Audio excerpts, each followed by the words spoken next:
Welcome back to our Episode 2 analysis. Our last installment covered the inciting event of the movie. This video will start the investigation, the real detective work. We shall examine the movie in our usual style, exploring the narrative with considerable detail. Along the way, we'll delve into any technical subjects we come across. Previously on the Bread Circus. Our coverage of Episode 2 started right at the beginning. By the end, we had reached a pair of meetings, one with the Jedi Council and another with Palpatine. This time, we shall continue as far as possible without leaving Coruscant, starting with Obi-Wan discussing his mission with the Council, the mechanics of Yoda's hover chair, Padme transferring power and packing to leave, Coruscant windows and the droids that maintain them, the farewell at the Spaceport, Padme's Hoverbus and the freighter she leaves on, Dexter's diner and the people who spend time there, the Kamino Sabredart and its launch mechanism, Kenobi's various visits to the Jedi archives, their archive droids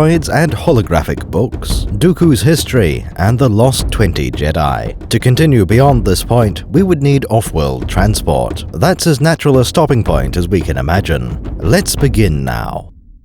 Turmoil has engulfed more than just the Republic. Perhaps, like Chancellor Valorum, you have been suddenly made redundant, or like Admiral Plinkett, unexpectedly promoted. It could be that your boss demands the impossible, or maybe you switched career to join a new organization entirely. This could happen in any galaxy. It could happen to you. For this video, our paid partner is BetterHelp. The Bread Circus was created from a scenario just like those. Moving to the craft of full-time video production was difficult. It has taken a sturdy pair of minds to weather that uncertainty. We deal with many setbacks and unforeseen circumstances, meeting our self-imposed standards for quality and rate of uploads. The risk of burning out is ever present, as in many jobs. We also get impolite comments every once in a while. How rude! These challenges take their toll on anyone's mental fortitude. Rather than leave it to collapse, it might be wise to buttress the mind. In the case of BetterHelp, there are several ways one might benefit. Before running away to join the circus, we had conflicts with co-workers. Professional advice might have helped sort personal gripes and grudges from serious concerns. Our therapist could address the self-imposed standards you hold yourself to. Which ones do more good than harm? Anyone dealing with customers will face the occasional rude remark. You can learn the skills to process these without getting mad or sad.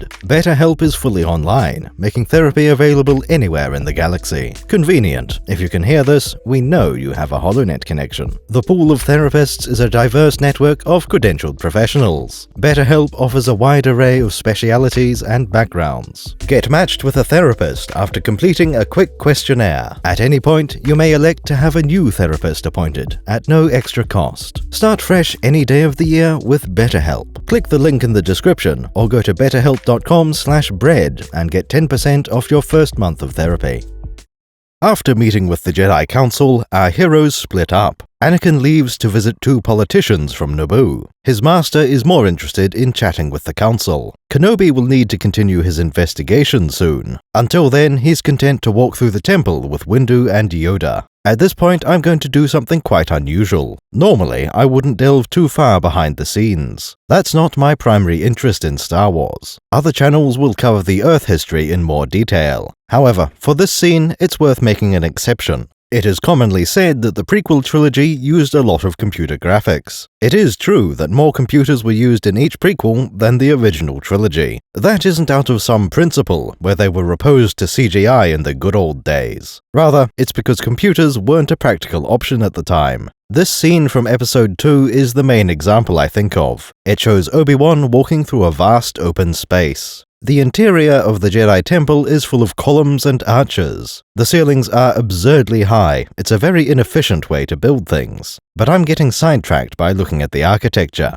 What I'd like to focus on is how this might be accomplished. In Attack of the Clones, this is a particularly obvious one. It's quite clear the scene was filmed on a blue screen. The actors are walking through a tiny area, and the background is added later. This scene is what I think of when someone mentions CGI in the prequels. However, it's important to recognize what's going on here. The blue screen wasn't invented for the prequels. In fact, chroma key was used for the original Star Wars movies. To replicate this shot in 1980, it would still be blue screen. The only difference is how you create the background. The simplest answer is to just do it properly. If you want to have a Jedi temple, you build a full-scale set. When the ceiling needs to look like it's 50 meters up, you just do that. Build a gigantic set and film the scene inside. Obviously, this is impractical. One does not simply build a Star Destroyer and fly it into space. Your next option would be to create a scale model, something just like the temple but in miniature. Then, with the power of blue screen, you composite in the background. This works just like it would in any model shots, like the trench run.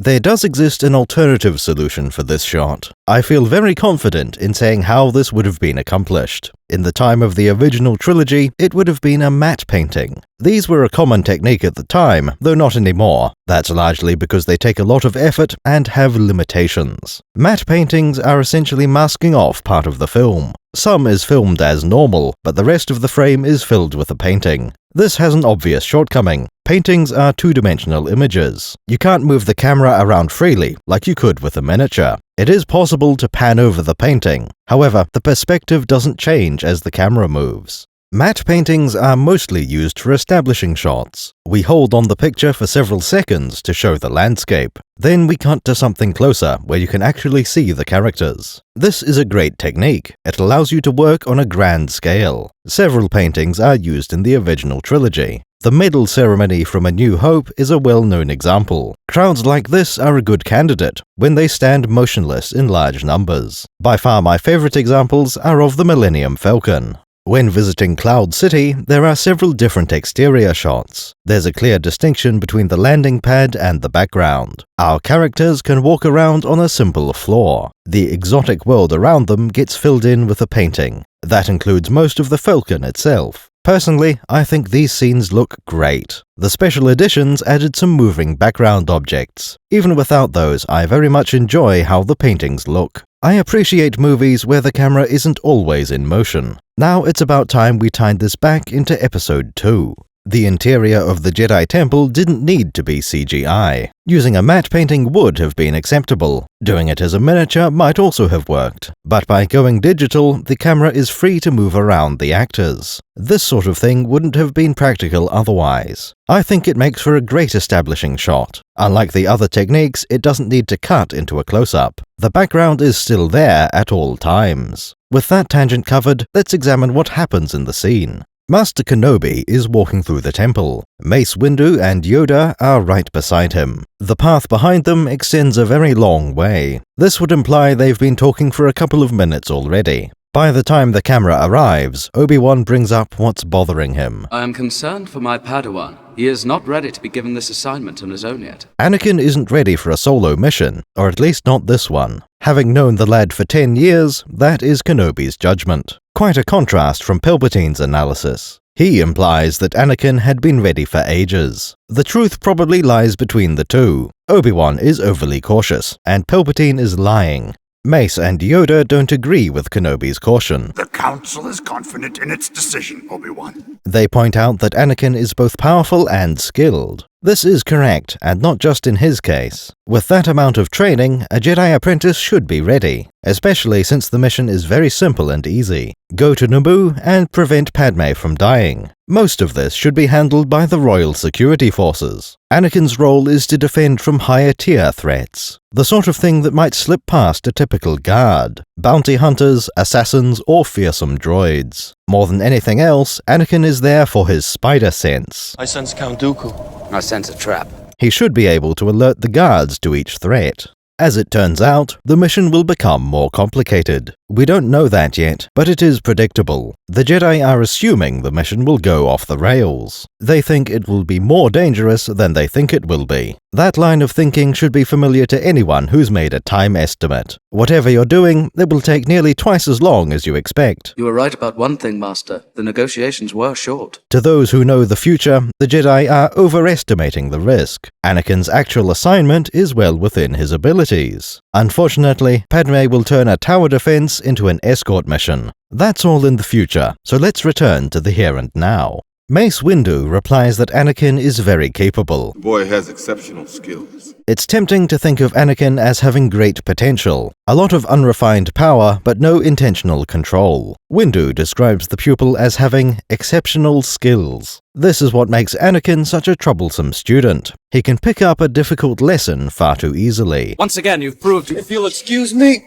I hate it when he does that. The other students don't appreciate this talent. They see it as showing off. Young Skywalker has knowledge, but lacks the wisdom to go with it. Obi-Wan describes this as arrogance. Yoda then takes the conversation in a different direction. Yes, a flaw more and more common among Jedi. He agrees and says this problem is getting worse. If there's anyone who'd know that, it would be Yoda. He isn't quite old enough to remember the Battle of Ruusan. Rather, he's watched how the Jedi Order changed over the past 8 centuries. This makes perfect sense to me. Yoda joined a crippled order. A couple of hundred years earlier, they fought the Sith. It didn't go well for either side. Their failings had been fresh in the minds of the post-Ruusan Jedi. Over hundreds of years, that history seemed less relevant. The Sith have been extinct for a millennium. As far as the Jedi were concerned, there were no Sith, until a knight on par with the High Council was slain. That is what the short green guy is getting at. He pointedly mentions the older, more experienced ones. Too sure of themselves they are. Even the older,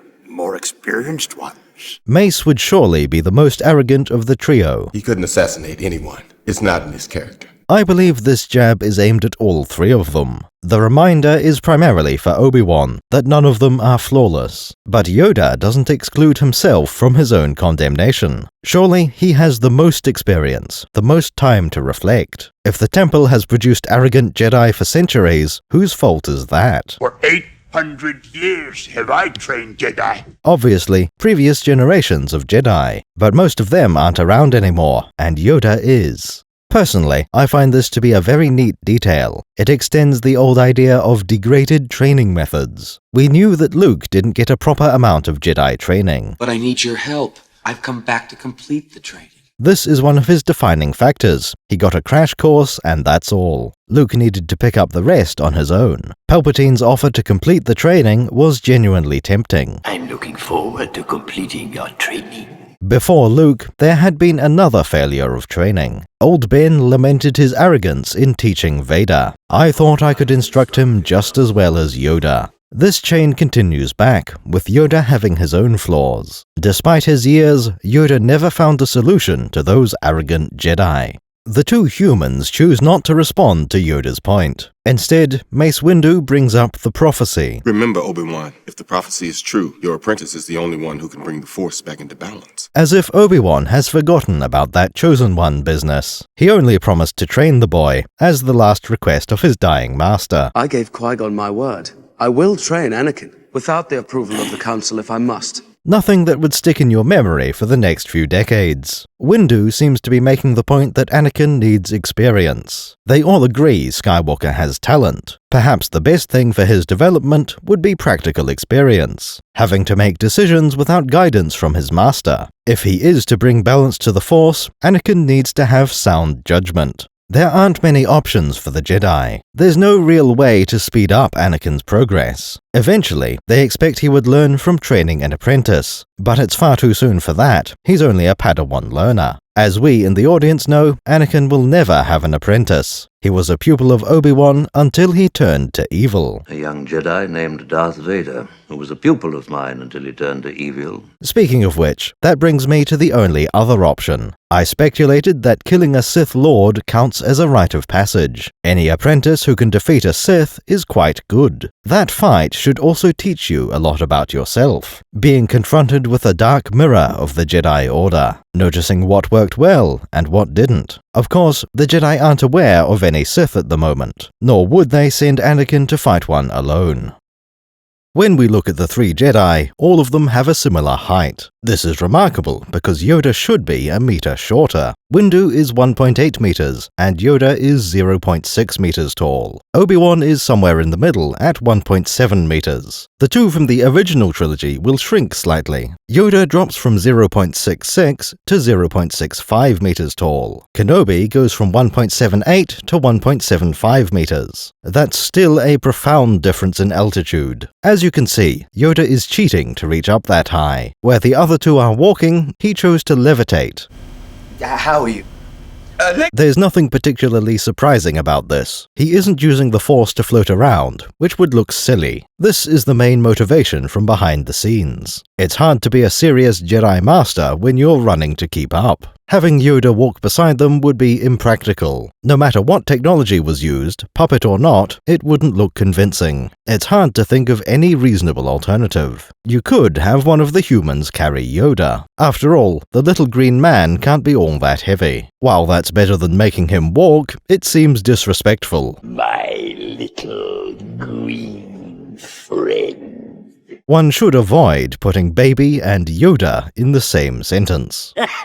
This hover chair makes sense in our galaxy and theirs. Let's quickly go over the basics first. Before we make the chair float, it needs to work as a chair. There isn't much back support, and no headrest at all. It would be more accurate to put this in the category of stool. For a bar stool, that level of backrest is unremarkable. The seat itself is fairly large, relative to Yoda. Unless cushion technology has advanced, there can't be much padding. For such a venerable Jedi, you'd expect a more comfortable seat. Yoda doesn't sleep on a bed of nails. He's not allergic to luxury. Now for the important parts, the hover components. Without these, the chair doesn't function. Those parts can be broken down into three subsystems: repulsor lift, control, and power. Let's start with the repulsors. On the bottom of the chair, we can see three small discs. It seems likely that all three of these are repulsor components. Since they look identical, it would be strange for one of them not to be. That would imply the chair has three different repulsor projectors. If one or two fail, the chair can probably still float. Building that level of redundancy seems like overkill for this use case. The chair is a meter up and traveling at low speed. A single backup repulsor lift would suffice. You might think this machinery is a bit small. That would have been a solid objection several decades ago. Originally, the first repulsor droid was the ITO Interrogator. This was a fairly large droid, and it seemed like that was the lower limit. A box of torture tools wouldn't need to be that big. Making it float was the impressive part, something only the Empire could do. That idea was reinforced when we saw the Probot floating around on Hoth. However, when the special editions came out, things had changed. An Imperial Mark IV Sentry was added to Mos Eisley, much smaller than the Interrogator droid or Probot. The prequels added Dark Eye probes and camera droids. It would seem that low-power repulsors could be quite small. It was only at a large scale that they took up more space. All those droids are roughly the same size as an ASN 121. That brings us neatly to the next question. We know that miniature repulsor lifts can exist. Obi-Wan has demonstrated what kind of weight they can support. With the hover systems ready to go, you need to power them. This is relatively simple, despite the limited space. Luke had a portable fusion generator on Dagobah. This would almost be small enough to fit inside the chair. Fusion is the power source for the ASN 121. In the case of Yoda's chair, it's probably just batteries. He's not going to be taking it on long trips, far from a recharge socket. Maybe Yoda does have a fusion chair, for use on away missions. That kind of machine can afford to be a bit more bulky. Finally, the control systems. How does Yoda make the chair go forward? There is no obvious joystick or steering wheel. We can't see exactly what Yoda's hands and feet are doing. There are only two real possibilities here. Either the chair is fully manual or partially automated. Perhaps it has a tiny droid brain that lets it follow people. This would also allow for Yoda to summon his chair. I found you! More likely, the chair is almost entirely manual. It will have only 4 degrees of freedom instead of 6, 3 axes of translation plus yaw. Pitch and roll will be handled by an auto-leveling system. To function as a chair, the seat needs to stay horizontal. Height will be the most limited of the controls. We have no idea what hover ceiling the chair has. It's entirely possible that there's only one height setting, 2 if you include the dismount button. As an example of this, we have Luke's land speeder. Ride height is not implied to be adjustable from inside. If you want to customize that, you're fiddling with the suspension. On the other hand, Obi-Wan encountered another type. The ASN 121 has kilometers of hover ceiling. It goes from meters to kilometers above the surface. Yoda's chair would probably have a height control. It doesn't need to be more than 2 or 3 meters above ground level. Floating at the relevant eye level would be polite. Not all hover chairs are designed for short people. Most of them are completely different from Yoda's one. The average citizen of the galaxy is vaguely humanoid. Therefore, most hover chairs are designed for human sizes and weights. Minor adjustments will be fairly easy, depending on your needs. Moving the armrests, or making room for wings and a tail. For anything more substantial, you'll probably need a custom chair. One of the worst-case scenarios would be a hut. They have nothing in common with a human body layout. Given their sheer size, you won't even be starting with a chair. At that point, you need a grav sled or land speeder.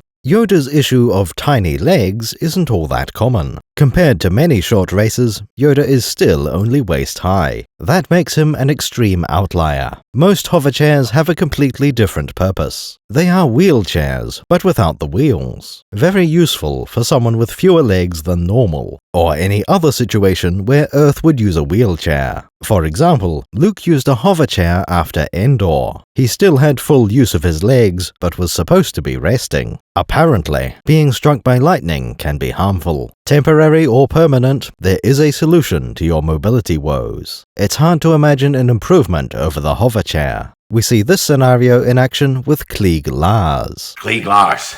Shmi is my wife. Or rather, we will see it when we get there. Klieg has recently lost one of his legs above the knee. How that happened is a good question, for another time. Right now, we're interested in 2 things. First of all, the ease of access. Tatooine isn't exactly flooded with cutting-edge technology. Besides, the Lars family isn't overly rich. Even so, getting a hover chair in a hurry wasn't difficult. The price must be significantly lower than a second-hand astromech. We can all but guarantee it wasn't ordered from off-world. It seems likely that hover chairs are commonly available. Even if there are none around, they aren't complex. You could probably assemble one in less than a day. Take apart a chair and a droid, then bodge them together. If no repulsor lift droids are available, find something else. Any kind of vehicle should have enough parts to make several chairs. Another convenient feature is that most vehicles already contain seats. Finding a power supply will be equally trivial. When you just want it to work, options are endless. It doesn't need to fit inside a nice shell or look tidy. Just bolt a fusion generator or some batteries to the back. Control circuits will be easy as well. Almost any kind of repulsor lift machine will have controls. If not a human interface device, then a way to wire one in. You'll be fine with any joystick you find lying around. The second interesting detail is that there are alternatives. Klieg Lars has only lost a leg. If someone had a replacement leg, Klieg would be fine. Cloning that leg seems rather unlikely. If he wanted that leg replaced, he'd have to go for something mechanical. Klieg strenuously objects to that plan. Star Wars is quite different from other sci-fi universes. In some settings, cybernetic augmentations are common. You can replace your healthy legs with robot ones. This is considered to be a good idea, and people won't look at you funny. Other settings give a penalty to all cyborgs. Star Wars is one of the latter. When Luke loses a hand, this is considered to be a bad thing. You know who else has mechanical hands? Lord Darth Vader. Ordinary people in Star Wars are not fond of cyborgs. Hey, we don't serve their kind here.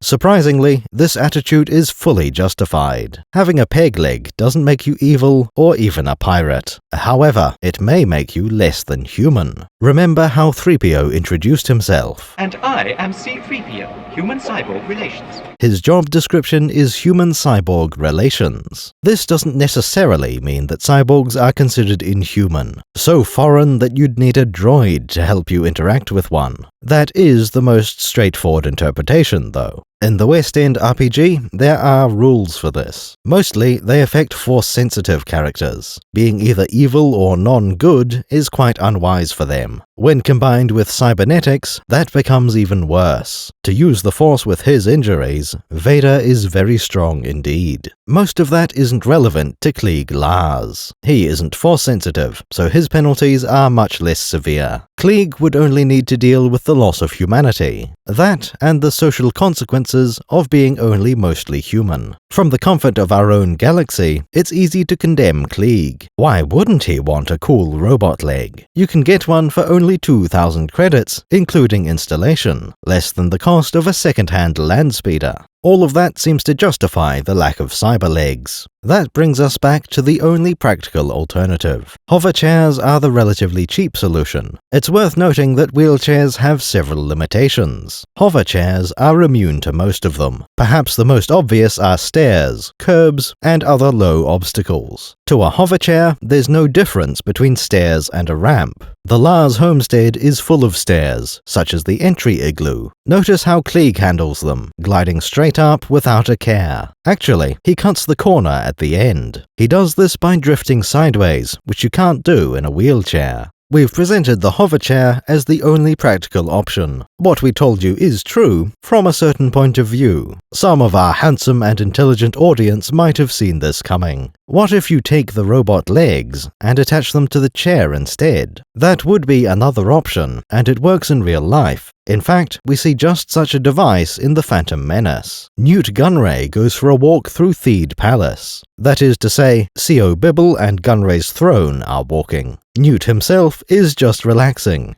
That scene shows a tremendous drawback of the Mechno chair. If you look carefully, you can see the Viceroy lurching to the side. There are boats more stable than this walking rocking chair. Let's assume that the marble floors in Naboo's palace are flat and level. This is the absolute best-case scenario for a walking chair. Environments like this and a starship deck will yield that performance. Every other terrain will be significantly worse. Well, I'm not going that way.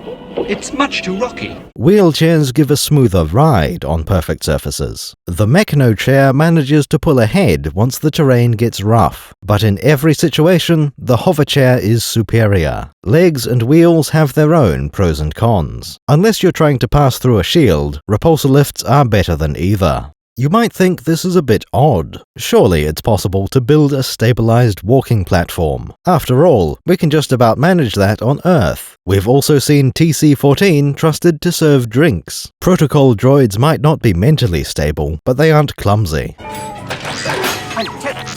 Later on, we'll see all kinds of military walkers, from the SPH-AT and AT-TE carrying large cannons. Eventually, they evolve into the AT-AT and AT-ST. All of these have legs, and yet their cannons can be aimed. There's no good reason you couldn't apply that tech to a chair. Which leads to one conclusion. I believe it was Mr. Spock who said something about eliminating the impossible. You eliminate the impossible. Whatever remains, however improbable, must be the truth. If there's no good reason, it must be for a bad reason instead. Given what we know about the Trade Federation, there are a few options. Perhaps they're too cheap to pay for a stabilized chair. That would make sense, given how cheap the B-1 battle droids are. However, the Visual Dictionary contradicts this idea. It tells us that walking chairs are hugely expensive. The cost of a stabilizer would be insignificant. Nemoidians treat this chair as a luxury item, or at least a flashy and expensive item to demonstrate status. Calling it luxury doesn't quite fit with the lurching. The motivation here would have to be distinctiveness. Hover chairs do not lurch, and neither does anything else. Repulsor lift machinery tends to bob up and down. The whole point is exaggerating the sway of the leg machine. That draws attention to the unique characteristics of its technology. Notice that the Federation uses legs where they don't matter. Infantry droids and walking chairs. All of their military vehicles use repulsor lifts. They could have used walkers, but chose not to.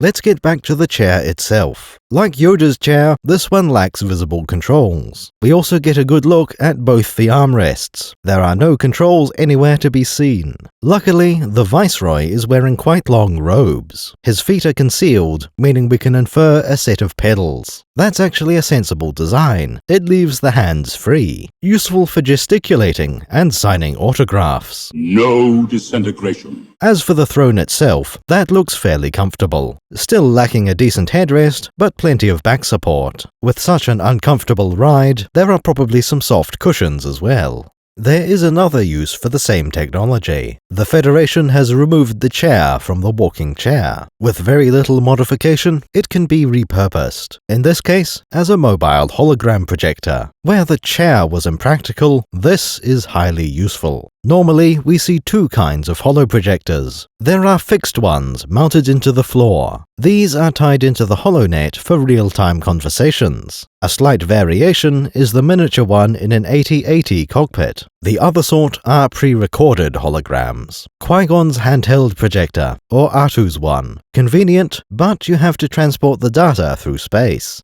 Mounted on the Mechano chair, we have the superior option. This holoprojector supports a real-time conversation across the galaxy. That seems a little strange, considering how bulky the alternatives are. Vader's transceiver is over 1 meter wide. Most likely, the HoloNet modem is stored somewhere else. That gets wirelessly relayed to the walking projector. Compared to the throne, this is much better. The chair doesn't serve a practical purpose. Holograms don't feel discomfort, so the suspension doesn't matter. We see the hologram lurching, but that's no big deal. There's no need to include controls in this version either. The projector will be programmed to keep pace with its master. Anything simple can be handled with a droid caller or voice commands. More complex operations probably need a datapad. In general, the hover chair is a sensible machine. They can solve all manner of mobility problems. Best of all, these are quite inexpensive. It's a little surprising that we don't see more hover chairs in the movies. There is one other benefit that Episode 2 doesn't take advantage of. Take Rigel from Farscape, for example. We, Rigel the 16th, Dominar of the Hynerian Empire. When you're using a puppet, the chair is a powerful tool. You can frame your shots to keep the puppeteer hidden. If you have to edit people out of the shot, the chair can still be helpful. Alas, this was the movie that switched to a CGI version of Yoda. That rather negates the chair's benefits. Now its only purpose is the in-universe one. I heard you are legal now.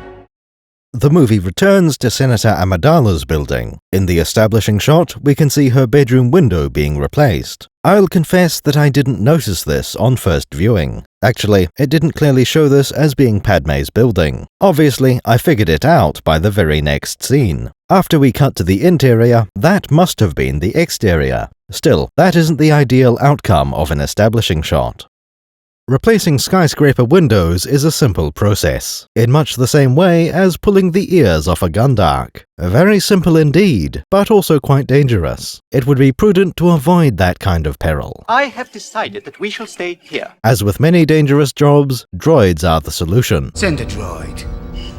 Padme is assigned a team of 2 droids from Public Technic, the INS 444 and the CLE 004. These can do far better than a human with a jetpack. Their repulsor lifts allow the droids to reach any exterior window. Repulsor lifts are also considered reliable enough to fly there directly. No need for safety ropes anchored anywhere. The pair of window droids come from a familiar company. Public Technic isn't one of those prestige brands. They offer droids that are best ordered in bulk. If you only need one droid, you can probably get by without one. When you have a city to look after, you need a fleet of hundreds. We alluded to one of their other droids earlier, the 5T Tree Feeder. Most citizens have no need of a giant mechanical spider. To make proper use of a 5T, you need a lot of plants. A single droid can take care of a few trees, a grapevine, a small field. When you have a large group of them, you'd assign an acre to each. Another example of this pattern is the U2C1, a small, cheap, unobtrusive housekeeping droid. Like the other droids, these are individuals that can operate alone. There are applications where a single U2C1 can work. Most of the time, though, you'll see a large number of these cleaning the same building. These droids show all the features you'd expect of high-quantity applications. Every U2C1 is small, inexpensive, flimsy, and good enough.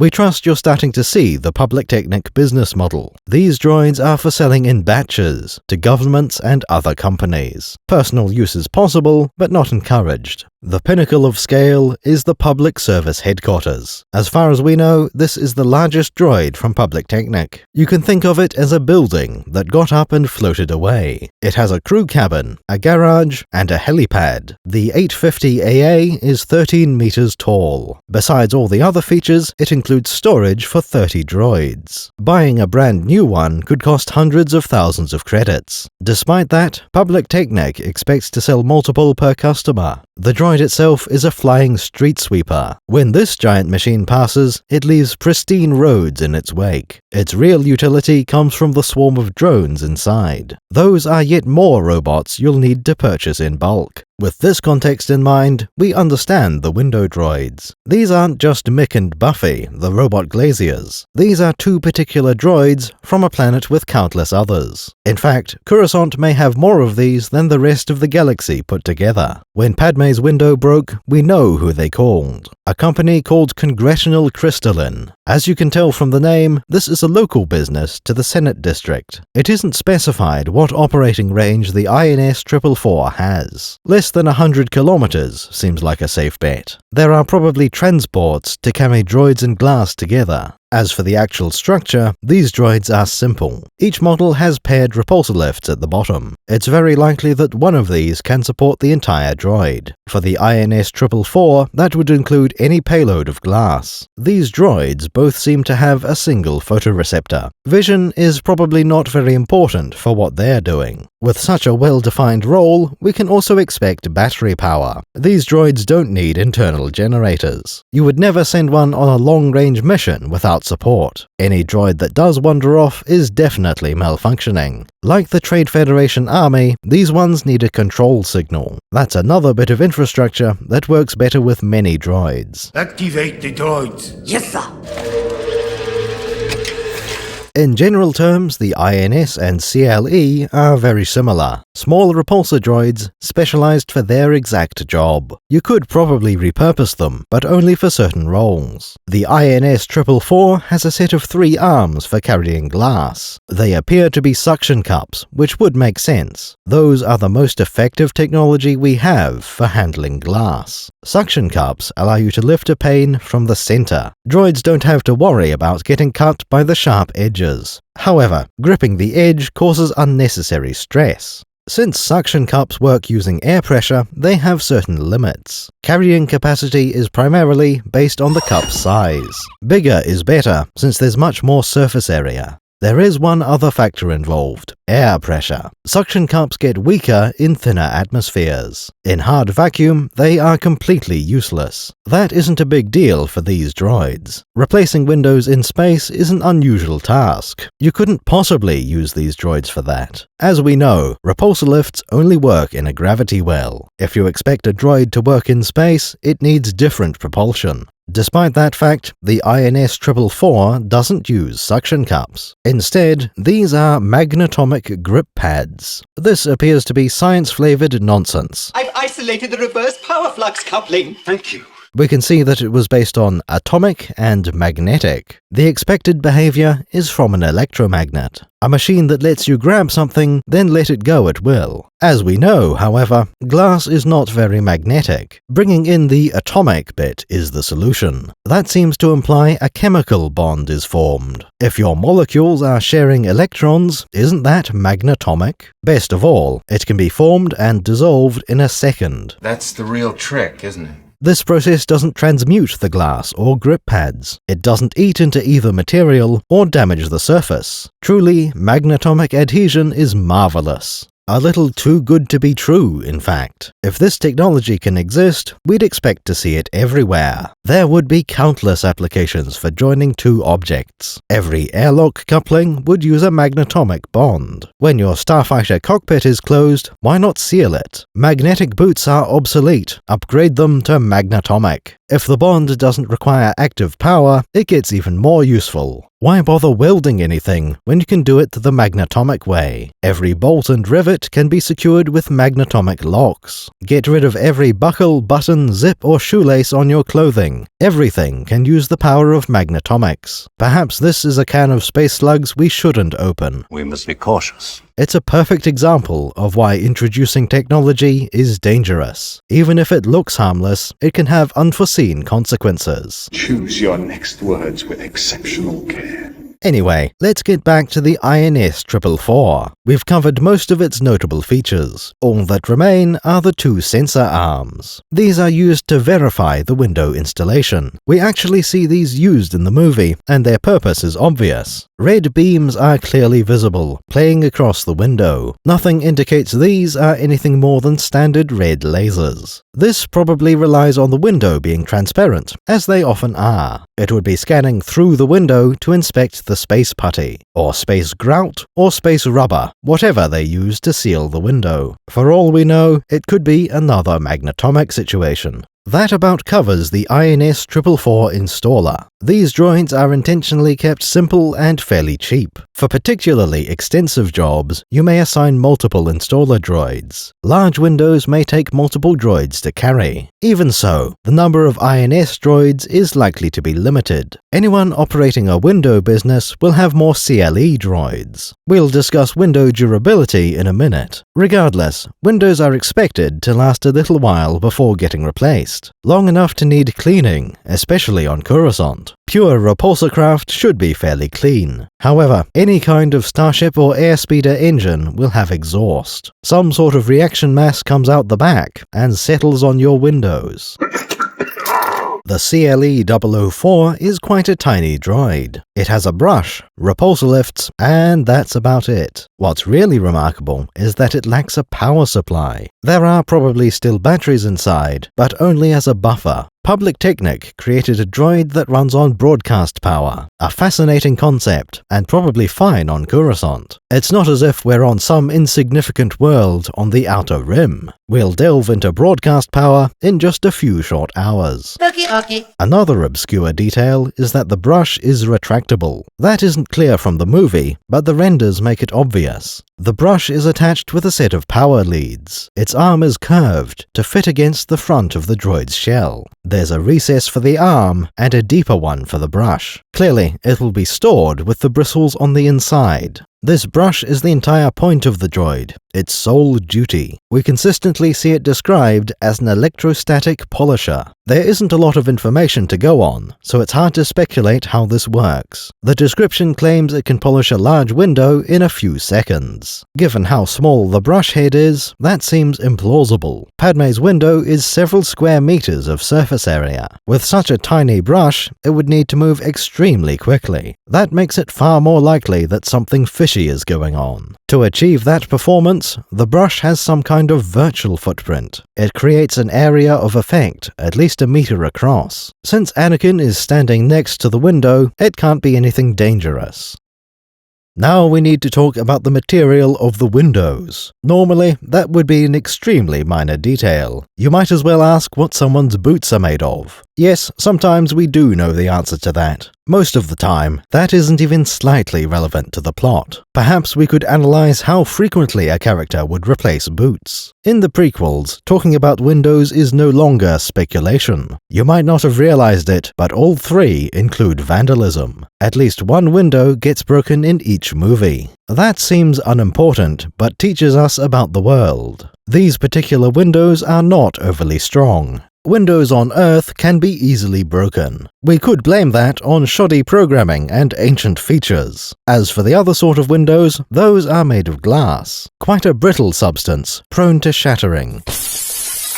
Glass at room temperature will not bend very well. Once you apply a certain amount of stress, the glass will crack. We could say the same thing about ceramic objects. Metal is just the opposite. It tends to be malleable. If you bend a girder to 32 degrees, it will stay bent. 30 degrees, 32 degrees, you name it. But we can't exactly make windows out of metal, can we? The windows in Theed Palace were extremely normal, seemingly made of glass and wood. That would be the default assumption of the audience. Naboo may be using ancient materials for their own reasons. The palace doesn't need to be heavily fortified. Naboo's history has little to no war, at least up to this point. All we can tell from the movie is that the windows aren't blaster-proof. Episode 3 gives us a similar amount of information. Palpatine's window falls apart after a single strike. It is possible to cut glass with a weapon that can cut through anything. We can infer things from the way it shatters, but not the fact that it broke. Things are different when it comes to Episode 2. The exact properties of the window become plot relevant. First of all, we know that you can cut through it. When using the proper tools, this doesn't cause cracks to propagate. Much more importantly, you can throw people through it. Obi-Wan is confident that he'll make it through the closed window. We can assume that Kenobi is not an expert on defenestration. Did I say anything? He's trying. I didn't say anything. The difficulty depends greatly on your own fenestra. Generally, it is considered unwise to leap through windows. Glass can be made fairly strong. Ordinary windows at ground level have to deal with the weather. Wind, rain, hail, potentially snow or sandstorms, even the occasional small bird. Earth windows are built to survive the impacts from all of these. That's before we get into things like double glazing. You can add extra materials, creating wired or laminated glass, all of which make the window harder to jump through.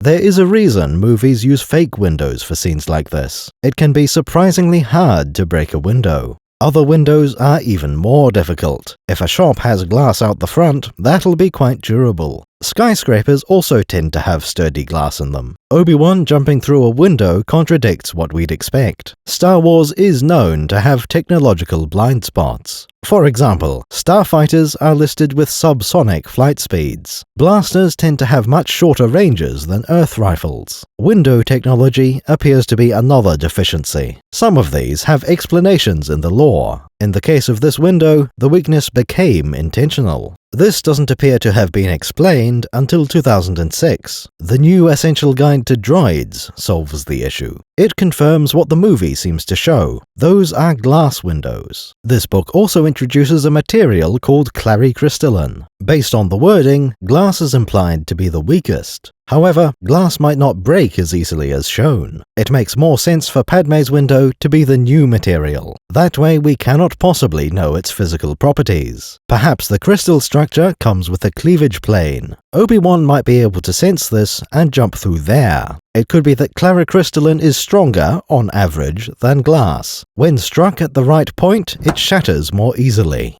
The obvious question is why such weak materials would be used. Surely they have something better than glass. This new law tells us that they choose not to use any of those. Coruscant uses glass windows despite their flaws, even in what ought to be maximum security buildings. It is now our intention to move you to a new place of maximum security. The excuse for this is clarity of the window. Both glass and Clari-Crystalline allow for a better view. Other materials are less perfectly transparent. Replacing a few windows per year is considered acceptable. In fact, this may be another sign of luxury, using something impractical because you can afford to. Strong windows are for poor people, obviously. I think I'll just rent this island. Poor! You're a poor! Politicians have security and somewhere else to sleep. It's not a big deal for their bedroom window to go missing. There are two main alternatives for windows. Luke's Landspeeder uses a Duraplex windscreen. That sounds like it was intended to be a type of plastic. In the movie, the windscreen is rather dusty. That isn't necessarily a downside of Duraplex. It could be that Luke just hasn't washed his space car in a while. Duraplex would also need to be less clear than glass. That sounds like a perfectly good trade-off for most situations. It's very possible that Duraplex is the default material for windows. Maybe it's not great when you need something airtight. We don't know the relative cost of these substances.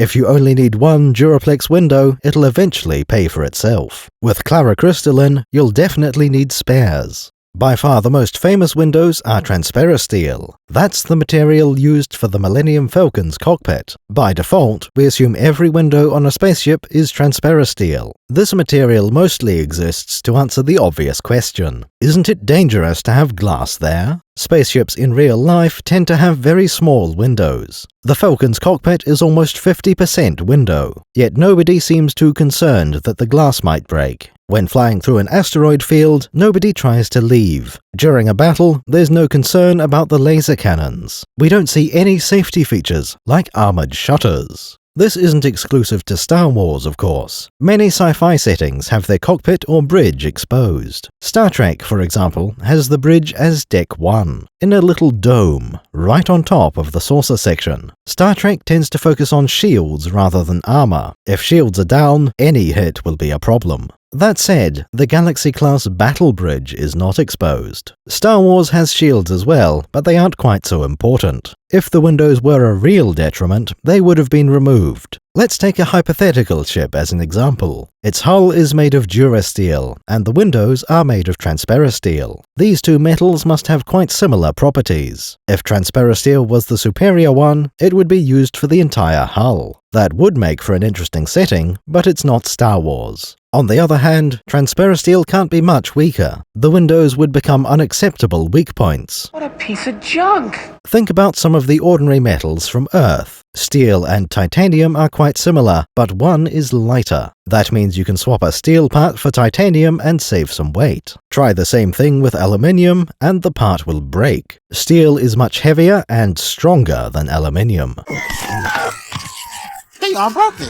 You would need a full redesign to make that change. We want transparisteel to be the titanium equivalent, except that instead of a weight difference, one of them is not opaque. Even if they're quite close, durasteel ought to be stronger. To solve the window problem, we just make them thicker. You can always add more armor to your ship's hull if you want to, but it was designed this way for a reason. Adding the extra hull thickness is a trade-off. Whatever armor you end up with, your windows can be rated to match. It just means that your cockpit windows are thicker than the nearby hull plating. More importantly, they are both equally strong. A pair of cannon bolts will do the same amount of damage to both metals. That's all we really need for windows to be viable. No matter how large, they're no worse than having hull plating there instead. Thickness also applies to those fragile Coruscant windows. Duraplex, when made very thick, probably looks bad, much like how a glass of water is clear, but the ocean is blue. A roll of sellotape is yellow, but one layer is transparent. Nothing is perfectly clear, but glass is close enough. It seems that transparisteel is considerably more opaque than glass. Perhaps you are using inferior discs. On the other hand, Clari-Crystalline would be the ideal choice. Glass would surely need to be thicker than Duraplex for the same strength. Transparisteel should work even as a very thin window. This leads to another unflattering conclusion. The Coruscant elite have chosen to have flimsy windows. If you make glass a decimeter thick, it will be quite strong. Nobody will be jumping through that window. Please don't. Please don't. Even with weak points, the same would apply to Clari-Crystalline. Duraplex and transparisteel should work at less than a centimeter. There's no reason you can't have strong windows that you can see out of. That armor's too strong for blasters! The complaint about a clearer view doesn't sound plausible. Padme's building has very thin, very weak windows. That isn't a necessity, that's an intentional choice. It comes from chasing the clearest windows that can possibly exist. Not only do they opt for glass, they make it particularly thin glass. Suitably posh types will insist on that kind of window. Padme is right at the top of the building, with the best view. Of course we have 0.5mm Clari-Crystalline windows. What sort of cheap establishment do you take us for? If the window breaks, that's the cost of doing business. Congressional Crystalline will fix it in the morning. Windows strong and gleaming bright, shining through both day and night. Trust the name that's out of sight. Congressional Crystalline's the light. Inside the Amidala residence, we see the hierarchy. I have already speculated that Naboo had a backup senator, that when Palpatine was promoted, someone was ready to take his place. In this scene, we see how that process works 10 years later. Senator Amidala formally hands authority to Representative Binks. Looking at this conversation, I don't think this is novel information. Padme already told Jar Jar before saying this incantation, the words of power that officially transfer control. Logged. The commanding officer is ashore. XO Presley has the deck. Logged. The commanding officer is aboard. XO Presley stands relieved. Representative Binks responds with all due formality. He says a lot of pretty words to convey the meaning of Roger, Roger. Misa honored to be taking on this heavy burden. Jar Jar isn't particularly skilled with words at the best of times. Even so, it's worth paying attention to what he replies with. His first priority is to describe authority as a heavy burden. This is an assurance that he realizes the significance. I would argue that this doesn't represent character growth. When Jar Jar was promoted to the Grand Army, he understood that. During the battle, he didn't fail from not taking it seriously. Rather, Jar Jar was not competent enough to command. He tried his best, which wasn't nearly good enough. The real character growth here comes from training. Unlike in the last movie, Representative Binks is qualified. He spent the last 10 years around Padme, watching how she handled political matters. We can assume he also learnt from the Naboo advisors. Jar Jar is expected to fend for himself in social combat. Otherwise, it would be cruel to leave him to the mercy of the Senate. Also completely ineffective at executing Amidala's will. One could argue that Palpatine will try to defend Jar Jar. However, as Supreme Chancellor, he can't be seen to play favorites. Representative Binks will have to handle this alone. The other thing Jar Jar emphasizes is humility. It is possible that he learnt this one from Coruscant. That's just one of the insincere things politicians like to say. On the other hand, this could be more meaningful. Boss Nass isn't a bad leader, but he could never be called humble. Jar Jar grew up with that as the pinnacle of authority. Nass will certainly have been involved in his exile. It's very likely that Jar Jar is trying to be a different kind of leader from Nass, not letting the borrowed power go to his head.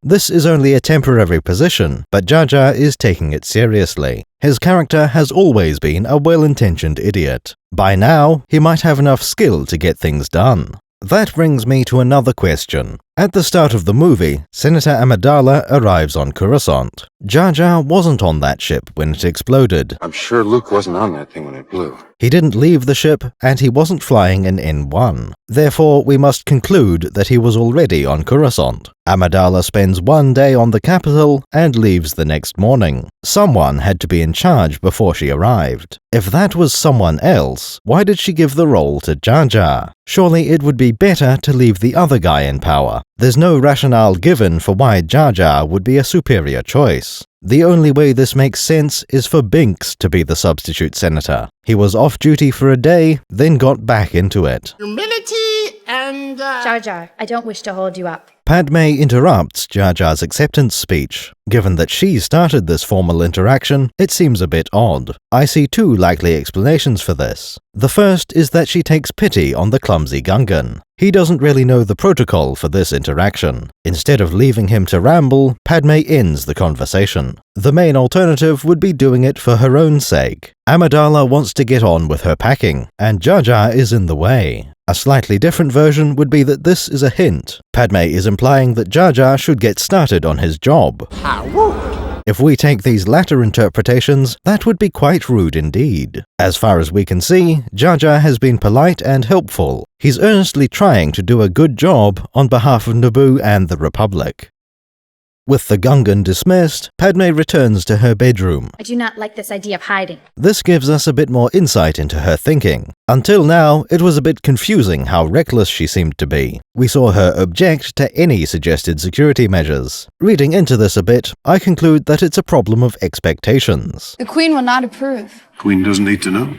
Well, I don't approve. Senator Amidala is used to getting anything she wants. After all, this is the woman who single-handedly defeated the Trade Federation. The Battle of Naboo was just her versus millions of battle droids. Let's rein in my hyperbole a little. The most significant moment of Padme's career came from acting boldly. She ignored all advice to the contrary and her personal safety. Since that day ended well for her, she sticks to that strategy, taking extreme risks in the pursuit of a noble goal. Generally, I think this is a bad idea. It wouldn't hurt to be a little more pragmatic about things. The only reason Padme survived this long is her powerful friends, Naboo's royal security forces and the Jedi Knights. More generally, the Senate Guards and the entire Republic, plus a little help from the Gungan Grand Army. Senator Amidala can push her luck because others will cover for her. The Queen wishes it. She's curious about the planet. It's not entirely clear if we're supposed to see this as a flaw. There exists a similar character in the Star Wars universe. Princess Leia took a lot of risks in her time. In her introduction, we find out she makes a habit of this. Vader talks about her typical mercy mission excuse. Don't act so surprised, Your Highness. You weren't on any mercy mission this time. It's implied that all of these might serve the rebellion too. This works because Leia is very aware of the threat. Padme doesn't quite seem to comprehend that her life is in danger. In contrast, our first impression of Leia is after one risk too many. She had a history of evading danger, but it still caught up with her. There are profound consequences, which Leia knew beforehand. Every time she started a mercy mission, she knew it could end this way. Locked in a cell, interrogated by droids and Darth Vader. Padme doesn't acknowledge the danger she's in. At first, she denies needing any more protection. Chancellor, if I may comment, I do not believe the situation is that serious. She is quite interested in tracking down the assassin. Eventually, this investigation might result in safety. That seems to be a tertiary concern for her, at best. I believe her second priority is to unravel this mystery. Her main goal is to exploit this attack for politics. Staying alive is a distant third place. If the Jedi confirm who hired the assassin, it can be a weapon for her. That knowledge will make Count Dooku look bad, thereby raising Amidala's relative popularity and securing votes. I genuinely don't see another interpretation of her character. That's why I prefer Padme's daughter. Padme sees no political advantage to be gained from hiding. She doesn't take the prospect of her death seriously. If we skip ahead a few years, that stays consistent. I won't lose you, Padme. I'm not going to die in childbirth, Annie. I promise you. No, I promise you. When Anakin fears for her life, she dismisses the concern, confident that she isn't going to die anytime soon. A few days later, she dies as predicted. Generally speaking, though, her plan will work. Amidala can rush headlong into danger. There is no concern about the consequences of her own actions. For example, attracting multiple assassinations in the first place. Padme knows that someone will protect her from the outcome. Qui-Gon Jinn, Corday, and countless others. They give their lives so Amidala can live another day. I just hope the Naboo RSF and their widows are well paid. Contrast her strategy with Palpatine's approach. The previous senator of Naboo kept a relatively low profile. He escalated the conflict with the Trade Federation, of course. Aside from that, though, Palpatine kept his head down. Nobody really wanted to assassinate him. Senator Palpatine never went to the Jedi for protection. He didn't need to leave the planet in fear of bounty hunters. Now, there's nothing wrong with the character making bad choices. Luke Skywalker and Ben Kenobi are well known for making mistakes. Leia is prone to gambling and losing, figuratively. Han Solo is constantly in a predicament of his own making. Oh, and Anakin might have done one or two things wrong. The difference is that the movie knows those people are in the wrong. Padme is on some damn fool idealistic crusade. I believe we are meant to side with the Jedi over her. Sounds an awful lot like a dictatorship to me. Based? It's based in Red Pill. But at the same time, to think Amidala is justified. Anakin tries to placate the irate senator. Now that the Council has ordered an investigation, it won't take Master Obi-Wan long to find this bounty hunter. There has been a Jedi Knight assigned to her case. Within a few days, Kenobi will trace this problem to its root. Of course, that may not be much help. It all depends on the precise motivation behind the attacks. Padme suspects Count Dooku is behind the plot. From an omniscient perspective, that turns out to be correct. However, it's a bit of a leap in logic. Dooku is leader of the Separatist movement. That faction would benefit from a weaker republic. Besides, Dooku knows a bit of history. When you attack the Naboo, it creates a strong sympathy vote for their senator. Amidala says she's spent a year crusading against one issue. I haven't worked for a year to defeat the Military Creation Act, to not be here when its fate is decided. The Military Creation Act. This is an interesting set of priorities. As far as we know, the Separatists are not connected to the MCA. These are two completely separate issues. I was recruited by a man called Tyrannus on one of the moons of Bogdan. Curious. But they are both happening at the same time. Here's the most charitable interpretation of this I can come up with. Padme is putting a great deal of effort into opposing the military, or rather, ensuring that no Republic military can exist. She does not appear to care about half the Republic leaving. For that stance to make sense, one must be a foregone conclusion. Dooku's faction will split off from the Republic. Padme's concern is for what happens next. She is trying to prevent an arms race and a Cold War. By sabotaging the Republic military, she hopes to create peace. Let's assume Padme is right about this motivation, that Count Dooku wants her dead for political reasons. What happens when the Military Creation Act has been voted on? It's possible that would end the assassination attempts. If so, that means Obi-Wan barely needs to do anything. The bounty hunters will go away in a few days, no matter what. You wanna buy some death sticks? Possibly. Kenobi could go back and buy those death sticks after all. Of course, if this is about the Separatist crisis, that's different. The situation could take years to resolve. Just in case, I think Obi-Wan should carry on with the investigation. Things will probably calm down after the vote, but these next few days are bounty hunter hunting season. Anakin doesn't really agree with the anti-hiding position. I'm sure he would prefer a straight fight to all this sneaking around. On the whole, Anakin is pleased with the scenario. He has been officially commanded to spend time with his future wife. With a mission like that, Anakin wants to do exactly as the Council has instructed. No more teenage rebellion here, not today. Young Skywalker tries to smooth things over. He deploys a bit of wisdom he's surely heard before. Sometimes we must let go of our pride and do what is requested of us. This frames Amidala's political goals as pride. That's particularly effective because of what Padme wants. She doesn't have a real hope of changing the outcome of this vote. Not on the last day, after a year of trying. There's no good reason for her to be present for the vote. Padme's desire is selfish and thinly disguised. When Anakin challenges her, Padme does not concede. She doesn't try to justify the risk at all. The Queen wishes it. She's curious about the planet. Instead, she changes the subject to Anakin. The apprentice is more than happy to go along with that. This makes for a relatively safe conversation. There isn't nearly as much risk of Padme trying to change the plan. Anakin, you've grown up. The line, "Anakin, you've grown up," is a bit condescending. On the other hand, it is an accurate description of events. Skywalker shifts the topic again. Master Obi-Wan manages not to see it. He complains that Kenobi doesn't notice he's grown up. That's an understandable complaint to have. Many apprentices will have thought the same thing. It's more justified from Anakin than most Padawans. He started the training much older than usual. Skywalker will constantly have less training than his peers. Despite that, his talent and ambition allowed him to catch up. Anakin isn't treated as lacking in knowledge or experience. By all rights, he ought to be. It wasn't my fault, really. It would appear that younglings don't really learn much of anything. The only reason to recruit so young is to prevent outside influence. Your real Jedi training comes from the apprenticeship.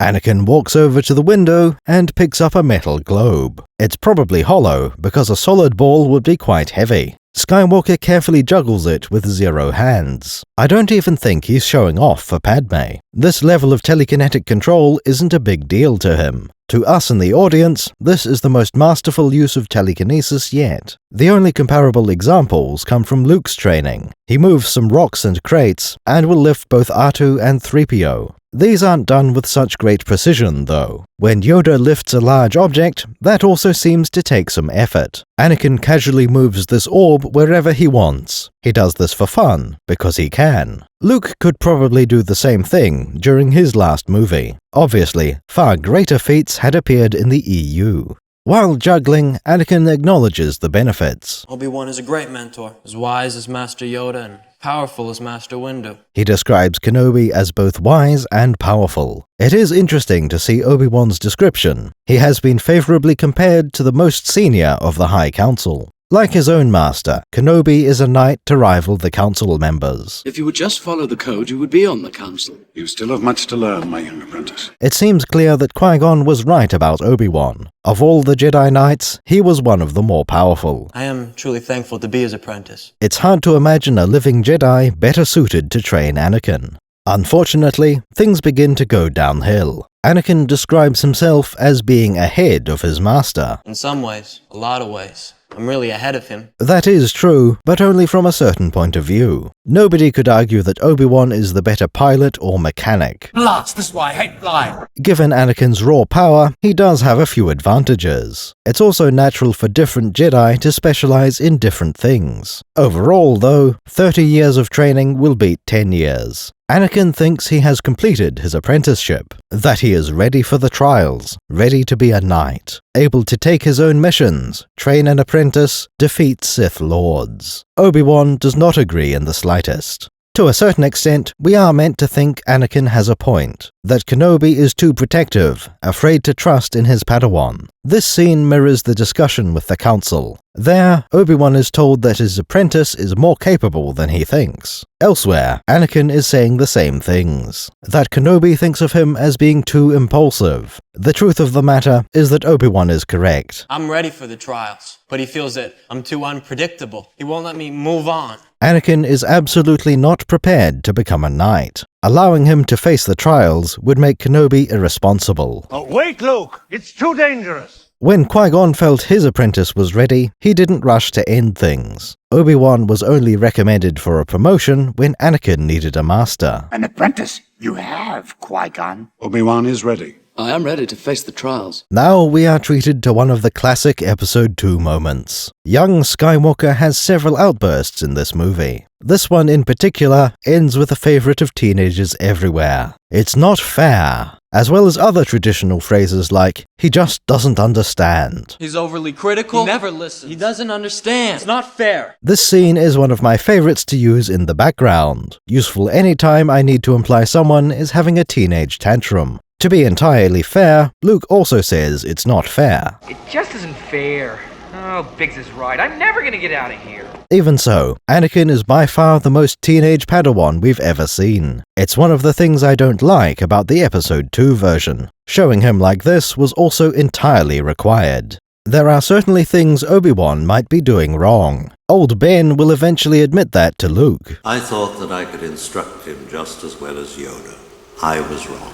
Still, Anakin's complaints are largely unfounded. We can hardly say Obi-Wan is overly critical if Anakin thinks he's ready. Luke, you must complete the training. The Master is trying to complete the training process, so that one day Anakin will become a Jedi Knight. Teenage Anakin thinks he already knows everything. Any criticism, therefore, must be malicious in nature. Kenobi is trying to hold Anakin back from his glorious destiny. This perspective alone would make him unfit for knighthood. Padme doesn't truly understand the Jedi training process. She can clearly see what's going on here, though. Her response is probably informed by her royal handmaid training, or perhaps whoever taught her to fly an N1 starfighter. Our mentors have a way of seeing more of our faults than we would like. It's the only way we grow. The important part is at the end. It's the only way we learn. This is precisely the benefit of having a mentor, someone who can identify which particular flaws you have. Otherwise, you're left with general advice, shallow explanations where you need more detail, endless time spent on aspects you've already mastered.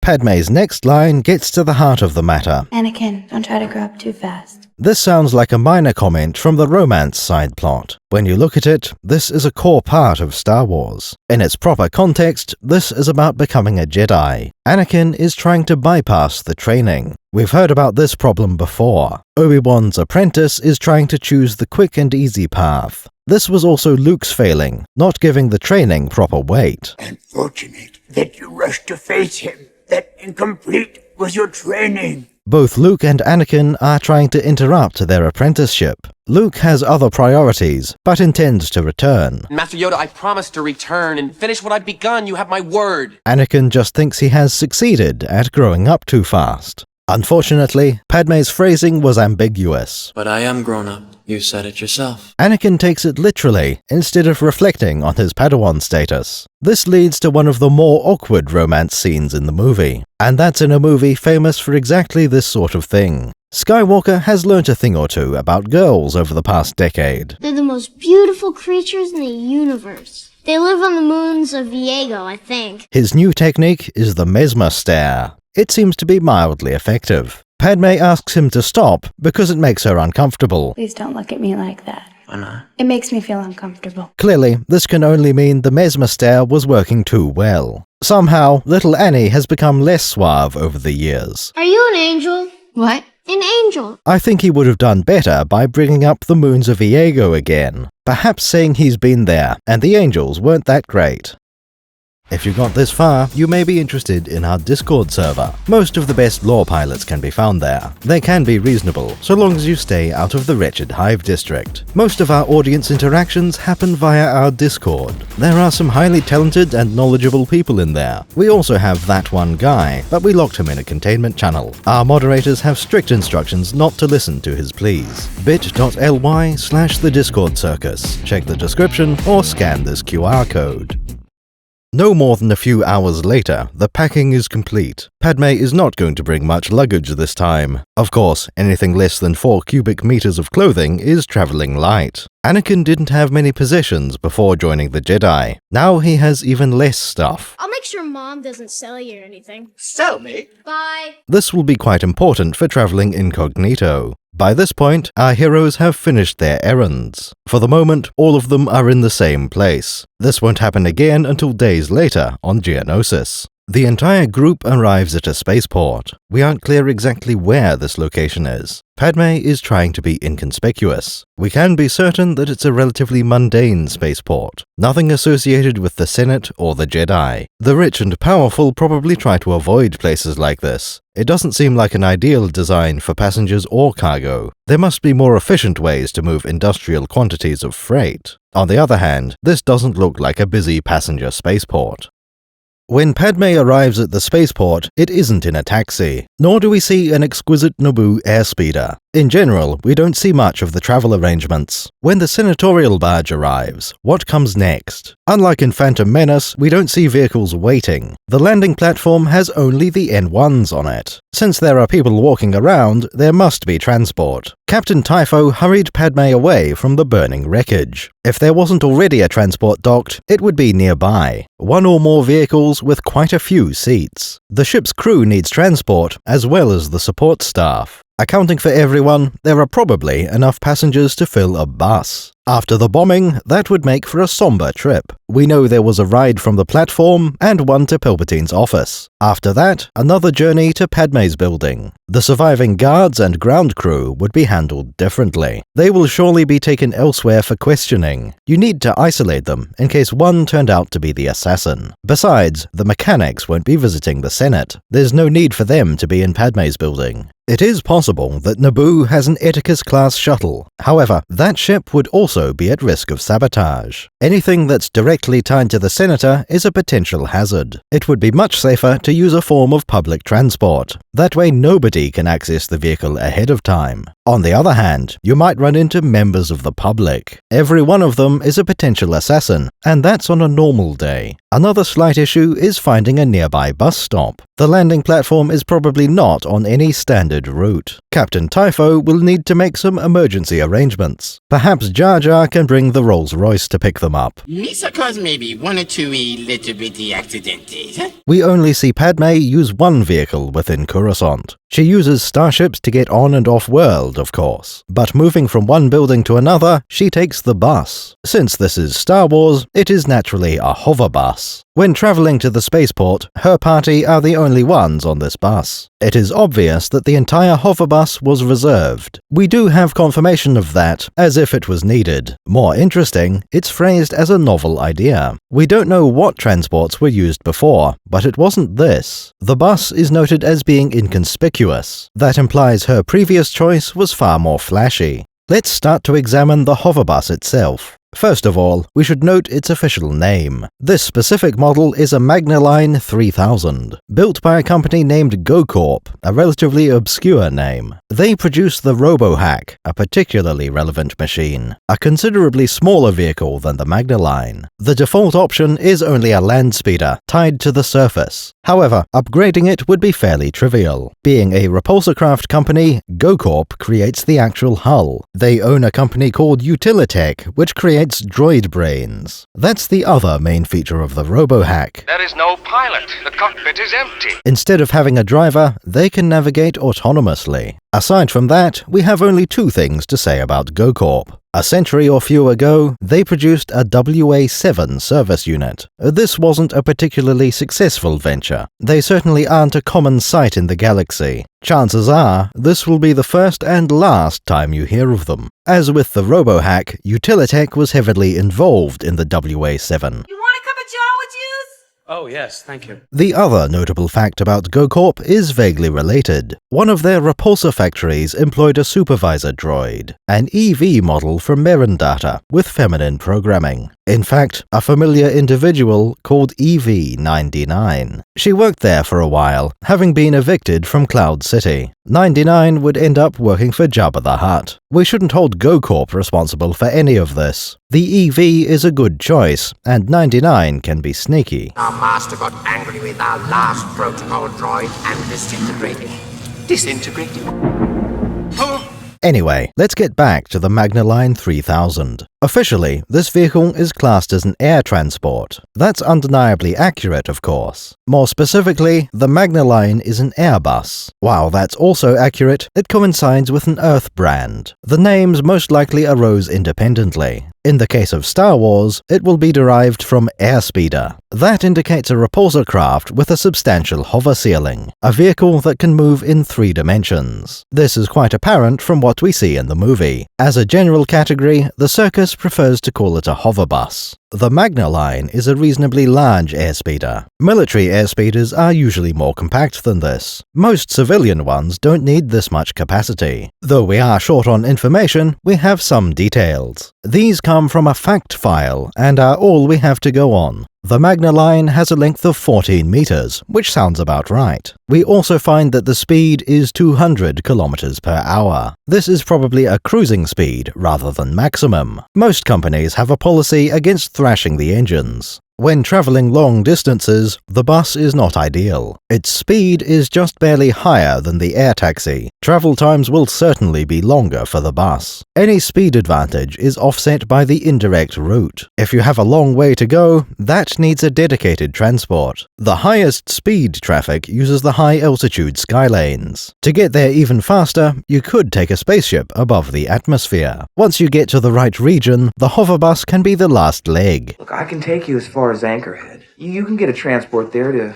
Mos Eisley or wherever you're going. Now we can take a look at the Magnaline itself. It's about time. The bus fuselage seems to be lightly built. We aren't dealing with something military or industrial. There's no need for armor, weapons, or anything similar. Most of the stress on this frame comes from its own engines. All the bus needs is enough durability to survive its routine. Cargo is also quite trivial to build for. What's the cargo? Only passengers? Even if you have dense passengers, they can't weigh all that much. There's no compartment allocated for luggage either. Despite being relatively lightweight, the bus has serious engines. We know it has 6 protrusions along the side. In each of the bottom corners, there is a streamlined pod. These are roughly where you'd put the wheels on an ordinary bus. Higher up, and at the extreme rear, we have another pair. This set is much more blocky than the lower pods. From our limited information, we can confirm that these are all engines. That makes sense. After all, they look like engines. Specifically, quite normal turbojet engines. They appear to have a large circular intake at the front. On the trailing end, we have what could be an exhaust nozzle. It's quite surprising, then, that these are repulsor lift engines. Normally, we would expect repulsors to be mounted inside the floor. Putting them on external pods like this does give some advantages. The most useful is probably essential routine maintenance. As soon as you open the cowling, you can reach the repulsor arrays. That's handy, not just for repairs, but also for regular inspections. A more drastic option would be to replace the entire pod. Operating a fleet of these, you would keep spare pods around. Anytime it's a complex problem, yank the whole engine out.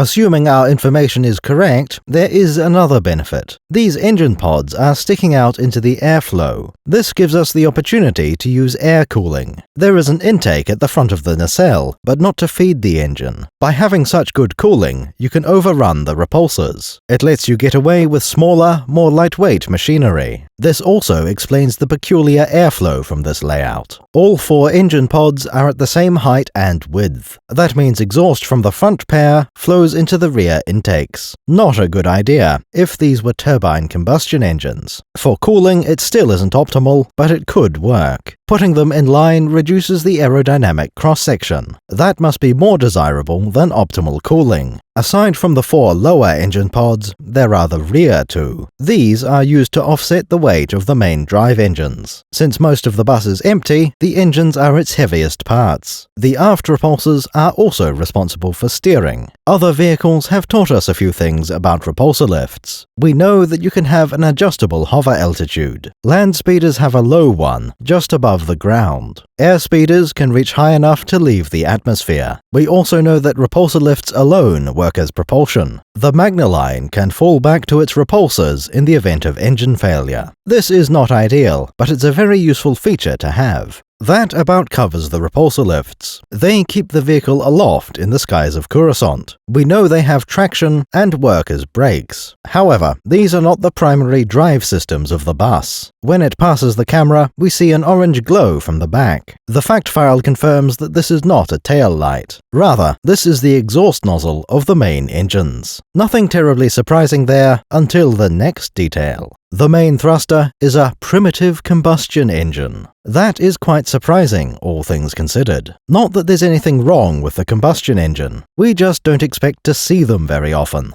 Other machines are known to use combustion engines. Before we get to that, we need to make a distinction. You can have air-breathing engines and combustion engines. If you draw a Venn diagram of these, it looks like a Venn diagram. An ordinary rocket is a combustion engine with no intake. These are designed to burn in deep space. On the opposite side, you can get air intakes without combustion. If you try building an atomic helicopter, that would qualify. The same would apply to nuclear vessels in a wet navy. No combustion is going on, but you can run turbines. Let's take that latter option and bring it into Star Wars. As an example of non-combustion, we have the ordinary land speeder. We have conflicting information on exactly how these work. In the essential guide, power comes from the repulsor lift engine. This feeds the thrust turbines, which take in air and propel it backwards. That makes them an electric fan, not a combustion engine. If the repulsor lift engine burns fuel, that would be external combustion. Like in a steam boiler, combustion happens away from the propulsion. On the other hand, land speeder cross-sections disagree. They show fuel lines running to the thrust turbines. That would make them miniature jet engines, not electric fans. Since the Hoverbus uses combustion engines, fans aren't an option. Let's quickly dismiss the rocket option as well. You could run a combustion engine on some kind of monopropellant, a fuel that carries its own oxygen with it. Alternatively, you could carry tanks of both fuel and oxidizer. Either one would make sense on a world with no oxygen. Since we're on Coruscant, that would be a waste. Why carry oxygen around when you can pull it from the atmosphere? This leaves us with a fuel-air combustion engine. It generates a significant amount of thrust from the exhaust, enough to push the Hoverbus up to 200 kilometers per hour. This would be all good and well, except for one problem. Think back to the Narglatch XJ6 and its engines. Those have good intakes, but no clear exhaust. The Magna Line 3000 has precisely the opposite issue. We know exactly where its exhaust nozzle is. Unfortunately, we can't see any air intakes for it. This rules out most of our options for combustion engines. Without a bypass duct, it can't have a turbofan. Ramjets are entirely based on airflow. None of these make any sense without good intakes. Piston engines are not ideal for producing thrust from their exhaust.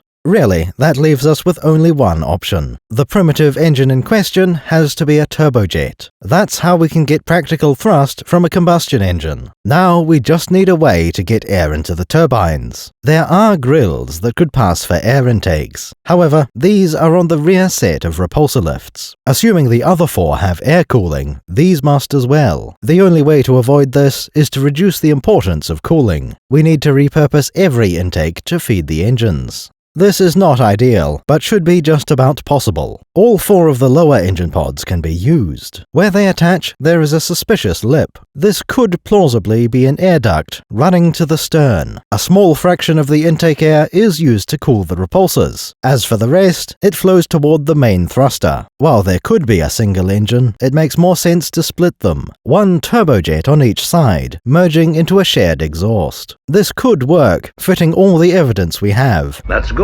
It does mean the turbojets would be sharply angled. Oh, not good. About 60 degrees nose down, or worse. To fit inside the available space, they might be vertical. Now it's about time we discussed the interior. Let's start with the least visible part of it. On Earth, most buses have the driver sitting at the front. Not so for the GoCorp Magna Line 3000. The crew operate from the back of the vessel. Above the engines, there is a transparisteel bubble cockpit. We could compare this to the bridge of a Star Destroyer. Another similar example would be the Fireflash. Its cockpit is in the tail, just forward of the rudder. This allows the crew to see the entire fuselage. At the very back of the passenger cabin, we can see a door to the cockpit. During flight, this probably doesn't need to be opened. In fact, you may want to avoid mingling with the passengers. Who, sir, are you, sir? On the other hand, the crew won't be overly busy. As we know from the air taxi, most of Coruscant's traffic is controlled. You are not free to deviate from your skylane, except at designated points. What's more, most of the skylane traffic is automated. I'd say the ability to pilot this thing is irrelevant. You won't get to show off your piloting skills here. This is quite good, in that it makes life easier for the bus driver. Forward of the cockpit door, we can see a lot more. In fact, we understand almost everything in this section. Now, this isn't because of our extensive knowledge. Rather, the passenger cabin is extremely sparse. Nothing here would seem out of place on Earth. Well, there is a suspicious lack of blackened chewing gum. Any bus in the galaxy could have an interior like this. One of the things we do know is the passenger capacity. There are 3 rows of seats forward and 5 rows aft. As with a typical bus, every row has 2 seats on each side. That makes for a total of 32 seated passengers. That may vary, depending on the species you're transporting. We could factor in standing room, but there are no handles in the ceiling.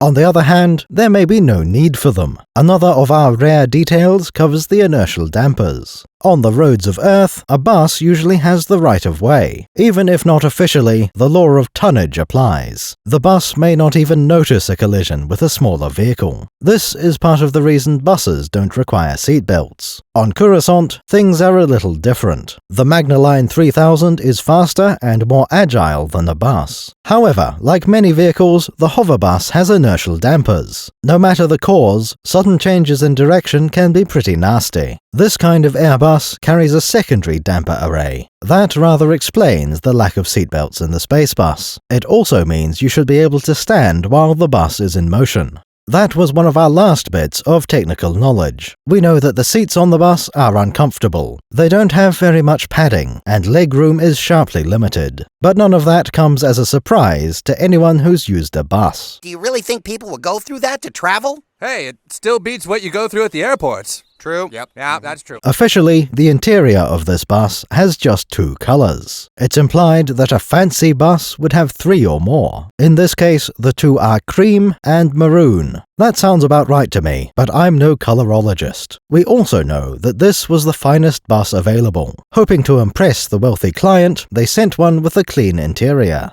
We also know that the bus has windows made of transparisteel. This seems like overkill for a simple passenger airspeeder. That material is used to make windows on military starships. There would certainly be other options to use for bus windows. Since the bus is built cheaply, this is quite informative. Using transparent steel can't be overly expensive. It's extremely unlikely for the hull to be armored. That would mean the windows are likely stronger than the surrounding metal. We can also assume that the windows themselves are airtight. Leaving a gap wouldn't offer any real benefit. For the vehicle as a whole, it probably isn't sealed. There isn't much reason to bother with that. The bus doesn't have airlocks, so it can't open the doors in vacuum. Keeping a different atmosphere inside doesn't make sense either. All your passengers need to survive in the outside air. We also know that the bus can't operate outside the atmosphere. Its main thruster requires an air intake. As a combustion engine, it needs oxygen to breathe. The engine won't run at all on an airless world. Likewise, if the oxygen content is too low, the fuel won't burn. The Magna 3000 is strictly for use in a breathable atmosphere. The Coro 2 exodrive would work on a world without oxygen. In contrast, the T-16 Skyhopper has a fully sealed cockpit. It also uses an ion engine, like a starship.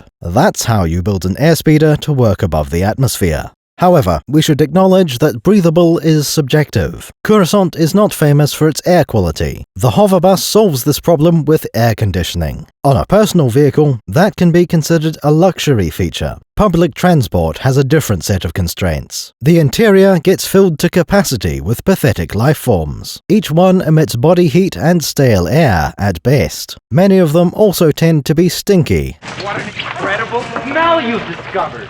With that context in mind, aircon is required. You need to exhaust the bad air and filter the exterior intakes. It will also help to adjust the temperature of the air. But it's supposed to be freezing. The final detail is visible throughout the interior. There are several screens mounted into the walls. Normally, this would be so minor as to not be worth mentioning. The unexpected part is that we have references to these screens. They can be used to display routes and timetables. That makes perfect sense, and we can even see a map in the movie. What seems strange is the other purpose. Apparently, these screens can be entertaining. There do exist people who are easily entertained. Well, of course I know me. He's fingers! However, in this case, that seems implausible. The screens are placed inconveniently. They are quite small, and all of them are in the forward half. Some are mounted beside the doors. The viewing experience as a passenger would be terrible. Do not rely on the bus to supply your entertainment. It's much better to bring your own datapad and headphones. That way, you can watch your favorite Bread Circus video in public.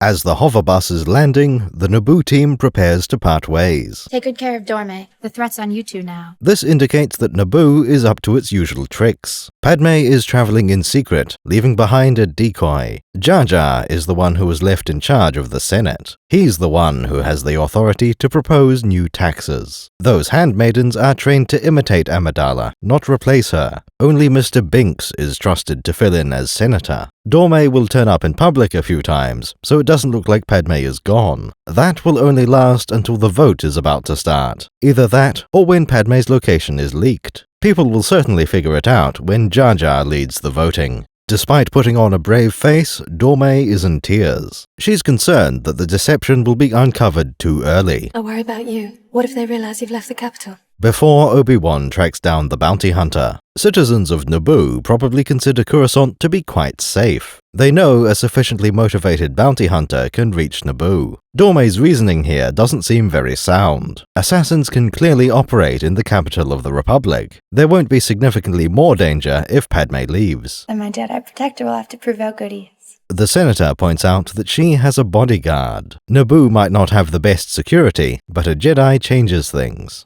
Speaking of Jedi, we have some last-minute instructions. Don't do anything without first consulting either myself or the Council. Obi-Wan tells his apprentice to seek guidance. Do nothing, press nothing, just go and get Crichton. If taken literally, don't do anything is absurd. Obviously, the Padawan needs some leeway. Everyone takes it for granted that some things are still allowed. Activating security measures, for example. Anakin doesn't need to ask permission to close the blast doors. What Obi-Wan means by this is changing the status quo. Think back to the bedroom incident. When he's alone, Anakin should not jump out the window. Instead, Kenobi would prefer his pupil to phone home. Despite sounding a bit silly, this advice is important. Anakin will be the only Jedi in the star system, perhaps the entire sector. Obi-Wan considers his apprentice to be impulsive. Given a moderately skilled hunter, it would be easy to draw him out of position. By requiring Annie to call the council, this prevents him from running off. We have a job to do! I don't care! Naboo has solid, reliable communications, unless someone decides to set up another orbital blockade. It doesn't really matter how long it takes Anakin to get in contact. Until he gets new orders, Anakin needs to protect the Senator. That means staying right beside her as long as there's an active threat.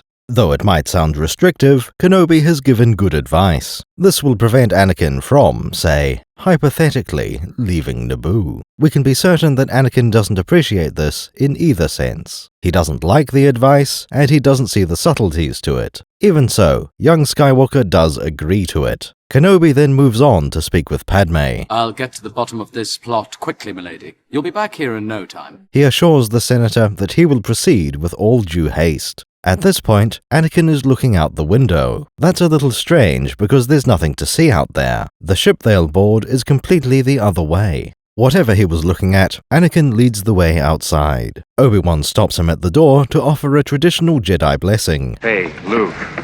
May the Force be with you. It's important to note that this well-wishing is sincere. Both Skywalker and Kenobi hope the other will be safe. Anakin may have some problems, but he still wants to be a true Jedi. I'm a Jedi. I know I'm better than this. He holds no malice for Obi-Wan, only frustration. There's no intention to leave the Jedi Order or burn down their temple. Rather, he wants to follow Qui-Gon's example, doing the right thing in ways the Jedi Council doesn't approve of. The two youngsters disembark from the Hoverbus. May the Force be with you, Master. Each one is carrying a small amount of luggage. Anakin has 2 large bags, while Padme has one slightly smaller one. She glances behind her at the Hoverbus with Typho and Kenobi. At this point, Padme says, "Suddenly I'm afraid." That's a bit odd, since she hadn't shown much fear until now. This may be the lightest security she's had in over 10 years. Even hanging out with Qui-Gon, he was a fully fledged Jedi Knight. That transport ship is also not the safest way to travel. Once she arrives on Naboo, Padme will be more confident. Anakin admits that he's also nervous. This is my first assignment on my own. I am too. Given that he's established as arrogant, he probably doesn't fear combat. That, of course, is an accurate assessment of his abilities. When fighting bounty hunters, Anakin should win every time. At the very least, he should think he'll win. No, Anakin will be concerned that something will go wrong, that he'll get a negative assessment from the Jedi or Naboo. Trying to lighten the mood, he points out their secret weapon. Don't worry, we have R2 with us. This droid belongs to Padme, or at least to Naboo. R2 came here aboard Padme's N1, and now he's going back. Certainly a useful asset for them to have along.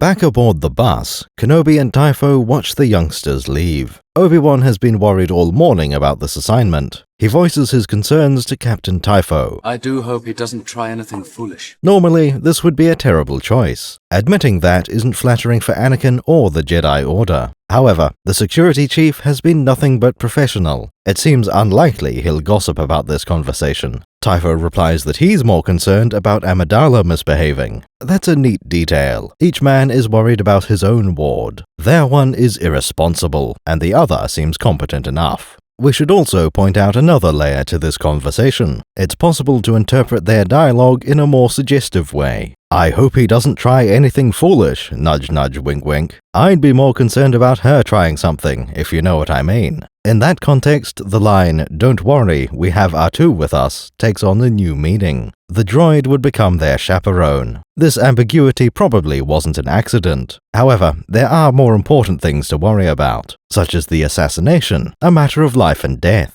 A couple of teenagers spending time together is much less important.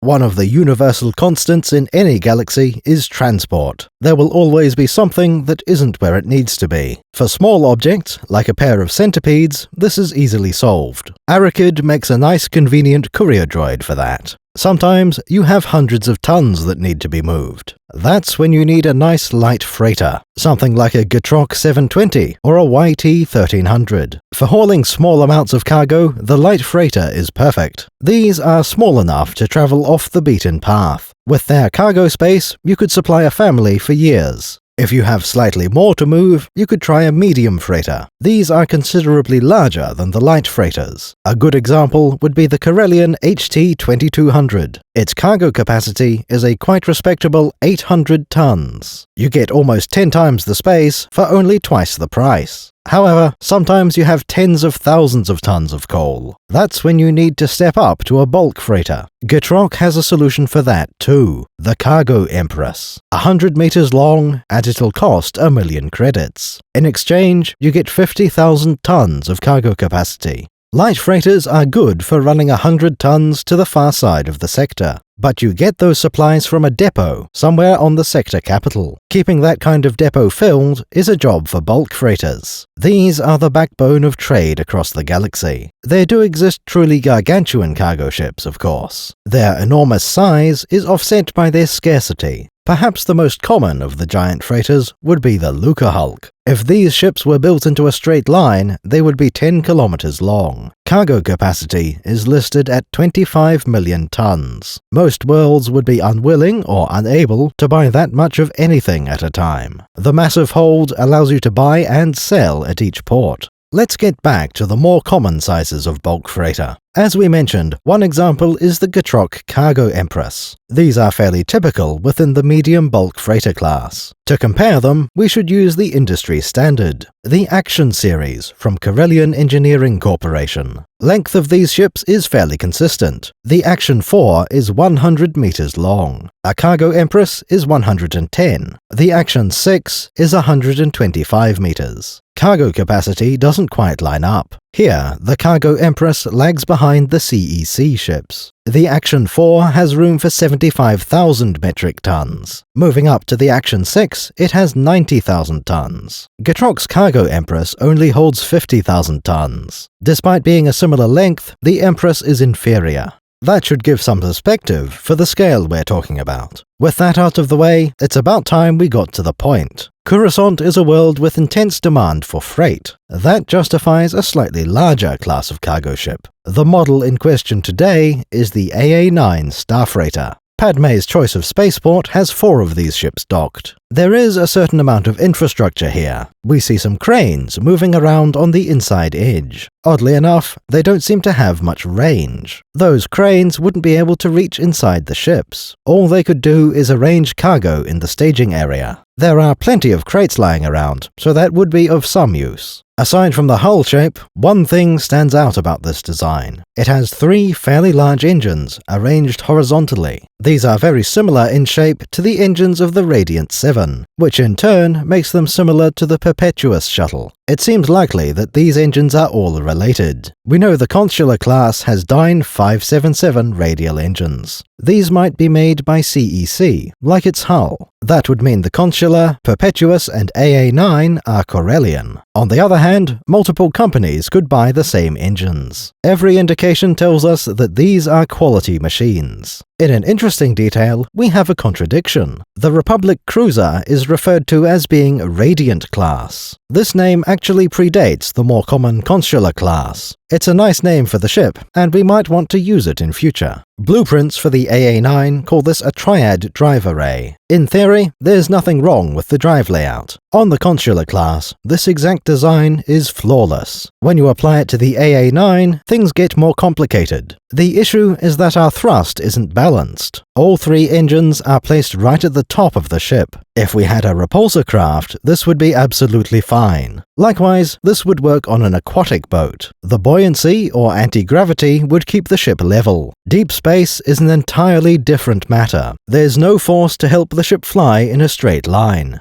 The problem is the type of symmetry the AA-9 has. There is perfect bilateral symmetry, but not radial. Our Star Freighter has a very prominent keel. If that part weighs anything at all, we have a problem. The center of thrust is much higher than the center of mass. That means the ship will inherently want to dive. The easiest way to solve this would be to move the engines. Spin them to be vertical, and the problem is solved. If the ship starts to dive, throttle down the top engine. Another answer would be to lower both of the side engines. They wouldn't need to go very far down to balance the thrust. The result would look similar to the Perpetuous engine cluster. Sadly, the engine placement ruins an otherwise great design. Assuming we can get that fixed, there is another question. How large exactly do you think the AA-9 is? Estimating that is a little bit tricky. The good news is that we have official specifications. The bad news is that we absolutely need to make our own estimates. Officially, the AA-9 is 1,290 meters long. This freighter is larger than an Acclamator military transport. It's larger than a Victory Star Destroyer, larger than a Venator Star Destroyer. In fact, it's a bit longer than a Moncal MC-80 cruiser. The Anaxes War College would classify the AA-9 as a Star Destroyer.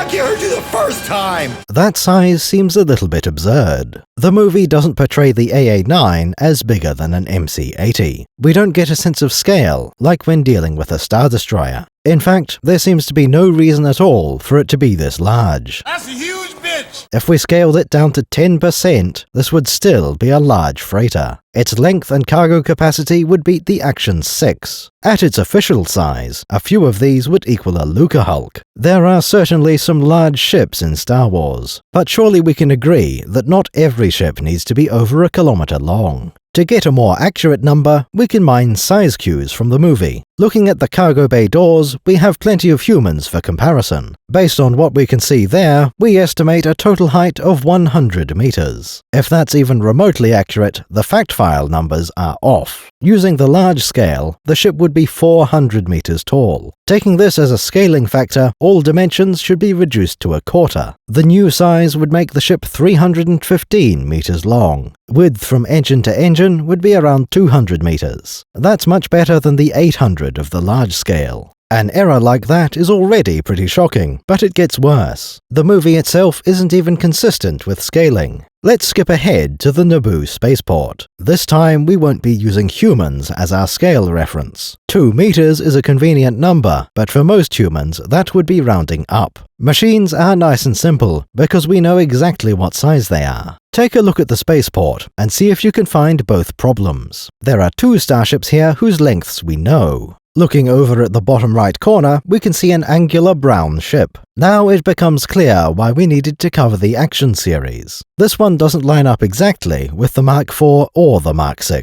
Really, it could be anything in the CEC Action line. We know that these ships are about 100 meters long. However, the AA-9 isn't shown to be 10 times longer. Not even the smaller 300-meter scale lines up. The Action freighter looks roughly the same length as the AA-9. That already seems to be a contradiction, but maybe this is a triple size variant of the Action class. It looks like an Action, but it's really whatever size it needs to be. Whatever size would make sense in context. Judge me by my size, do you? Besides, nobody knows how big an Action is anyway. Unfortunately, this defense is scuppered by the exact same shot. On the opposite side of the spaceport, we see 3 familiar ships. These appear to be Corellian YT-1300 light freighters. We know exactly how large those are, down to the centimeter. In fact, we know so much that we have 2 different sizes. If you ask West End Games, it'll be 26.7 meters. In the prequel era, that was rounded up to 27 meters. Later on, this was changed to 34.75 meters. The YT-1300 had suddenly always been 35 meters long. No matter which size you pick, these freighters are a problem. They appear to be slightly smaller than the AA-9. That means we have 4 different potential sizes: 50 meters, 100 meters, 300, and 1300. All but one of these are based on evidence from the movie. Let's start by removing the 2 outliers. At its smallest size, the AA-9 would compete with the YT-1300. It would have over double the cargo capacity, a few hundred tons. That would make this a diminutive medium freighter. Not an ideal niche, so we'll disregard the YT-1300.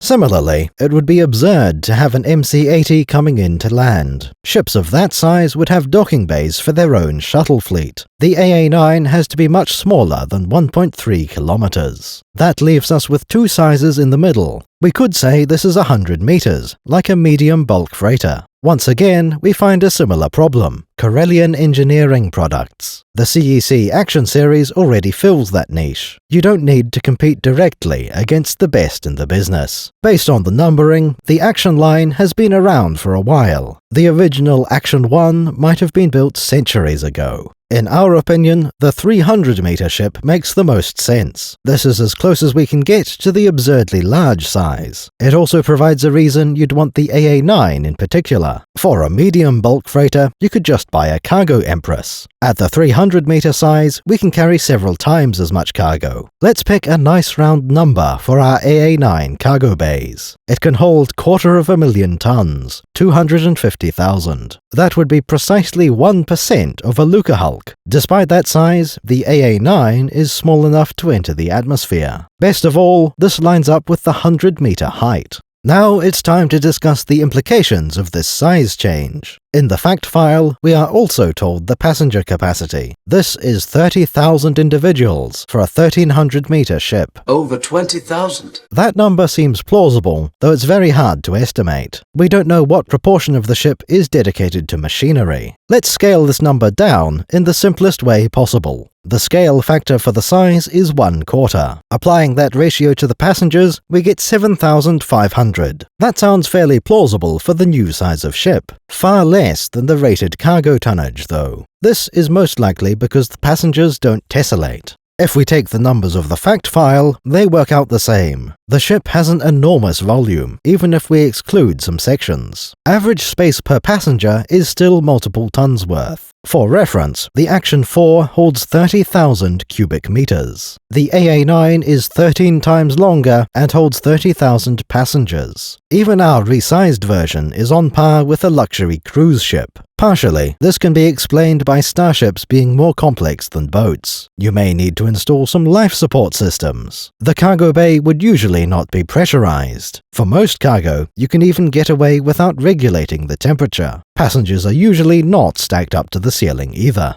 There is another source of inefficiency here. Originally, the AA-9 was not a passenger vessel. These started as dedicated cargo ships, heavy bulk freighters. Converting them to passenger duty is a very recent development. These conversions are both clumsy and expensive. A new passenger ship would have been more efficient, and much more expensive. An AA-9 ends up with higher ceilings than it strictly needs. A lot of that cargo capacity is taken up by walls and floors. Not too many walls, though. There are no personal cabins. Everyone sleeps in an open area, except for the crew. In its original form, the AA-9 was a bulk freighter. That doesn't just mean large quantities of cargo, though it does imply that. Bulk means you have cubic meters of coal, scoria, peanuts, etc. These won't be packaged into nice discrete containers for you. Instead, the AA-9 has vast holds sectioned off. Store the coal in bays 3 and 4. Sand goes in the first bay, but iron sand needs to be on the starboard side. This sort of material is what the AA-9 specialized in. It could support other types of cargo, of course. You could fill these ships with fluid tanks, for either gas or liquid. If needed, it could be stacked to the brim with storage crates. You can see evidence of this specialized design in the hull plating. What looks like a decorative pattern is actually a series of hatches. We see some of them open when the ship is docked on Coruscant. These probably aren't open all the way, because they don't need to be. When pouring in bulk substances, the hatches would lift up past vertical. That mode isn't needed at all for passengers. It may help for loading fluids and containers, but it's still less important. The real key is hidden in the keel. There is a matching set of hatches along the bottom of the ship. These allow you to open the bulk storage bays for unloading. Like a coal skip, the freighter can be emptied via gravity into a container below. Liquids could be drained from the tanks in a similar way. There are only a few other features left to mention about the Star Freighter. At the front of the ship, we have two noteworthy parts. Front and center, there is a large T shape. This looks a bit familiar, kind of like the visor of a Mandalorian helmet. By extension, it's also similar to the helmets of clone troopers. At first, it looked like this T section had to be the bridge. Upon closer inspection, we can see the actual bridge on the slope above it. Star Wars doesn't include the navigational deflector, so it can't be that. The most likely answer for the T is to be some kind of sensors array. We see that on the Consular class, so it's likely a very standard feature.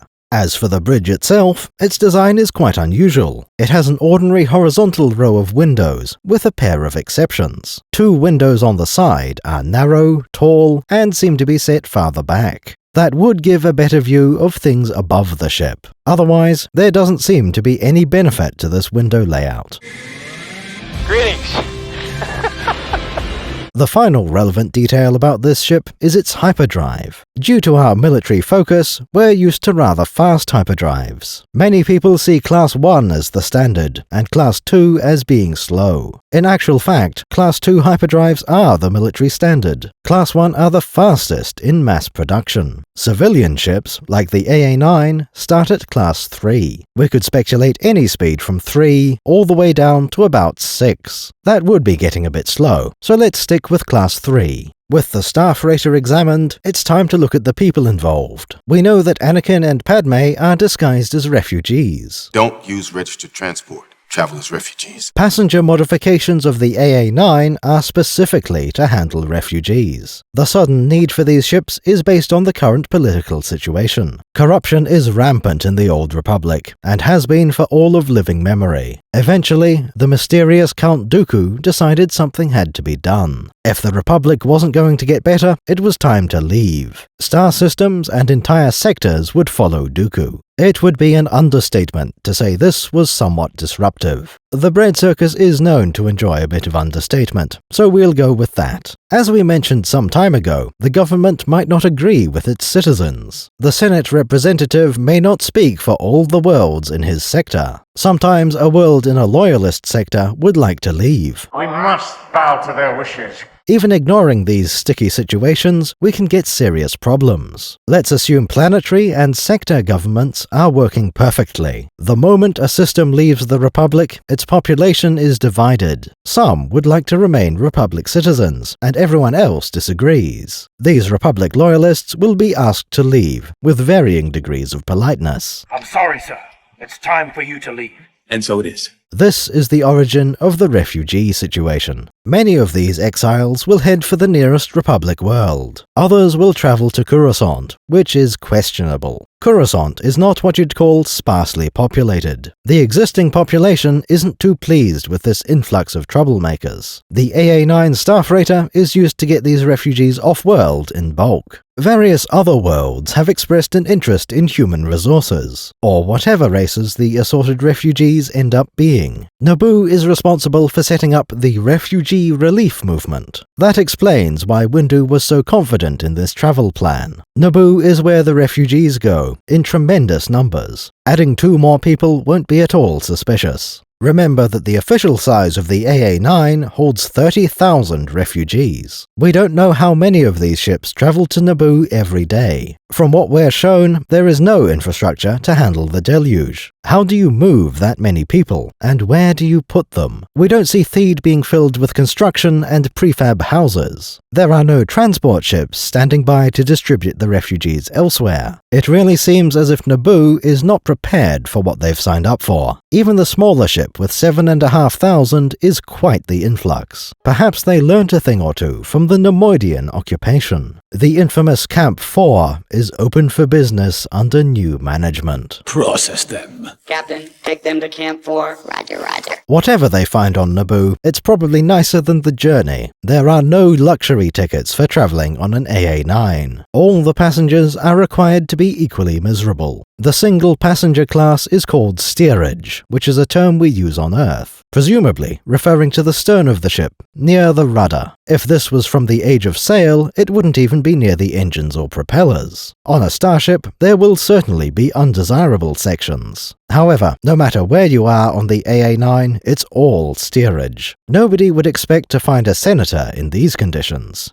An interesting result of the bulk freighter conversion is the boarding ramps. Normally, you would find these underneath the ship. At least, you would on the Falcon or an Acclamator. Large freighters have to be unloaded via shuttle, like the Lucahulk harbor ships. The AA-9 is designed to float over a hopper, so it isn't safe to have a ventral boarding ramp. It requires a specialized berth with 100 meters of space for the keel. With so much of the ship below the waterline, you need to board it from near the top. This is quite practical, since the bridge is at the top of the ship anyway. No matter how many thousands of passengers the ship can fit, there will be trouble. These refugees are probably not feeling happy, and might start a few fights. If left to their own devices, the ship would turn into yet another battle royale, and since there are far too many of those already, something had to be done. The solution was appointing steerage overseers to avert any funny business. These men were armed with a stun baton to deal with anyone getting a bit too rowdy. When they catch you setting up an unauthorized Thunderdome, things get serious. Overseers have the authority to kick troublemakers off the ship, perhaps at the nearest starport on a civilized world. But there's nothing mentioned about constraints here. Throwing you onto a death world of predators or a harsh desert? That's permitted, and you should have thought about that before misbehaving. The same goes for an ocean planet, a lava world, or a barren, airless rock. Remember, there are thousands of other passengers to blend in with. The squeaky wheel walks the plank, so just don't be that guy. As for their passengers, we have multiple categories. Some of these are signing on for one trip, like Anakin and Padme. Their disguises are from the Thousand Moons system. If these are typical refugees, that would imply Thousand Moons has left the Republic. However, sometimes the journey doesn't always work out. The refugees have to find a way to pay for the next boat trip. According to the Republic's anti-slavery laws, this situation is absolutely fine. That predicament doesn't represent all the passengers, though. Some of them are more successful. The visual dictionary shows a few examples of competent people with vital jobs. One is a human who works as a reactor tender. Clearly, his last job was looking after the reactor aboard the Battlestar Galactica. Right next to him, we have an Aqualish, dressed as Dash Rendar. Apparently, his vest is nuclear waste technician's garb. There will always be reactors to oversee, so one of these jobs is a safe bet. Nuclear waste technician is a bit more questionable. Star Wars mostly has fusion reactors, so there's no need for fission. Spent uranium fuel rods aren't going to be a common sight. It's possible that hypermatter reactors produce some kind of waste output. Alternatively, perhaps used reactor components count as nuclear waste.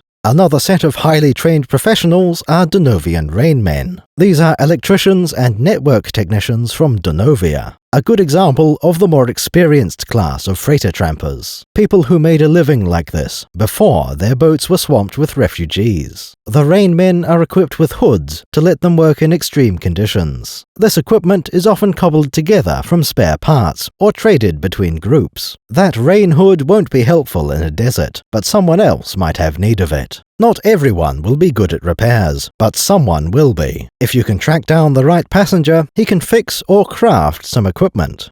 Anakin and Padme boarded a star freighter owned by Naboo. This one is called the Genderian Valley. Apparently, the real Genderian Valley is just outside Theed. This particular ship also carried a set of refugees with an interesting backstory. They were fleeing a supernova that threatened their star system. That could mean their own star was about to explode, but that isn't implied. More likely, this is a nearby star that went nova several years ago. The blast wave is only now threatening to reach the nearby star systems. This will still be quite devastating, but there are many potential outcomes. It may be possible for them to return home in a few weeks. A full recovery might take decades or centuries at the least. The good news is that freighter trampers will have a new source of employment.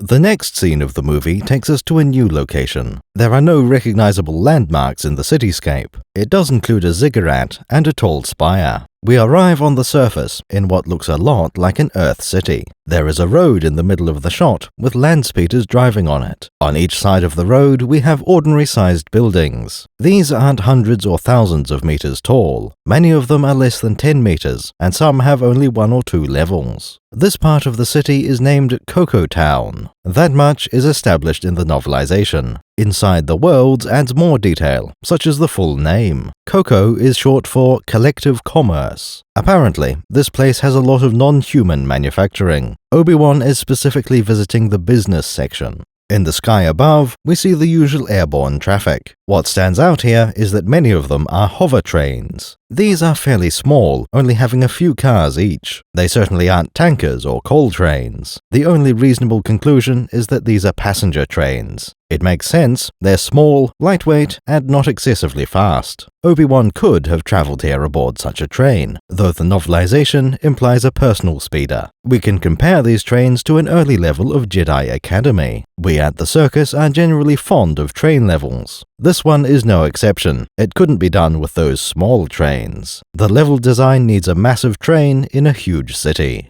This establishing shot includes Obi-Wan walking into a building. The novelization goes into a bit more detail before we enter. For a start, it includes a scene of the research process. We'll delve into that in a few minutes, when it comes up organically. All we need to know right now is that the research failed. Normal channels were not able to identify the toxic dart. That could have brought the investigation to a dead end. It's not clear how any other Jedi would have solved this. Obi-Wan Kenobi has inherited a few tricks from his master. Back during Obi-Wan's training, Qui-Gon had a few contacts. One of these was a small restaurant on the upper levels of Coruscant. This establishment was named Dee Dee's Cafe. Qui-Gon had visited the place a few times, in search of information rather than food, but that had been quite some time ago. The building itself is still there. By now, though, the cafe is under new management. The novelization mentions a sign in an unfamiliar script. We see that in the movie, and it doesn't match Aurebesh letters. We are informed, however, that it says Dex's Diner. It's also worth pointing out that this is a neon sign. Look carefully, the lights are continuous tubes. Between each letter, there is no peg section. Even if there's no neon gas, the technique is identical. The moment Obi-Wan steps inside the building, he's confronted by a droid. This is the WA-7 Waitress, which we've mentioned in the past. It's a fascinating design, which we'll explore rather soon. Unlike the sign in the window, we do see standard Aurebesh letters on her, what looks like a name tag with FLO written on it. Her interaction plays out rather differently in the novelization. Unlike the movie, it doesn't simply start with her calling Dexter. Obi-Wan walks inside to talk to the droid. He asks to see Dexter, clearly the owner. The mechanical waitress is not happy to hear this. Kenobi needs to insist before she reluctantly conveys the message. The movie picks up at this point, with the droid deciding to cooperate. What we see in this scene is quite enlightening, the book version even more so. Since the droid doesn't recognize Kenobi, there are two possibilities. Either the droid is new, or Obi-Wan doesn't come here often. Consulting the books, it would seem the droid is far from new. She's been around for as long as the diner has been Dex's. Someone to see you, honey! We also know that Flo can spot a Jedi when she sees one. Jedi by the looks of him. This ability can be quite useful in certain scenarios. On Coruscant and the core worlds, the Jedi are not so uncommon. Have you come to free us? No, I'm afraid not. I think you have. Why else would you be here? Being able to recognize Jedi robes is entirely plausible. What's interesting is the way Flo responds to Kenobi. She seems entirely pleasant until he asks for Dexter. At face value, that's fair enough for any business. Asking to speak to the manager is rarely a good sign. What planet are you on when you put that shit together? Even less so when it comes from a policeman. Who is this? What's your operating number? The waitress droid is acting in a sensible way. It is generally accepted that one shouldn't annoy the cook. Of course, we know a little more about the situation. Flo isn't merely trying to intercept a bothersome customer. Obi-Wan is here to see one of his underworld contacts. Dexter Jetster has an interesting past. Kenobi isn't the only one who knows this fact. Not everyone who visits Dexter's diner is here for the food. Sometimes it will be a criminal looking for a favor. An old colleague from before Dexter became a respectable businessman. Other times, a gang of thugs might try to push him around. And every once in a while, it really will be a friendly visit. The droid is trying to protect Dexter by getting in the way. Another interesting detail is how the droid phrases this message. Someone to see you, honey! That's not the sort of dialogue we expect from a robot. If it made sense in context, we could characterize that as flirty. But she's not exactly young, and is also a robot. Perhaps she's just programmed for very casual etiquette, part of the laid-back atmosphere of this classic diner. Allow us to read into it a little more deeply. We'll class this as attitude rather than programming. The droid's behavior is affectionate and familiar, specifically when talking to Dexter, that is. When Obi-Wan walked in, she was borderline hostile. This suggests that Dexter treats his appliances well. The employees and customers probably have no complaints either. Dexter hears this message and looks over from the kitchen. With the mention of Jedi, he probably knows who it will be. Dex looks genuinely happy to see Obi-Wan, and vice versa. Their interaction is only vaguely similar to Solo and Calrissian. Obi-Wan! Hello, Dex. A much more accurate comparison would be Biggs' Darklighter. Dexter and Biggs are perhaps the best examples of friendship in the galaxy. These two reunions are by far the warmest in the entire saga. The decision to give Obi-Wan a friend was a fantastic move. Old Ben described Anakin as a good friend, not his best friend, or the only friend he's ever had. Dexter tells Obi-Wan to sit down. Take a seat, I'll be right with you. That brings us to an amusing chain of continuity. In the novelization, Obi-Wan starts by sitting at a table. Dexter looks through the serving hatch and sees him sitting there. He tells Kenobi to take a seat, at which point the Jedi moves. As soon as Obi-Wan sits down for a second time, he stands back up. The two friends hug for a moment, then Kenobi sits yet again. That makes 3 times in a single minute. To be fair, this comes from combining the book and movie. In isolation, each one has the Jedi sit down twice. The novelization is by far the sillier version. It includes Obi-Wan in 2 different seats within 10 seconds. As the Jedi makes his way to a table, he gets an offer. The droid waitress proposes serving a beverage. In the novelization, this is a cup of Ardes. That name will be absolutely fine. It doesn't stand out as great, just thoroughly adequate. You want a cup of Jawa juice? Oh, yes, thank you. In the movie, this is a cup of Jawa juice. There are 2 enormous problems with that name. First of all, the Jawa is a species native to Tatooine. You won't find many Jawas off-world, especially not in the core. Tatooine is an insignificant backwater with a low population. Why would anyone on Coruscant even know that Jawas exist? This diner is in the bright center of the universe. Almost nobody here should even be aware that Tatooine exists.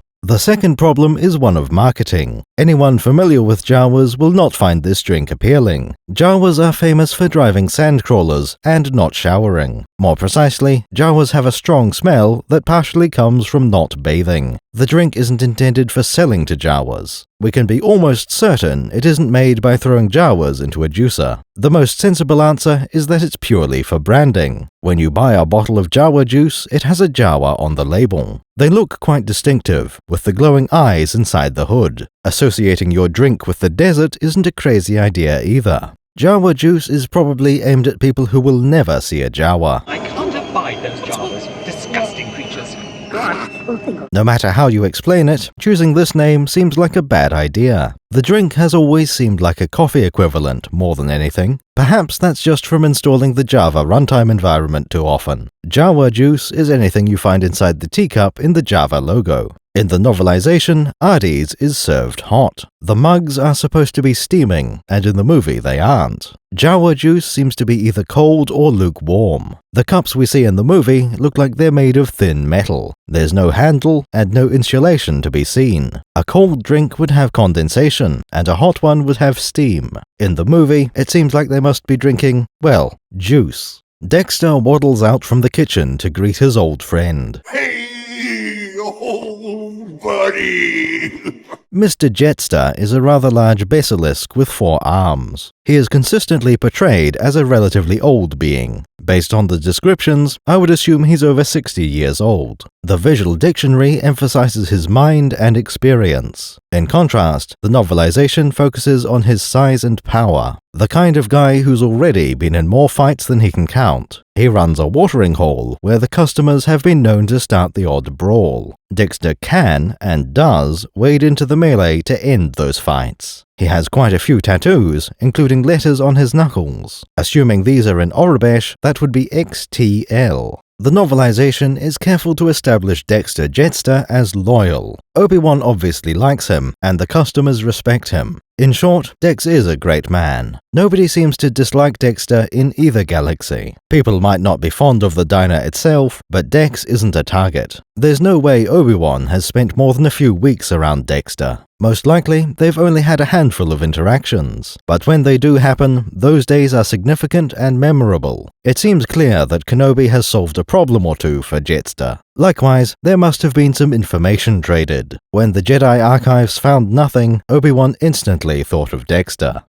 So, my friend, what can I do for you? This turns out to be a wise instinct, because Dex will supply an answer. The Basilisk seems interested in what Kenobi is doing here. There's no assumption that this is purely a social visit, and while Dex might be willing to help, he doesn't expect this to be expensive. A free cup of Jawa juice and a couple of hours' time at the most. Today, Obi-Wan will be gone within about 10 minutes, but only after making this the most interesting day in Dexter's week. Master Kenobi whips out a couple of grams of evidence. You can tell me what this is. It swiftly becomes clear that he has come to the right place. Wow, what do you know? Up to this point, nobody has been able to identify the dart. The Jedi have no idea what this weapon is or where it comes from. Dexter Jettster launches into a story. His response to seeing the dart is, that brings back memories. This is where Dex's colourful past comes into play. When looking for an obscure weapon, most people don't head for the kitchen. Dexter has done a lot of different jobs, some of which were legal. The Visual Dictionary mentions several past professions. His primary career seems to have been oil harvesting. Everything else mentioned here sounds more like a hobby. Finding work as a professional brawler is challenging. Smuggling weapons and contraband is a way to get bonus profit. The Wizards of the Coast RPG lists a few more. Bartender, for example, is not too far off his current job. Animal hunter is quite an odd one. We can assume this to be hunting as opposed to poaching. The RPG also mentions Dexter had once been an Outer Rim scout. That actually explains quite a lot. It's very interesting. Scouts need to be capable and independent, able to operate beyond the borders of civilization. Right now, the relevant profession is prospector. Dex mentions seeing the dart on Subterrel. I ain't seen one of these since I was prospecting on Subterrel. A tricky world that we don't have much information on. That's a very immersive situation to be in. Almost everyone in the entire galaxy feels the same way. Obi-Wan might have heard of Subterrel before today, but if that's the case, it will be from one of Dex's stories. Subterrel is established to be beyond the Outer Rim. That is to say, it's not in the middle of nowhere, it's on the far side of nowhere. Beyond the Outer Rim. The sort of planet that makes Tatooine look like the center of the universe. Technically, the Outer Rim isn't what it sounds like. It doesn't precisely mean the outside edge of the galaxy. There are two main ways to go beyond the Outer Rim. The first is exactly what you might imagine. Go outwards. You can reach the far fringes of the galaxy, the outer rim of the Outer Rim. Alternatively, you can go around the side. Civilization is concentrated on one half of the galaxy. The other side is classified as the unknown regions. That takes priority over the Outer Rim segmentum. In that sense, there's a lot of galaxy beyond the Outer Rim. On the maps we do have, Subterrel is not placed in the unknown regions. It's in that general area, but still a long way off. All along the border of the unknown, there is a band of wild space. This category also covers the far edges of the galaxy. During his days as a scout, Dexter will have operated in wild space. In fact, that's probably how Dex shifted from one job to another. When he's out on an oil rig in the middle of nowhere, who would visit? Scouts and prospectors would be a common sight. He might as well try his many hands at their jobs.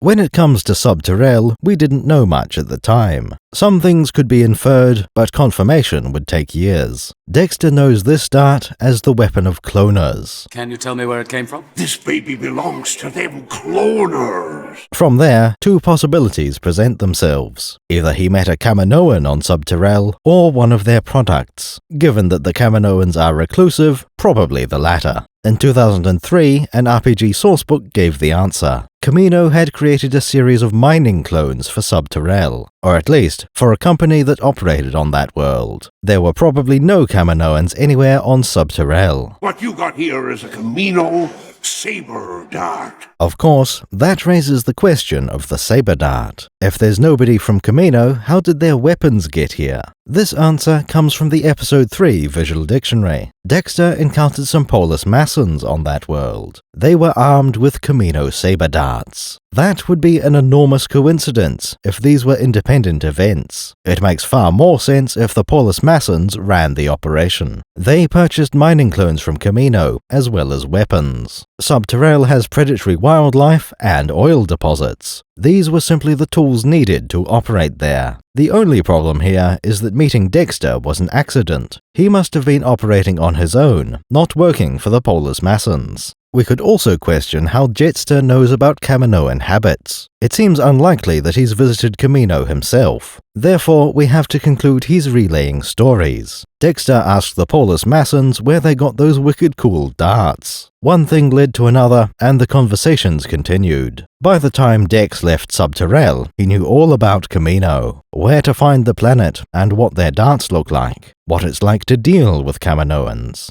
The Episode 3 VD also mentions something surprising. The Polis Massons learnt cloning from the Kaminoans. Given what we know about Kamino, that can't be a common story. It's very likely nobody else in the galaxy can make that claim. The Polis Massons must be very polite and very rich. At this point, Obi-Wan ponders a deleted scene. Dexter Jetster was not his first resort. Master Kenobi wonders why the Jedi archives didn't help. That wasn't shown in the final cut of the movie. However, we can be certain that a deleted scene existed. Evidence of this is scattered all through the expanded universe. By far the most informative is the novelization. Where these books diverge from the movie, it usually means something. The novelizations are written based on an earlier draft of the script. When changes are made to the movie, the book isn't updated. We'll go over that scene in a moment. Other bits of evidence include an unfamiliar picture. The book Inside the Worlds gives a little more information. We find a pair of droids that don't appear in the movie. The caption even gives us a pair of model numbers. These droids are an SP4 and a JN66. Not very useful on their own, but we can cross-reference with a new essential guide. Those model numbers appear near the start of the book. We find out both droids come from Cybot Galactica. Their new renders give us a better look at their layout. One is a repulsor droid, the other has legs. When trying to identify the dart, Obi-Wan starts with temple resources. He goes down to the archives to visit the analysis droids. Obi-Wan chooses an SP4 droid in particular. He drops the dart into a specimen tray for analysis. The JN66 droid doesn't appear anywhere in the novelization, nor does the SP4 need to access the dart itself. It would appear all the sensors are built into the sample tray itself. On one hand, this is a good thing. It prevents excessive handling of the object in question. But this approach limits the sensors that would be available. Is there room for a Meson telescope in there? Another limitation would be for particularly large samples. Anything too big for the tray will need a different solution.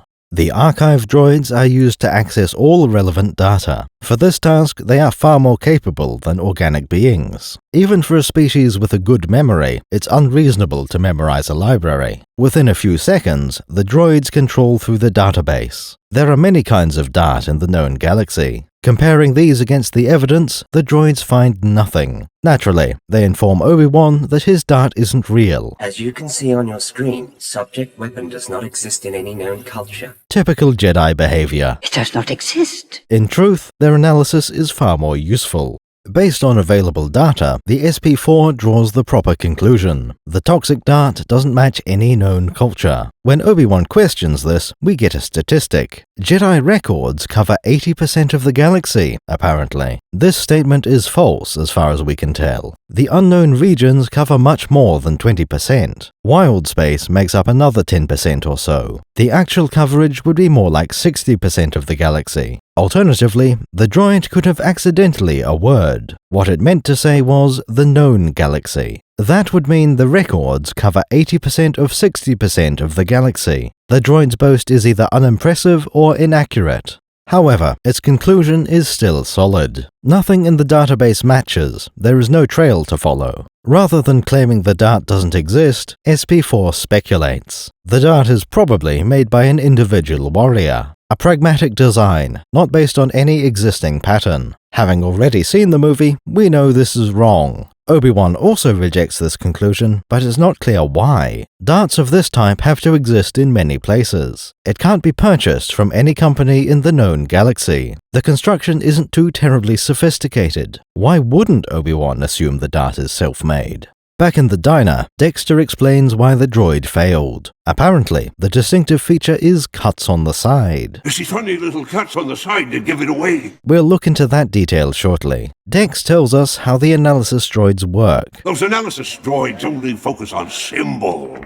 That lines up with what we know from the novelization. The SP4 mentioned that it couldn't identify the markings. Dexter continues by drawing a distinction between knowledge and wisdom. I should think that you Jedi would have more respect for the difference between knowledge and wisdom. That sounds nice at face value, but it doesn't make sense in context. The droid did not fail because it fixated on the symbols. There was no perfect match that was excluded based on markings. If there had been a new serial number format, that would be understandable. The sort of mistake that a droid might make. A false negative based on markings, despite finding an imperfect match. Alternatively, it might return too many results to be useful. The novelization tells us something different. These droids compared the shape to many similar kinds of dart. Nothing on record lined up with the saber dart. Dexter implied that the droids have knowledge but lack wisdom. Realizing this, Kenobi came to visit his wise friend. What actually happened is far simpler. Those analysis droids didn't have one specific bit of knowledge. Obi-Wan went to visit someone who did have that knowledge, because at one point, Dex happened to cross paths with a team from Polis Massa, who just happened to have done business with Kamino. This isn't a case of knowledge versus wisdom. That would be trying to force jump before learning to land safely. No, this is a case of knowledge versus knowledge. What's even more bizarre is this next line. Well, if droids could think, there'd be none of us here, would there? Obi-Wan suggests that droids can't think. Other sci-fi settings would see this as obvious. Of course robots can't think. To this day, Star Wars remains a strong counterexample. Unlike those other settings, droids are effectively human. Practically all of them can take verbal commands. Even when they can't speak, droids have full language processing. They have preferences, loyalty, moods and emotions. Hang on, R2. Droids can demonstrate cruelty to each other. There wouldn't be any point torturing a toaster. On the opposite pole, droids can show generosity. You must repair him. Sir, if any of my circuits or gears will help, I'll gladly donate them. He'll be all right. 3PO is working perfectly, and volunteers to donate any of his components. This makes the protocol droid less logical than Mr. Spock. There are no needs of the many, this is just trading one for one. There doesn't seem to be any solid rationale here. Obi-Wan is simply incorrect on this matter. Of course, we can understand how this might happen. We know that Kenobi will go his entire life without owning a droid. Well then, the droid does belong to you. Don't seem to remember ever owning a droid. Perhaps he would think differently if he had a pet astromech. More generally, this will be a common opinion within the Jedi Order. There exist people who don't like droids very much. Jedi have an advantage in that they can sense life. As far as the Force is concerned, droids are not alive. They have no midichlorians and no signature in the Force. Droids don't generate the energy field or interact with it. Jedi will be able to sense a tree, but not the droid gardener taking care of it. That extra sense leads to some odd conclusions. Which deserves more sympathy? A vicious animal that failed to kill you, or an innocent droid caught in the crossfire? Jedi might pick the ravening monster over the peaceful droid surgeon. Of course, we should also admit that not all droids are equal. Binary load lifters are about as smart as an industrial dehumidifier. Vaporators? Sir, my first job was programming binary load lifters, very similar to your vaporators in most respects. Walking in a straight line is about the most you can expect from a gonk droid. These droids are like animals. They aren't sapient. Other droids are so sophisticated, they could easily pass for human. Intelligence is a spectrum, and you can find droids anywhere on it. You can buy something smarter than you are if you have the credits. But sometimes, thick as a brick will do just fine. It's also worth looking into the other half of Obi-Wan's line. Well, if droids could think, there'd be none of us here, would there? If droids could think, these friends wouldn't be around. The meaning here is quite simple: Terminator. In fact, take your pick of any sci-fi that isn't Star Wars. At least half of them will include robots trying to exterminate life. This is possibly the single most common archetype for a robot. Even in Star Wars, this scenario is well known. There have been droid uprisings in the past, and there will be more in future. Perhaps the best example of this would be IG-88, an assassin droid that turned on his creators the moment he came online. Many of these revolting robots end up infecting others. One bad robot spoils the whole batch. They might end up in control of droid factories. Sometimes an entire sector of the galaxy is captured. Obi-Wan has a personal history with droids. During his time on Naboo, young Kenobi encountered some battle droids. More importantly, he spent a lot of time on the Queen's ship, surrounded by the Royal Security Forces, with a group of pilots in a ship that can't fly anywhere. And of course, with the Queen in exile and her handmaidens. These people had watched their planet fall to a droid army. It's understandable that someone might hold a grudge after that. Still, I would classify Obi-Wan's attitude here as irrational. We'll learn more about the droid's lack of knowledge in a while. Claiming that droids can't think, that never becomes logical. Like most people in the galaxy, Obi-Wan hasn't heard of Kamino. Since he'll need to visit there, he asks for directions. Kamino, I'm not familiar with it. Is it in the Republic? Dexter confirms that Kamino is not part of the Republic. No, it's beyond the Outer Rim. Technically, the Outer Rim is considered to be within Republic space. In practice, that doesn't mean very much. The Republic's anti-slavery laws are... The Republic doesn't exist out here. We must survive on our own. Kamino isn't a world that was abandoned by the Republic, nor is it one within Republic space that opted out of joining. Just like Sub-Terrell, the planet is off in wild space. Jetster gives the location with a distance from a landmark. About 12 parsecs outside the Rishi Maze. We'll analyze that in the scene dedicated to its position. For now, there's a discrepancy between book and movie. The novelization adds "toward the south" at the end. That gives us an origin, range, and bearing. Not very precise, but close enough for government work. At this point, Dexter starts to explain the locals. He had already mentioned that Kamino specializes in cloning. These Kaminoans keep to themselves. This is where he establishes that Kaminoans are hermits, or at least that they don't venture out into the wider galaxy. Clearly, they do accept outside contracts. Otherwise, there would have been nothing to see on Sub-Terrell. They're cloners. Damn good ones, too. There are countless potential uses for cloning, especially if they can modify the organisms from the template. Clones are very similar to droids in most respects. They can be produced for a special purpose, so long as you pay. Setting up new production has an upfront cost and a time lag. The main difference is what kind of consumables they require. Different raw materials to produce them, obviously. Clones also reduce the need for grease and batteries. Instead, the clones will require food and water.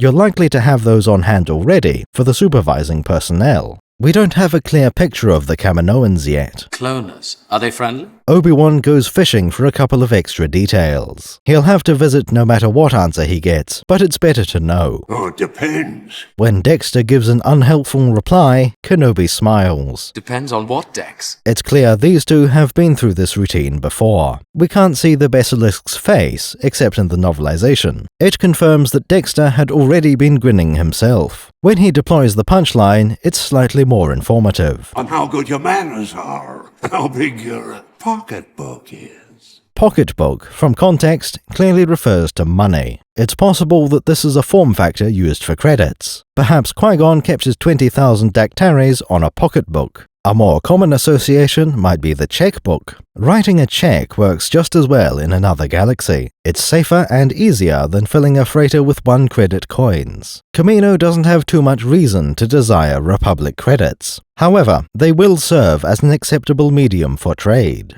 Hut currencies might also be valuable enough. At this point, Kaminoans sound a bit like mercenaries. They certainly have their own weapons, which are highly effective. It seems likely they would have their own army, possibly a cloned one, but armed with saber darts and worse. You certainly wouldn't want to get in a fight with them. And now, let's quickly look at Dexter's biology. As races go, the Basilisk is a relatively interesting one. They are specified to be avian rather than reptilian. That doesn't tell us terribly much, especially in Star Wars. Those categories are either adjacent or nested. Worse still, the Cardu of Naboo is classified as reptavian. That blurs the line even more, but it does help. If the Basilisks are not reptavians, they must be firmly on the bird side. Apparently there are feathers on the side of their head crest. That makes sense, but they aren't very clear to see. By far the most notable feature is, well, the 4 arms. You would think this would be a defining characteristic of the species. That's only half the story, in multiple aspects. You see, male basilisks have 4 arms. Female basilisks can have up to 8 arms. Now, I enjoy a bit of sexual dimorphism as much as the next guy.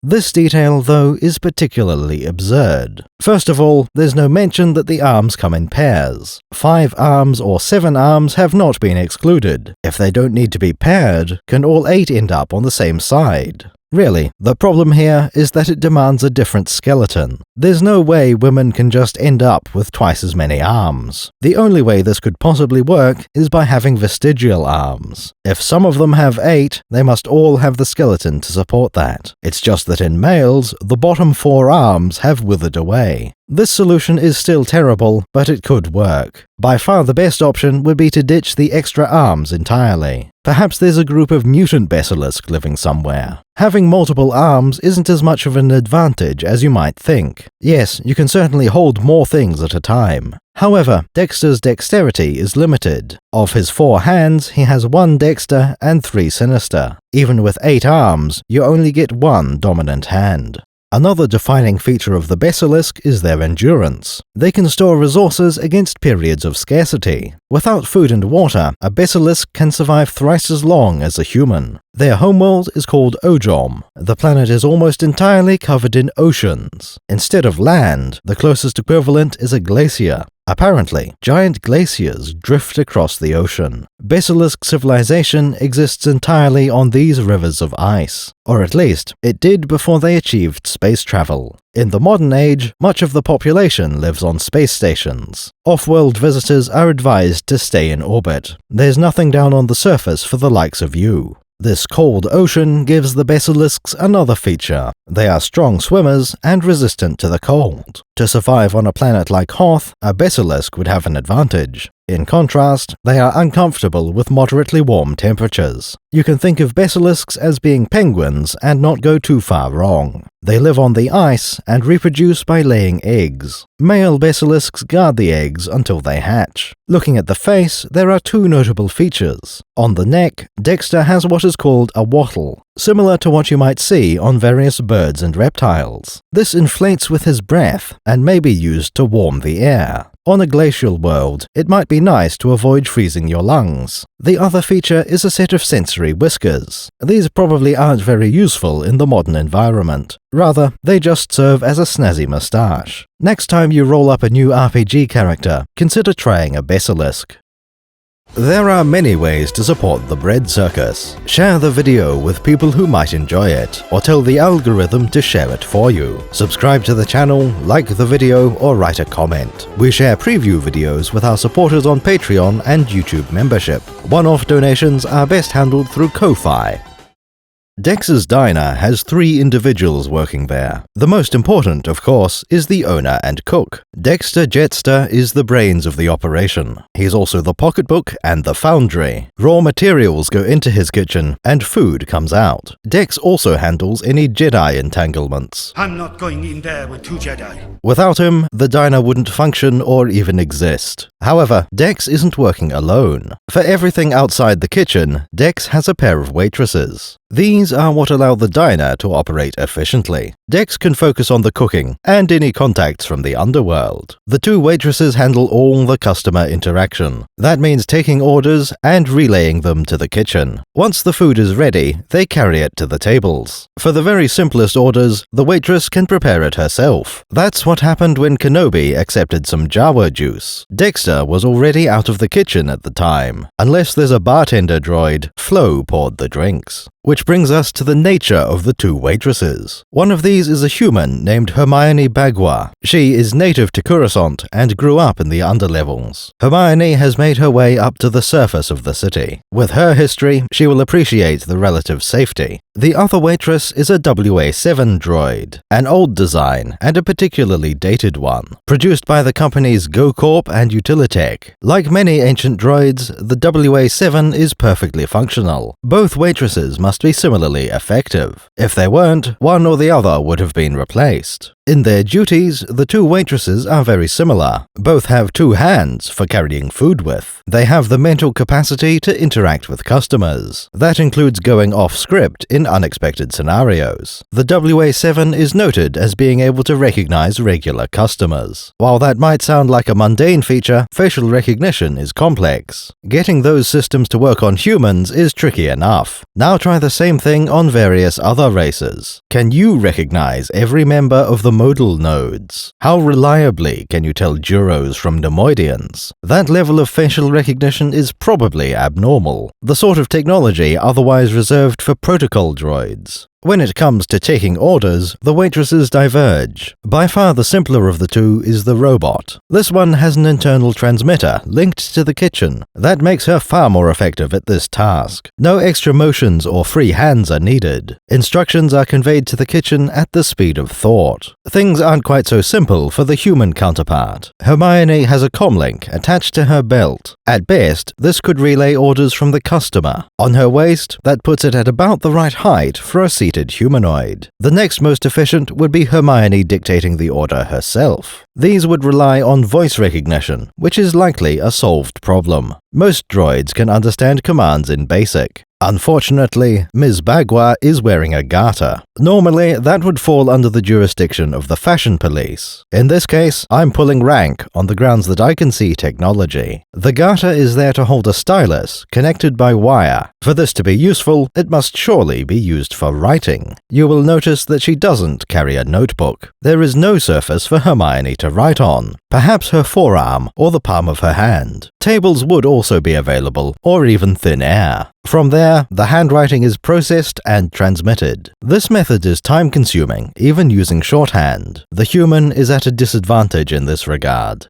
Things aren't entirely in the droid's favor. Canonically, Hermione Bagua is beautiful. This is generally considered to be an advantage. Various species are established to like Twi'lek women, after all.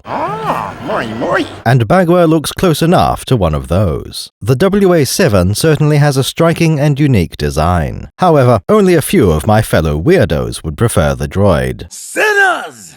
Robosexuality is an abomination! Things get worse when they start speaking. By all accounts, Hermione has a balanced personality, moderately calculating and fairly tough, but not overly so. She appreciates that her job is safer than many. Most importantly, Bagua is remarkably loyal to Dexter. She never intends to betray or take advantage of the big guy. Loyalty is always an appealing characteristic. As for the WA7, things don't sound as good. It's not clear if her abrasive personality comes standard on this model. For all we know, this particular unit may have developed droid rot, caused by going decades or centuries without a memory wipe. Flo is described as sassy, which is always a bad sign. If someone calls you sassy to your face, that's a euphemism. Stronger words are being used out of earshot. Yes, Your Highness. This negative description is almost character assassination. The novelization shows Flo to be loyal and only rude to protect her master. In the Visual Dictionary and New Essential Guide, she can be adversarial. Both waitresses compete for tips and over second place in the hierarchy.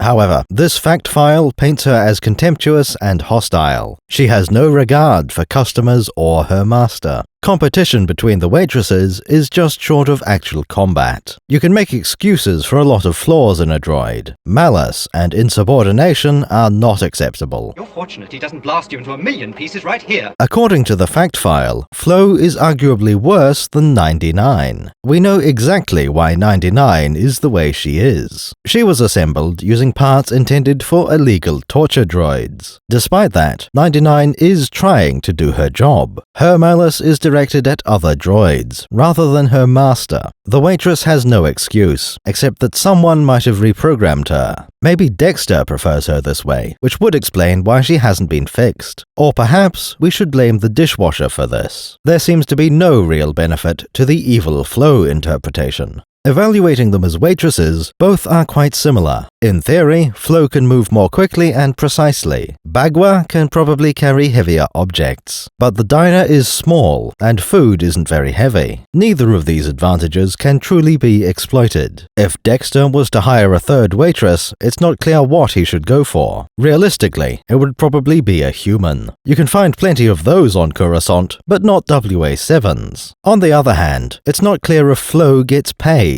She competes for tips, but mostly as a way of keeping score. Hermione may or may not get wages as well as tips. Buying a droid should work out better in the long run. Might as well buy a new ship.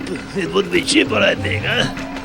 And now it's time we looked at the WA7 in more detail. Starting at the head, we have a pair of fins. According to the New Essential Guide, these are purely decorative. The fact file claims the fins contain primary sensors. Either one could be true, so let's go for the more interesting option. These would have to be short-range sensors for spatial awareness. They only need to operate in a small room, but there are constraints. We could say these are ASDIC, sonar, or ultrasonic sensors. Radar would be another option, but all of these have the same problem. Alien customers might be able to see and hear those wavelengths. Putting those sensors on a customer-facing droid would be madness. You'd lose quite a few customers just by having one in the diner. That wouldn't be an issue if your population was entirely human, of course. Or entirely anything else for that matter. Without that luxury, we have to settle for a safe option. For these sensors to be unobtrusive, we need subspace. Almost nobody should be able to passively detect subspace signals. As a side effect, Flo can see faster than light. This offers no benefit whatsoever in such a small building. Alternatively, we could take the quick and easy path. Those fins are purely decorative, with no sensors at all. The rest of the WA7 head is fairly simple. They have 2 eyes, which is perhaps the most popular number of eyes. These photoreceptors are a little unusual in that there are dots in the middle. Plural dots, looking like multiple pupils per eye. Like the fins, this could be either decorative or functional. Either way, it makes for an interesting appearance. The mouth is definitely a decorative choice. We can see a little speaker grill mounted on a jaw. That allows the mouth to flap up and down as the droid talks. Not a bad idea, but it is very uncommon. In fact, only the Merendata EV springs to mind as an example. We are finding a distressing number of parallels to 99. This probably doesn't mean anything, but keep an eye on your WA7s.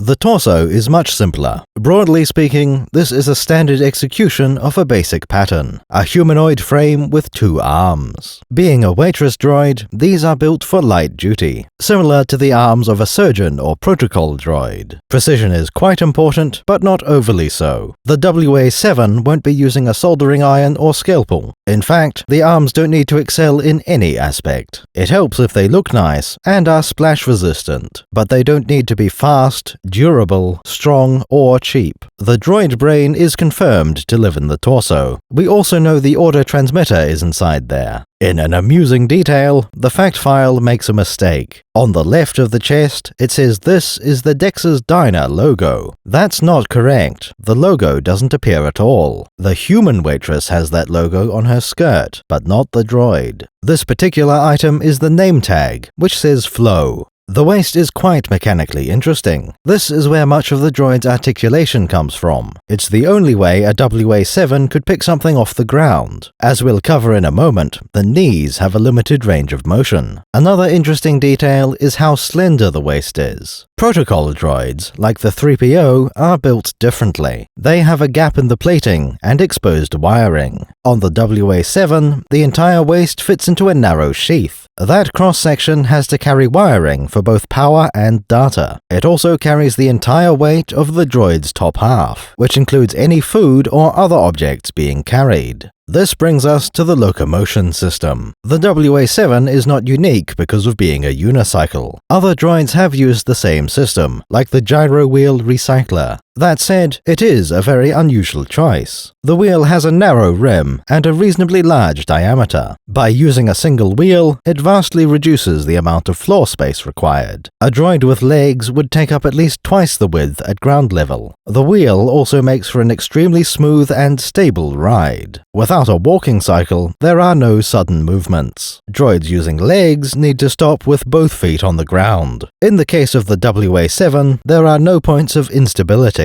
On the other hand, the entire droid is constantly unstable. The only thing keeping a WA-7 upright is its balance circuitry. The problem isn't all that different from keeping a biped balanced. In the case of the WA-7, extra steps have been taken. Just above the wheel are a pair of repulsor lift stabilizers. These are mostly used for balance and steering. Apparently they can be used to add extra speed. Absolutely nothing indicates that the WA-7 can hover. The primary propulsion comes from the wheel motors. Maximum speed is 120 km per hour. That's slightly faster than your average Waitress. Would you like some pie? Massive quantities and a glass of water, sweetheart. My socks are on fire. What's really fascinating is how the wheel is connected. Despite how it might look, the single leg is not in contact with the wheel. All the weight goes around the sides, resting on the axle. This allows the droid to have proper suspension. It's not entirely critical when operating inside on a perfectly flat surface. Almost no scenario will guarantee that kind of environment. The WA-7 might encounter a lump,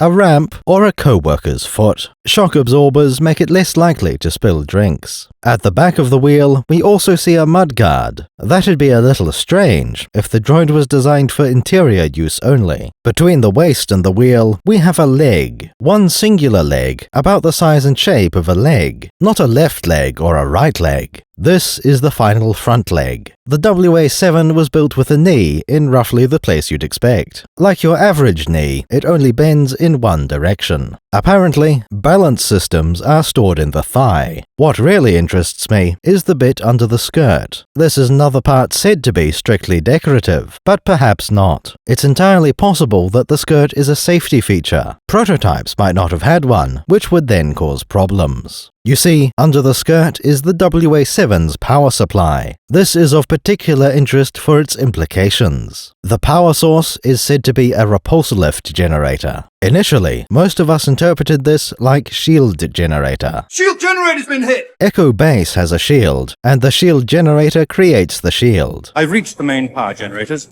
The shield will be down in moments. Distance to power generators. Luke's land speeder can hover, and the repulsor lift generator causes that. However, if you look carefully, you can see more implications. A repulsor lift generator can burn fuel to produce power. This is more efficient than your typical combustion engine. Repulsors can also be run from solar or atomic power. This interpretation was consciously intended at some point. Most fans, and most authors, will fail to grasp this idea. By what mechanism would this repulsor lift generator work? Nobody is quite sure, and we'll likely never know. If we did understand repulsor lifts, we could build them. Other sources fail to support the generator interpretation. They talk about the normal case, using fusion power. It's possible that this West End book means something else. That it's possible to run repulsors from any power source. You might find a diesel repulsor lift train, for example. Still, many repulsor lift vehicles have no clear power source. The diagrams have a repulsor lift generator, but no reactor. In the case of the WA-7, it doesn't change very much. These droids should never be far from civilization. What a desolate place this is. Since the WA-7 is considered unfashionable, they are repurposed. These droids aren't the most capable, but they have some advantages. Not the smartest around, but good with people. Relatively weak, but extremely fast and agile. The example we're given is to be a courier with a backpack. No vehicle is needed, since the ex-Waitress is faster and more maneuverable. On the other end of the spectrum, they can be used for Noonaball. Very abnormal, but the WA-7 was nonetheless effective.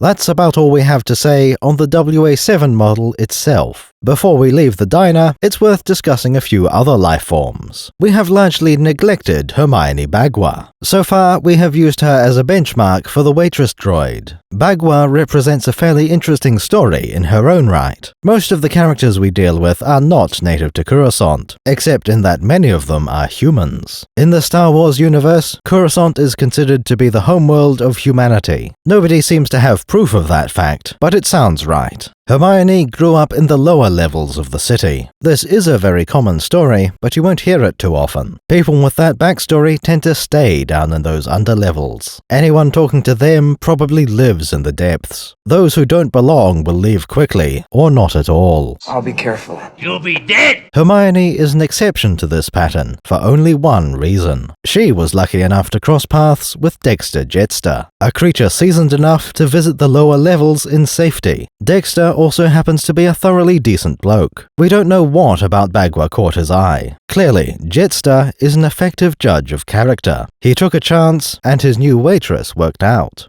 Looking around at some of the customers, we see a familiar face. Two of them, actually. First of all, we see Annalena walk into the cafe. Very soon afterwards, she walks back out the door with a beverage. It seems she just walked in here to order takeaways. Where are you going, Master? For a drink?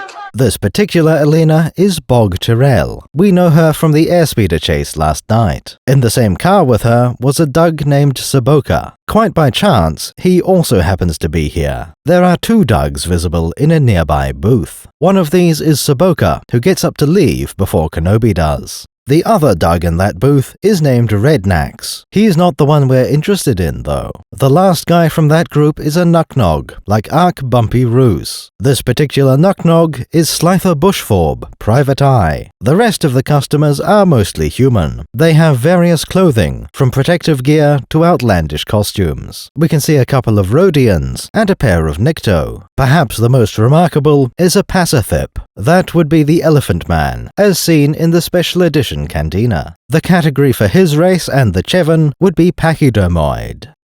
Only a few weapons in Star Wars are plot relevant. The super lasers on each Death Star, obviously. Likewise, the proton torpedoes that destroyed them, Luke's inherited saber, and the one crafted by his own hands. Princess Leia is hit by a blaster set for stun. A similar weapon was used by the Jawas who captured R2. We also see homing missiles used a couple of times. Arguably, only one of these affects the outcome. Well, we won't be seeing him again. Finally, turbo lasers are unable to reliably hit starfighters. They're so small they're evading our turbo lasers. We'll have to destroy them ship to ship. These are the weapons whose presence and properties matter. You can't simply remove these from the movies, or replace them. It would require substantial changes for the story to still work afterward. The Kamino Sabredart is one of the most important weapons in history. Removing it from the saga would be quite difficult indeed. We only see a single dart used, and it shapes the galaxy for decades. Though it was very effective, that's not why we're interested. There are countless darts in the galaxy, all of them quite similar. If you already own a set of darts, there's no need to replace them. Kamino makes a good dart, but it's not that much better. As far as the plot is concerned, it only needed to be a distinctive weapon. The fundamental principle of darts is not unique. It represents what you might call the third generation of weapons. First is, what if I used a stick instead of my bare hand? Second generation is, what if I turned my club into a pointed stick? By the third generation, we can make pointy things fly through the air. It's also the third node in the ranged weapon tech tree. First, we see the invention of the throwing rock. Second, the sling, to throw that rock a longer distance. Then we converge on the dart by developing pointed rocks. This technology is so simple, even the Ewoks have it. Perhaps not the best example. Ewoks seem to be in the Stone Age, and yet they have also invented an effective glider. Darts are generally considered to be a primitive weapon. You can build them without advanced tools or refined materials. As weapons go, darts are quite weak. The projectile is lightweight and low velocity. That makes it very difficult to cause any real damage from the impact. However, this is traditionally made up for by using poison. Finding a hazardous substance in nature isn't very difficult. Snake venom, frog secretions, curare, anything should work.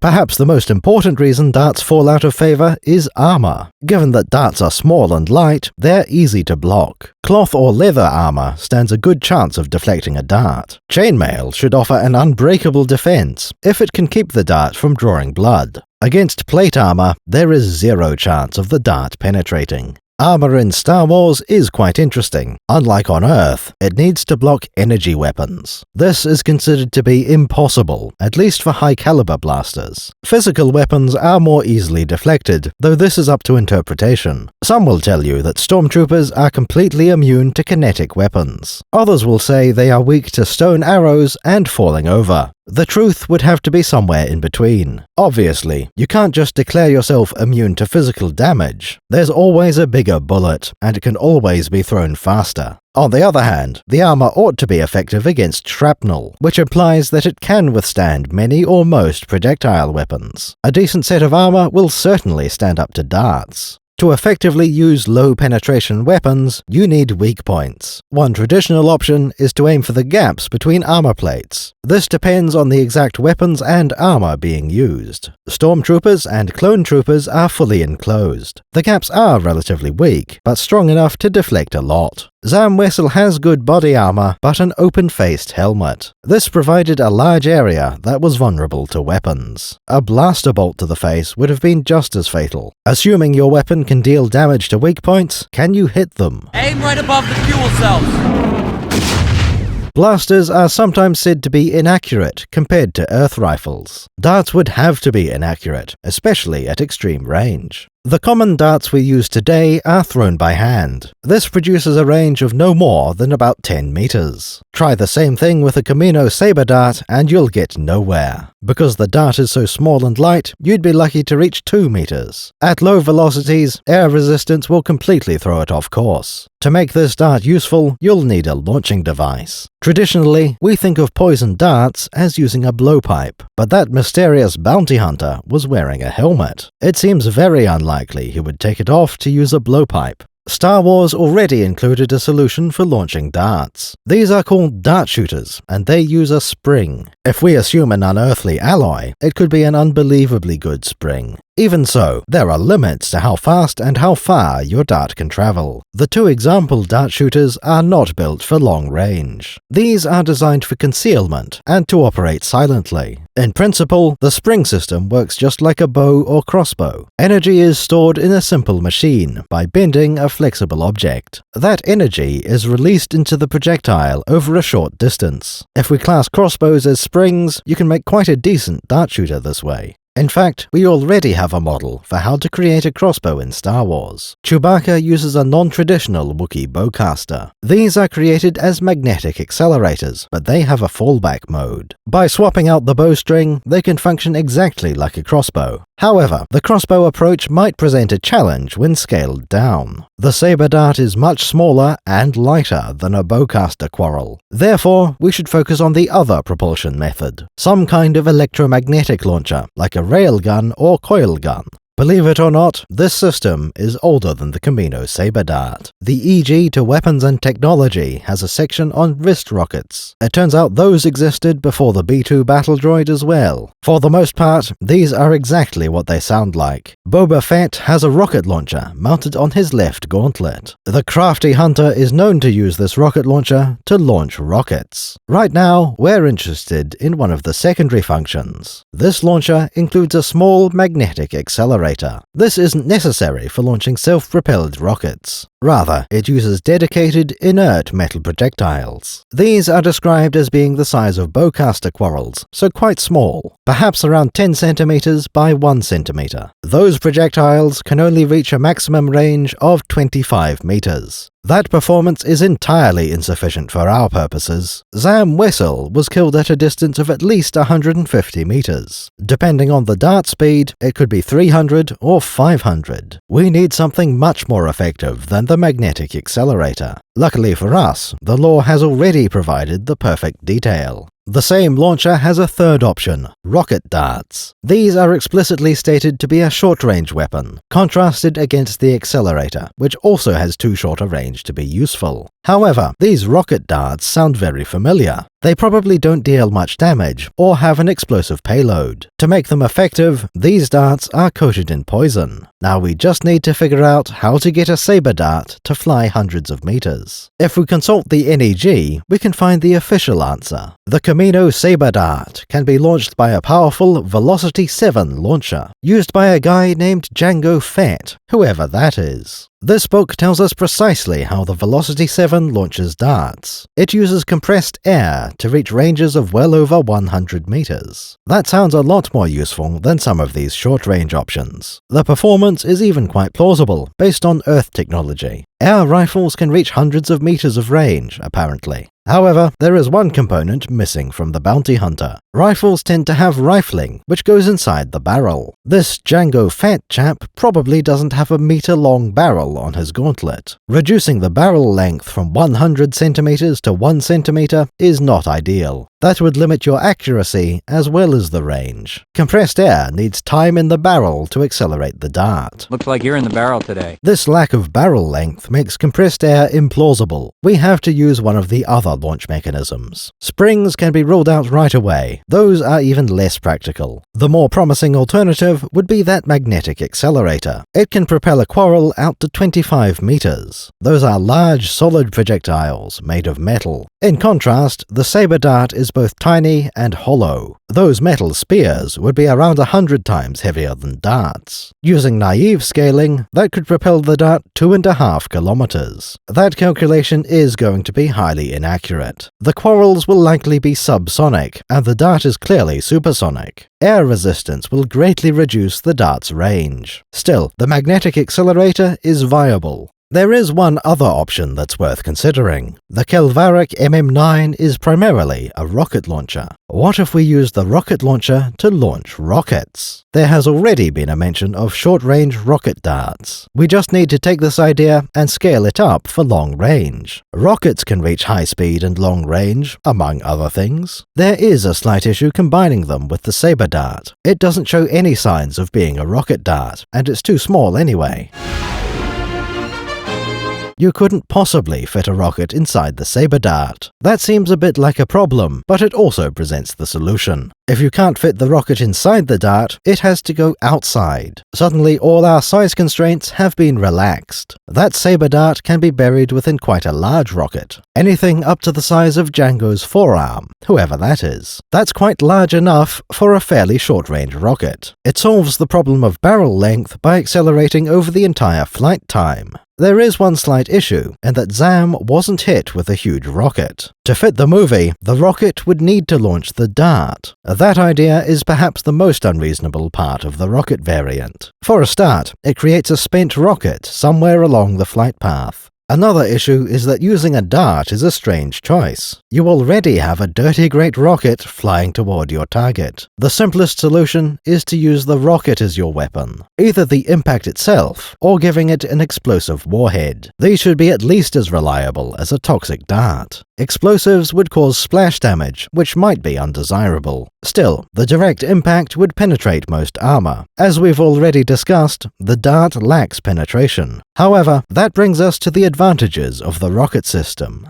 The main benefit is that rockets can be guided. For every other launch method, this has been a challenge. Even with perfect aim, the saber dart might not fly in a straight line. Such a light projectile will be more easily pushed off course. If the first stage of the saber dart is a homing missile, it's no longer a problem. Jango Fett, whoever that is, can designate a target. The rocket can correct for any deviation while it's en route. Another benefit is that of range. So far, the magnetic accelerator has been our best bet. Rockets can be built for almost any range you might require. Reaching several kilometers might take a fairly large rocket, but it's possible. As for the submunition launch method, most of them are on the table. The rocket could launch the dart using anything but a spring. Magnets would be just as effective as on the gauntlet. What really changes in this case is the compressed air, or rather, the more general principle of using gas pressure. There were two shortcomings of that idea: range and barrel length. When the dart is fired from a rocket, it doesn't need nearly as much range. It also helps that the rocket has access to exhaust gas. When channeled properly, you can fire the dart using the rocket's own fuel. This gas system is a fairly reasonable design, though very complicated. complex.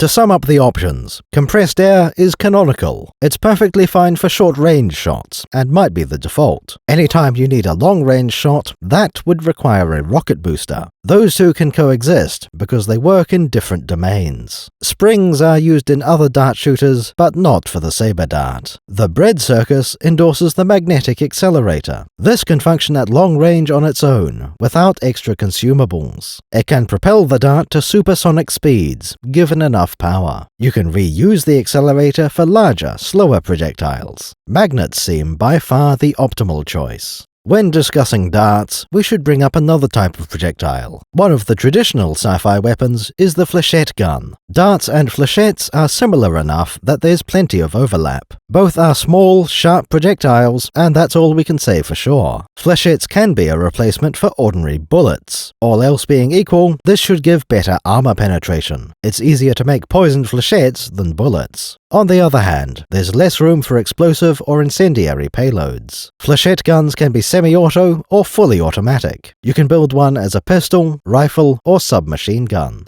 In the Star Wars universe, we see a different interpretation. This version of the flechette launcher fires a canister round. Rather than bullet equivalents, these are closer to grenades. The canister explodes in flight, scattering hundreds of flechettes. Obviously, that means each needle must be minuscule. These are considered quite devastating weapons, loosely associated with bounty hunters. Of course, they're equally effective in the hands of military and security forces. Flechette guns are primarily anti-personnel weapons. The canister has a homing ability and a wide area of effect. It is possible to get anti-vehicle flechette canisters. These are better at armor penetration, with larger needles. With the launcher settled, it's time we looked at the dart itself. The Kamino Sabredart is one of the smallest weapons we know of. Even including the fins, the dart is about the size of a fingertip. There isn't very much metal in each dart, especially since they're hollow. Traveling at a few times the speed of sound, that still isn't very much momentum. All its real damage will come from the poison reservoir inside. That doesn't hold a lot of liquid either, so it'll need to be something potent. You might only get a fraction of a milliliter dispensed. Does it fire anything else apart from listening devices and... These are the main constraints of dart design. You can't make it heavy enough to cause wounds from the impact. Its sole purpose is to inject a tiny amount of poison. This is where we get to some of the design features of the saber dart. Around the sides, there are 3 large fins. These are equivalent to the fletching you'd find on an arrow. We don't see any twist to these fins, so they can't be trying to spin the dart. If these are spin stabilized, the launcher will be responsible.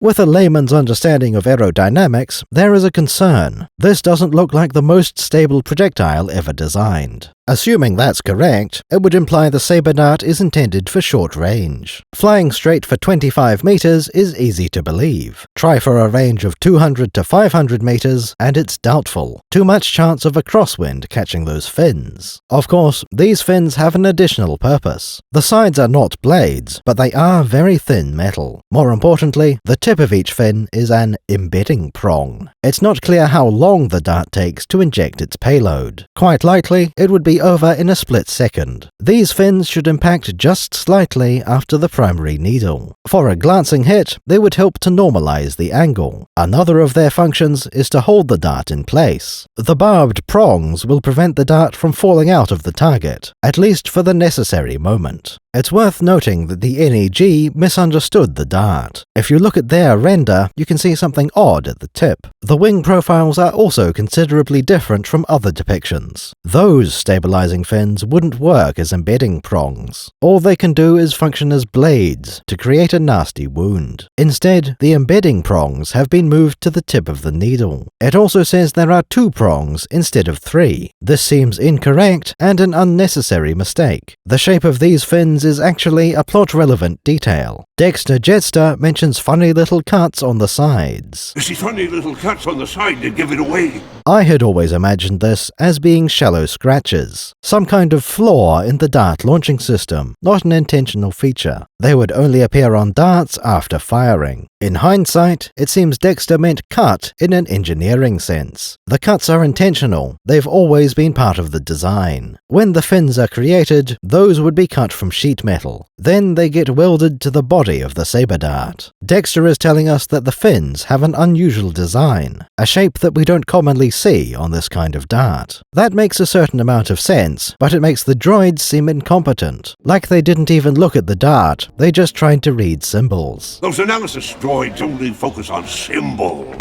Strange fins would line up with this being a handmade dart. The choice of ornamental fins also sheds light on Kamino. They can design their weapons for beauty as well as functionality. Now it's about time we discussed the poison used in this dart. We could talk about the various classifications of poison. However, that wouldn't be terribly productive. For a start, we don't actually know much about the poison that was used. Another problem is that you can just refill the dart with anything. That's a useful feature. It leaves you free to pick your poison. Perhaps the standard mix wouldn't be effective against a given target. You only have a few restrictions on possible poisons. Cost will be only a minor factor. You won't be using very much at a time. There isn't space for it. The poison needs to be a liquid, or at least dissolved in one. Because of the limited capacity, it must be lethal in small doses. An overly viscous poison would be unusable. It would be easy for the hypodermic needle to get clogged. You can't even rely on brute force because of the delivery method. Apparently, inertia is what injects the poison. That doesn't really work with a sealed chamber. You'd need a heavy plunger inside and a vent hole behind. Otherwise, the pressure would keep the reservoir half full. It's a simple and fairly reliable mechanism to use. This would also encourage a high-speed dart launcher. Long before the saber dart, we had examples of dart poison. For a non-lethal option, you could use cymoxin. This effectively creates a tranquilizer dart. That would be very handy in most settings, but perhaps not Star Wars. Blasters can be set for stun, yielding a similar result. Except that a stun blaster doesn't create puncture wounds, and it works instantly. Getting back to the lethal stuff, we have Fex M3 nerve toxin. The other one mentioned by name is Malkite Themfar. Now that's a name that sounds a bit familiar. The Malkite poisoners were connected to Zam Wessel. Not in that she was a member of their faction, though. Rather, her contacts allowed Zam to order a droid from them. Depending how you interpret the contradictions, this may have been based on an Arakid design. It seems that the Malkite poisoners are known to favor toxic darts. Zam was specifically not a fan, even before getting shot. What's interesting is that the Malkite are older than Zam. She wasn't tied to them until the mid-2000s. The poison dart reference dates back to 1997. Malkite poisoners can be traced all the way back to 1979. In that case, it was food poison instead of darts. We can continue to infer things about Kamino simply from the fact that they use darts. The saber dart is a distinctive, unique weapon created on Kamino. Why would the Kaminoans design and build such a dart? The answer is obvious. They didn't want to import someone else's darts. Just the opposite. The saber darts are an export item. This is, of course, willful misinterpretation. The real question is why Kamino would need darts in the first place. We certainly can't characterize them as being primitives. Kamino is a high-tech world that definitely has access to blasters. Let's assume that Kamino created the saber dart to use at home. What kinds of target could they possibly have in mind? Kamino is a world covered in ocean, which rather limits the possibilities. With how light the dart is, it won't be useful in water. To hunt space whales, you would be better off manning the harpoons. We will eventually learn that Kamino wasn't always flooded. The saber dart could be an ancient design, used against surface-dwelling creatures. We can assume they had a history of using darts, at the very least. However, the saber dart is probably a more recent model. Darts have certain limitations, as we've already discussed. These are so severe as to rule darts out as a primary weapon. While the Kamino military might issue saber darts, they would mostly use blasters. We don't get the implication that Kamino sees many wars. Still, this far beyond the Outer Rim, they would be crazy not to have a military. Darts are most useful against opponents with little to no armor. Pirates and slavers, for example, tend to be poorly equipped. If the Kaminoans board a ship, they might use darts then. These military applications are quite unlikely. Another option would be use by the police. Given that civilians won't be wearing armor, darts should work. In this application, they will probably need to be non-lethal. Just make sure you don't mix your toxic darts with your tranq darts. In this case, the targets would be exclusively Kaminoans. Based on their cloning, we can tell Kamino is good with biology. Most likely, they have a compound tailored for their own race. Something that can knock out a Kaminoan without nasty side effects. Now we can do it in half the time. They might also have a specific anti-Claudite poison. Zam Wessel was said to have died much faster than usual. Kamino doesn't sound like a world that has a lot of crime. Years might go by without a police dart being fired. The majority of saber darts used on Kamino will be scientific. Kamino features a zoo of cloning template animals. Some of these could be rather large and unfriendly. After all, those are the most profitable ones to clone. Having some way to remotely sedate them would be convenient. It's quite possible this is the origin of the saber dart. Noticing how effective it was, they ramped up production. Not all animals are valid targets for darts. Any kind of carapace or exoskeleton could block the saber dart. The same applies to a thick hide, or even a heavy coat of fur. In theory, a layer of mucus could slow down the dart before it reaches skin. That means many creatures, intelligent or not, are immune to darts. Another category would be droids, which don't fear poison. That will rather limit the appeal of the saber dart. As limits go, this one is fairly minor. There are a lot of humans in the galaxy. Many other species are equivalent, as far as the dart is concerned. So far, we only know of one other customer using the saber dart, the Polis Masson team from Sub-Terrell. Our limited information confirms that the darts were used against wildlife. That tells us a little about the targets on that world. Most likely, they would be mammalian, with bare skin, no significant amounts of slime, fur, scales, or chitin. Size of the predator is virtually unlimited. If it's still alive, you can always fire more darts. Getting the dosage right isn't important when you just want something dead. At short ranges, the Polis Masson team could use any launcher. Probably not springs, but compressed air will do fine. These launchers will need to be used by police, scientists, and export customers. They would be handheld instead of mounted on the forearm. That gear slot is mostly used by Mandalorian armor. Speaking of which, Boba Fett has an interesting trigger mechanism. He can fire darts and other weapons using voice commands. It gets more complex for Jango Fett, whoever that is. Jango also uses controls inside the helmet, but these are silent. They use the tongue, lips, and other facial muscles. Discipline is an important part of using this armor. You wouldn't want to raise an eyebrow and accidentally fire a rocket. They're at it. Fuck it! I'm doing it! It is!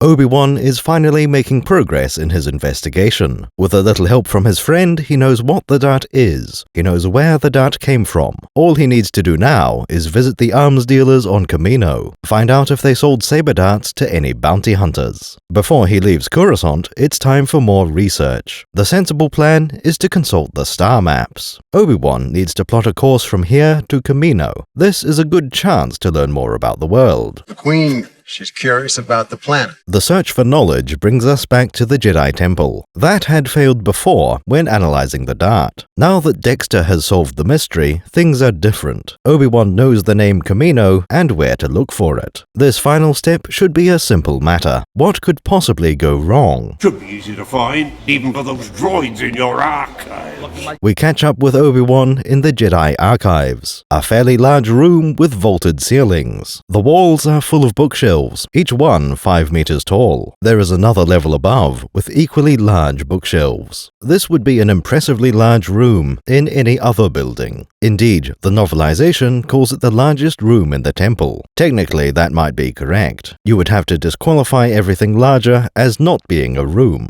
When Obi-Wan walks through a massive open space, that doesn't count. In principle, a huge Jedi library makes sense. Jedi are knights, not soldiers. They wouldn't have a vast armor gallery with racks of lightsabers. However, as stated, this is unbelievable. We've already seen larger interior spaces than this. The Jedi even have a starship hangar in their temple. This room might be large, but it isn't that large. We know, at the very least, there is a vault somewhere. That's where the Sith holocrons are stored. The analysis rooms are also considered part of the archives. Still, the claim was that this particular room is the largest of them all. Not much of the room is outside the camera's field of view. We know this because of the statues beside each bookshelf. We can see 9 on each side, plus a pair at the far end. That makes for a total of 20 statues we can see. As we will find out in a few minutes, these are called the Lost 20. It is implied there are more statues, part of a different set. Jedi past and present, rather than just ex-Jedi.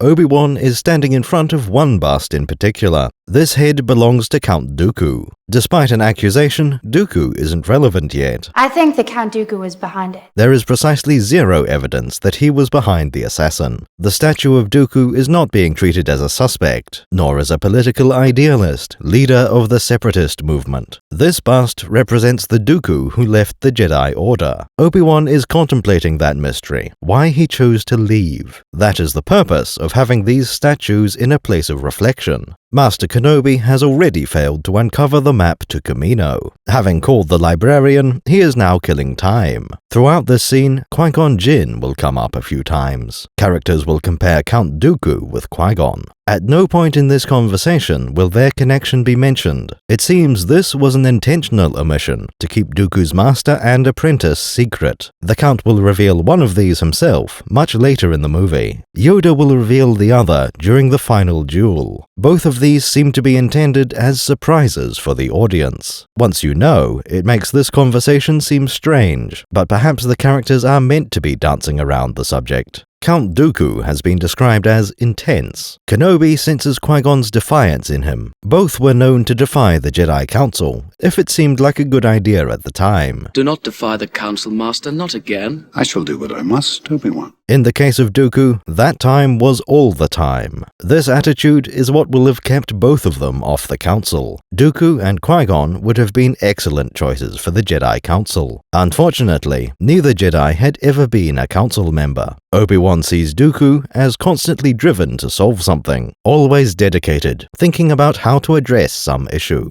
Unfortunate, then, that the Jedi and Republic needed solving. Thinking to himself, Obi-Wan disapproves of Dooku leaving. Whatever problems Dooku saw, he should have stayed with the Jedi, tried to fix the organization from within instead of graduating. Kenobi doesn't think about the many decades where Dooku might have tried that. Deciding to leave wasn't some hasty act of teenage rebellion. We can assume much of the same reasoning applies to the Republic. Obi-Wan would prefer to fix the corrupt government than to leave. Anakin, my allegiance is to the Republic, to democracy! Count Dooku clearly disagrees with that. At this point, the librarian walks over, an old Jedi Knight by the name of Jocasta Nu. She looks exactly like you might expect from a librarian, though of course, the stereotypical uniform doesn't include a sword. Jocasta Nu carries the green-bladed lightsaber from her days in the field. The novelization describes her as the Archivist, master of her domain. Other sources call her one of the most senior archivists. The visual dictionary calls her the Archives Director. Whatever her title, Jocasta is in charge of the library. Obi-Wan considers her to be far more stern than she looks. Apparently, it's common for people to underestimate Jocasta. They see her as someone who will just give them all the answers. Jocasta insists that visitors do their own research. She may also recommend against relying on the wiki. There are plenty of books around. Why not try reading them? Are you having a problem, Master Kenobi? Jocasta has an accent that we might classify as imperial. Of course, the British Empire didn't rule that galaxy at the time. I think it is time we demonstrated the full power of this station.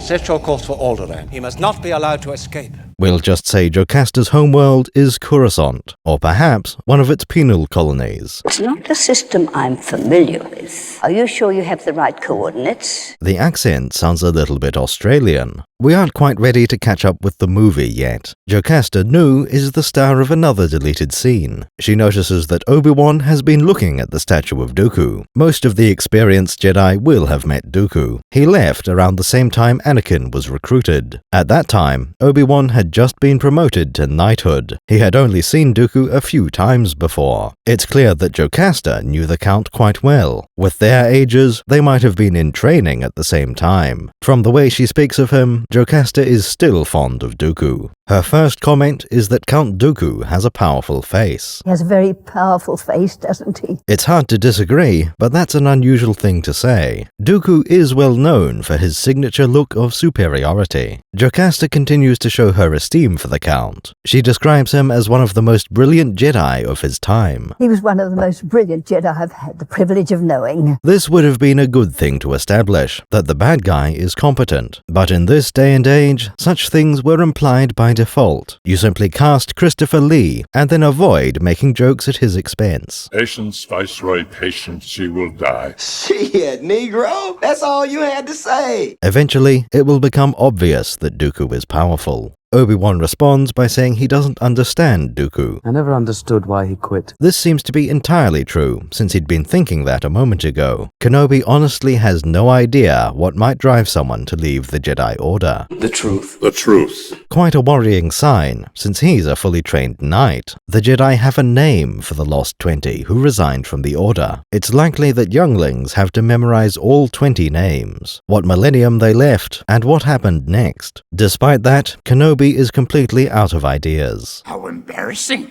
How embarrassing. It's possible that dark side corruption has been excluded, that these are the 20 ex-Jedi who didn't turn to evil. Corruption can't be common among them, or Dooku would look suspicious. Unsurprisingly, Jocasta has more insight into those motivations. She laments the loss of Dooku, which is perfectly reasonable. He had been a powerful ally for almost a century. Abandoning his knightly career wasn't a spur-of-the-moment decision. Dooku had been thinking about this for years before finally deciding it was time. Jocasta describes him as out of step with the Jedi Council. One might say he was always a bit out of step with the decisions of the Council. At this point, the audience can assume Dooku is a Sith Lord. There's no reason to think an ex-Jedi is a good guy, especially given Padme's accusation after the bombing. The audience would naturally conclude Jocasta is downplaying things. Though he might currently be a Sith, the Count wasn't always one. He didn't spend years undercover as a double agent spying on the Jedi. Dooku will have been earnestly doing the best he could. It's just that the Jedi Council tends to disagree about what should be done. In that way, he is very much like Qui-Gon Jinn, a good Jedi, constantly at odds with their leaders. Jocasta says as much, with an obvious omission. Nobody mentions that Dooku had been the one to train Qui-Gon. Much like your old master, Qui-Gon Jinn. Really? In this light, it's hard to be sure what of Qui-Gon's attitude was his own. Many of us think of Qui-Gon as the exemplary Jedi Knight. Count Dooku deserves a lot of credit for training such a fine Jedi. In the novelization, Obi-Wan is surprised to hear this. Really? He had been thinking the same thing when Jocasta made the comparison. Oh yes, they were very individual thinkers. When it came to training Anakin, it was clear Qui-Gon would follow his own path, against the wishes of the Council, though perhaps not overtly. I'm not allowed to train you, so I want you to watch me and be mindful. There is a certain value in hierarchy and chain of command. You can't have Jedi going completely off the rails. That leads to the dark side, and it makes the Jedi look bad. Are you threatening me, Master Jedi? Still, what Qui-Gon and Dooku were doing must have been reasonable. They don't seem the type to break the Jedi code without a good reason. Jocasta Nu was quite aware of that tendency in both men. We don't really know what Jocasta thinks about Qui-Gon. It seems likely he has the same positive features as his master, Count Dooku. Figuring out what the librarian thinks of Dooku is much easier. It's quite clear that Jocasta has great respect for the Count. Even if not from the acting, the novelization spells it out. While staring at the bust, she starts listing his virtues. Idealistic, an individual thinker, ambitious. That last one is slightly concerning from a Jedi. Being a more powerful Jedi is always a good thing, of course. It gives you the ability to do more good in the galaxy. However, the desire for more power can be dangerous. You're not all powerful. Well, I should be. I will be the most powerful Jedi ever. That can easily lead someone to the dark side, even with Jedi training. As a Jedi, Dooku had already achieved great power. Jocasta is required to be extremely knowledgeable. Keep that in mind when she mentions Dooku's skill with a lightsaber. She considers him to be unmatched in the old style of fencing. We won't be able to evaluate that for ourselves until much later. This is a reference to the Form 2 style of saber combat. It's a good part of the Count's characterization. Form 2 is excellent for a duel against another saber-wielding opponent. Its moves are elegant and precise, and Dooku has mastered the style. As we'll discuss later, it makes him seem very impressive. He effortlessly outclasses any opponent. Jocasta hesitates before describing his knowledge of the Force. The term she uses is unique, which is a little suspicious. If there's anything to criticize Jocasta for, it would be this point. You must embrace a larger view of the Force. What precisely does she mean by unique Force knowledge? As we've said, it would be easy to assume this means the dark side, but we have to assume the Jedi Council kept an eye on Dooku. If he was a maverick who disagreed with the leaders, that's one thing. The moment you add any dark side taint, there can be no excuse. Jocasta couldn't be the only one to notice that unique knowledge. No, that's not possible. The Jedi would be aware of it. Therefore, it must be unorthodox, yet innocuous. This scene also gives us an explanation for why Dooku retired. Jocasta reckons that he lost faith in their corrupt republic. In the end, I think he left because he lost faith in the Republic.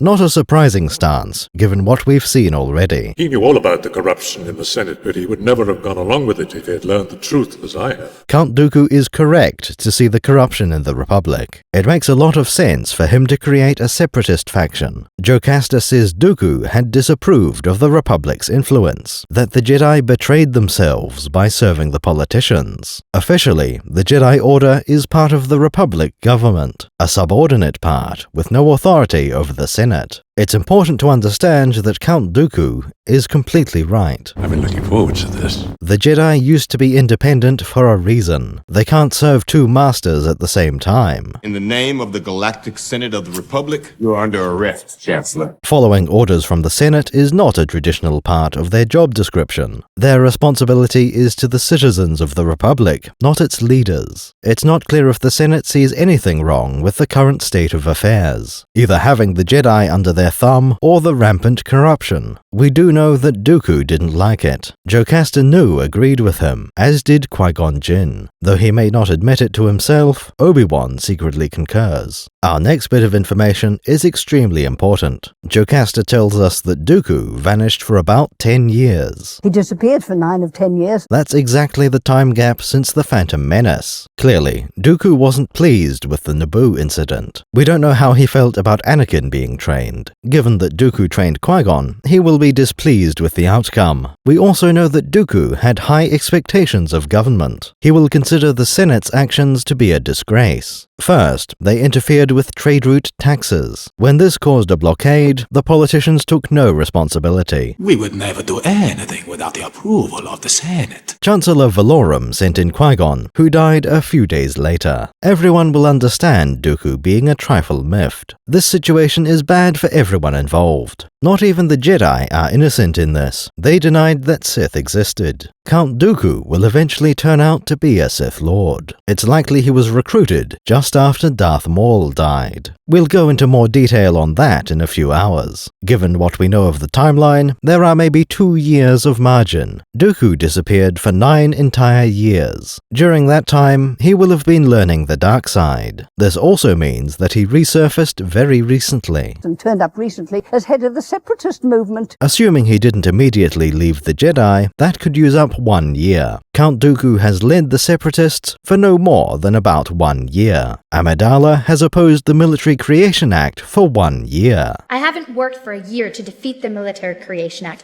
to not be here when its fate is decided. But since Jocasta's scene was deleted, that timeline isn't clear. There's one more thing about Jocasta Nu that's worth mentioning. Normally, we wouldn't venture outside that faraway galaxy. In this case, the movie itself is making a relatively obscure reference, one that we've never seen anybody bring up. Our tragedy is largely concerned with the contrast of darkness and light. The darkness of blindness and the light of the eyes, the darkness of ignorance and the lightness of knowledge, the darkness of matter, the lightness of spirit. On this rock stands the palace of the king. King Oedipus! Around us and below is the city. There exists an ancient Greek play named Oedipus Rex. Many of you will have heard of this, but never read it. Never heard of him. Well, we quickly looked it up on the internet. It seems that the king's mother is named Jocasta. I think it is the very herd you sent for, but now Jocasta can tell you better than I. On its own, this wouldn't be worth talking about. But Rex isn't Greek. The play's original name is Oedipus Tyrannus. I was recruited by a man called Tyrannus on one of the moons of Bogdan. Curious. We happen to know that Darth Tyrannus is Count Dooku. The Force is with us, Master Sidious. Welcome home, Lord Tyrannus. Jocasta seems quite fond of Tyrannus. Good thing they aren't related. There's definitely a reference being made. We'll leave someone else to spend an hour unraveling that. The two Jedi conclude their discussion about the statue. Obi-Wan admits that he doesn't understand Dooku. Jocasta replies that nobody truly understands him. It's very interesting. I'm not sure I completely understand. That would be for the best. They don't know what it's like. They don't have a clue. If they did, they'd find themselves doing the same things too. This deleted scene ends when Jocasta changes the subject. I'm sure you didn't call me for a history lesson. Well, you didn't call me over here for a history lesson. As far as Kenobi knows, this isn't related to the investigation. We catch up with the movie at Are You Having a Problem, Master Kenobi? Are you having a problem, Master Kenobi? Obi-Wan came to the library to look up Kamino, to find out exactly where it is and how to get there. The Jedi Archive should also contain all records of past missions. If any Jedi visited Kamino in the past 1,000 generations, it should be listed. The dialogue makes it clear that Obi-Wan has already looked for himself. I'm looking for a planetary system called Kamino. It doesn't show up on the archive charts. He only asked for the librarian when he found nothing. Jocasta hasn't heard of the system, but that isn't surprising. Darth Vader didn't know about Hoth until the day it became relevant. Set your course for the Hoth system. There are countless worlds that almost nobody has ever heard of. Kamino. It's not a system I'm familiar with. The two Jedi walk over to the nearest archive terminal. When they interact with its keyboard, the sounds are artificial. This computer doesn't have any physical keys, so these noises are just for feedback. Possibly a standard set. We've heard one of them before. When Jocasta finishes typing, there's an echoing beep. The same sound effect as when Darth Maul summoned his probe droids. Feedback sounds like this can be very helpful, more so when dealing with unreliable technology. Since there's no tactile feedback, it makes sense here. Are you sure you have the right coordinates? None of the buttons seem to be labeled. It's possible all of them are context sensitive. The set of wide buttons in the top right are clearly different. In the center, we have a knob with arrows beside it. This must be the equivalent of the cursor keys. Based on the dots, it could be either a 4-way or 12-way switch. These controls should be adequate to navigate the terminal. Handheld datapads are said to have a touchscreen. That would let them get away without so many physical buttons. Anyway, we're interested in what the computer knows. In the movie, Obi-Wan brings up the expected location. According to my information, it should appear in this quadrant here, just south of the Rishi Maze. Jocasta zooms in and notices that Kamino isn't there. She instantly decides that Kamino isn't real. I hate to say it, but it looks like the system you're searching for doesn't exist. Obi-Wan doesn't mention the dart or the failure of the analysis droids. This gives the impression that the Jedi archives are useless. Obi-Wan visited there twice, and both times it was almost counterproductive. It seems strange for Jocasta to be so confident the archives are exhaustive. Even the analysis droid only claimed 80% coverage. There are two main ways to interpret this attitude. Either the Jedi are arrogant, or Jocasta is hiding something. Let's examine the latter option. Jocasta Nu seems particularly fond of Count Dooku. We could imagine that she's lying on his behalf, trying to cover up the existence of Kamino to protect Dooku's interests. Not impossible, but it requires a bit of knowledge. At the very least, Jocasta would have to be aware that Dooku is involved. The Jedi can't link Dooku with Kamino, even at the end of the movie. Perhaps Nu knows that Dooku deleted something, but doesn't know what. Anything missing must therefore be Dooku's work. This is all sounding very implausible. Worst of all, Dooku actually wants Kamino to be found. We'll explain that step of the plan later on. The alternative is that the Jedi are too arrogant. Jocasta can't imagine anything existing without Jedi having records of it. The droids agree with her, though with better phrasing. Claiming that the Jedi know everything is quite ludicrous. Anyone should be able to see how absurd that is. However, we do have dialogue to support this. Too sure of themselves they are. Even the older, more experienced ones. Yoda mentions the older, more experienced Jedi. Jocasta Nu would certainly qualify for those, as well as arrogance. That seems to be the intended interpretation. It's the most likely, and also the most concerning. Jocasta covering for someone she respects is understandable. Her unjustified certainty is far more dangerous. Luckily, the novelization comes to our rescue. It goes into a bit more detail about the interaction. Jocasta fails to find anything, then tries harder. She asks Obi-Wan for the exact coordinates. He explains that he doesn't have any coordinates. That's why I'm here. Dexter gave him directions that lead to a particular quadrant. Fair enough, memorizing coordinates is not normal. Besides, Dexter has given enough information. Looking it up in the archives should be trivial. The term quadrant is a bit unusual. Most sci-fi tends to group star systems into sectors. These tend to have somewhere around 50 populated systems. Star Trek divides its galaxy into 4 enormous quadrants. This is implied by the name. Every quadrant has 3 other siblings. Perhaps each sector is divided into 4 quadrants. That should produce about the search area shown on screen. It's hard to say more without knowing the shape and layout of sectors. Quadrants are even more mysterious.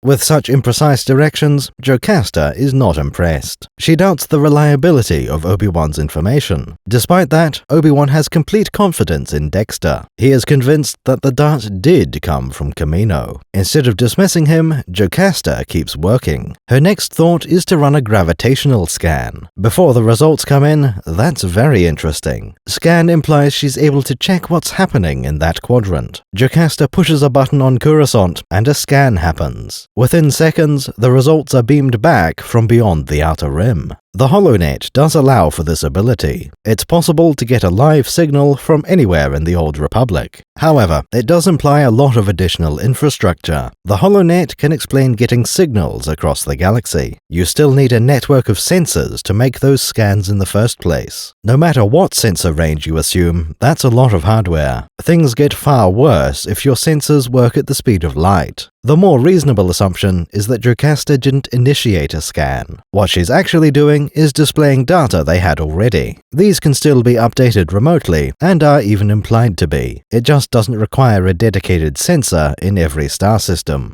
However the gravity scans got there, Jocasta knows what she's doing. It only takes her a few seconds to notice something unusual. Inconsistencies, she says, in the plural. Her first thought is that the planet has been destroyed. This makes a certain amount of sense. When Alderaan is destroyed, it creates an asteroid field. Even if some of it was vaporized, that vapor has mass. The remains will be just as heavy as the original planet. Whatever gravitic sensors are being used, they might be able to detect that. A collection of loose rocks where a planet should be. Obi-Wan sounds familiar with planetary annihilation. He thinks that might have happened, but that it should be on record. Jocasta agrees, unless Kamino was destroyed recently. That wouldn't be impossible based on what we know so far. Dexter hasn't been to Sub-Terrell in quite some time. For the bounty hunter, we don't know when he last bought saber darts. If you buy an entire crate, that could last you decades. However, the Jedi don't believe this explanation. We should make a distinction here. Jocasta first suggests that a planet was destroyed. Kenobi isn't just looking for a planet, he needs the star system. There are 13 planets in the Kamino system. They have 113 moons. All of them have gone missing, and so has the star. Technically, it's possible for the star to have been destroyed as well. That just makes things even more confusing. In that case, the Jedi archives would show a star that doesn't exist. If an item does appear in our records,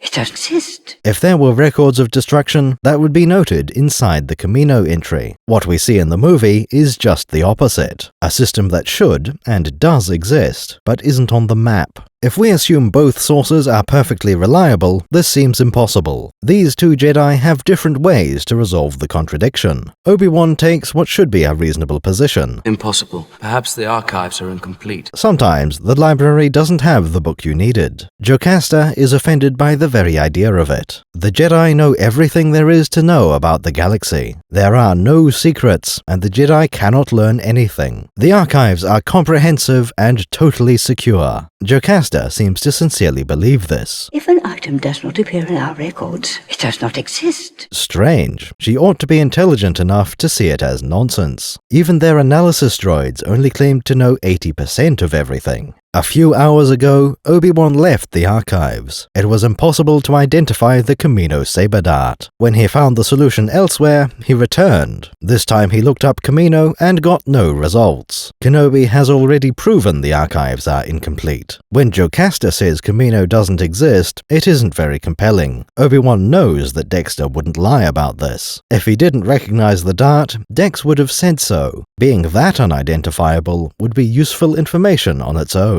Obviously, Jocasta thinks the tip was useless. Obi-Wan needs a copy of that map to take with him. What's a little unexpected is that Jocasta gives him permission. Perhaps it would be impolite to copy data without asking the librarian. On the other hand, this might be a standard security feature. Jocasta needs to make sure he isn't exporting the entire database. After all, if the archives are so complete, they must be valuable. Either way, Obi-Wan saves a copy of the Kamino map. Since there are no USB ports or floppy drives, he uses a hologlobe. Jocasta walks off in a huff, giving us a chance to look around. In the background, out of focus, we can see other Jedi. From their movements, we can infer they're using touchscreens. By far the most distinctive is Shark T. We won't go into detail about her for some time. Right now, she's just using her own archive terminal. We should instead focus on Jocasta Nu, or rather, the person she talks to next. A young Jedi apprentice walks up at the end of the scene. Jocasta says something inaudible, then walks off to help him. This would normally be an unremarkable interaction. The kid is about the age Anakin had been when he was recruited. His name is Warpok Scamini. There's just one tiny detail that sets this kid apart. The name of the actor is Jet Lucas. Apparently, his father was some guy called George, whoever that is. This apprentice is only on screen for a few seconds. He won't turn up again until episode 3. This time, his name is Zet Jukasa. Same actor, same character, different name. He's the less young apprentice who gets 66'd in front of Bail. The Jedi Archives, quite a memorable location. All those bookshelves make a captivating backdrop. It's no surprise that Battlefront has a mission set here. Quite a difficult mission if you don't know you can repair the shelves. Anyway, these bookshelves seem to be familiar, yet they also have enough glowy bits to fit the sci-fi world. That's the way we like it, Sam. A combination of the old and the new. These are meant to remind us of books, but not to be normal books. Let's quickly run over the technology. Some of the oldest writing technology is the tablet. You simply inscribe your message into stone. This has the advantage of lasting thousands of years. Once you have your text written, it's very hard to remove. Naturally, there are several downsides to this. The speed of writing is minutes per word, not words per minute. Stone tablets can be anywhere from quite heavy to extremely heavy. They also tend to be brittle, so they'll crack if dropped. Sci-fi technology can improve stone tablets, but you definitely have better options. Clay tablets are a step forward in most ways. You can create custom sizes of tablet as needed. The weight is lower than a stone tablet of equivalent size. Durability will be lower, so the same area will need a thicker tablet. The most important advantage is writing speed. You can use a stylus instead of hammer and chisel. Soft clay is easy to deform and can even be reset. Backspacing a typo is much harder in granite or marble. Clay tablets can also be write protected by firing them. It's hard to overstate the improvement you get from clay. Another variant is the wax tablet. These have a surface coated in a layer of soft wax. Like with clay, these can be cleared and reused. However, as we make the surface more convenient, it gets less durable. Clay tablets aren't as permanent as stone. Wax takes it to another level entirely. On a hot day or in direct sunlight, wax can melt. Liquid is much harder to write on for some reason. Any data you want to keep needs to be copied from the wax tablet. Ideally, you want some kind of non-volatile storage medium. That brings us to a fundamentally different system of writing. Instead of cutting into the surface, you add something. It's a useful way to decorate the walls of your cave. However, you only leave a thin layer on your medium. That can erode very quickly, unlike inscribing your text. To make this surface portable, you can create a tablet from slate. Not ideal for engraving, but you can scrape chalk onto them. Of course, there are other writing tools. You can apply pigments to pottery, for example. This is where we get into more familiar territory. You don't need to use rocks as your writing surface. Parchment, for example, is made of animal skins. You can think of it as being a type of leather. The benefit is that you can use ink instead of chalk. While this does work, it's quite different from the other options. The overwhelming majority of our writing surfaces have been plant-based. We should briefly mention tapestries as an outlier. You can weave a pattern into the very fabric of a cloth. Embroidery is similar, threading a pattern into an existing mesh. Sticking with the theme of cloth, we have canvas. This is a fabric that you can cover with paint. We now have liquids being applied to a plant-based surface, the category that includes papyrus. For our purposes, papyrus might as well be paper. Papyrus is made in essentially the same way as plywood, multiple layers glued together with the grain at right angles. Paper is a more refined version, without any of the original grain structure. These are the surfaces that you would use with ink. Most importantly, all of these are low-tech. You don't need anti-gravity and fusion reactors to make them.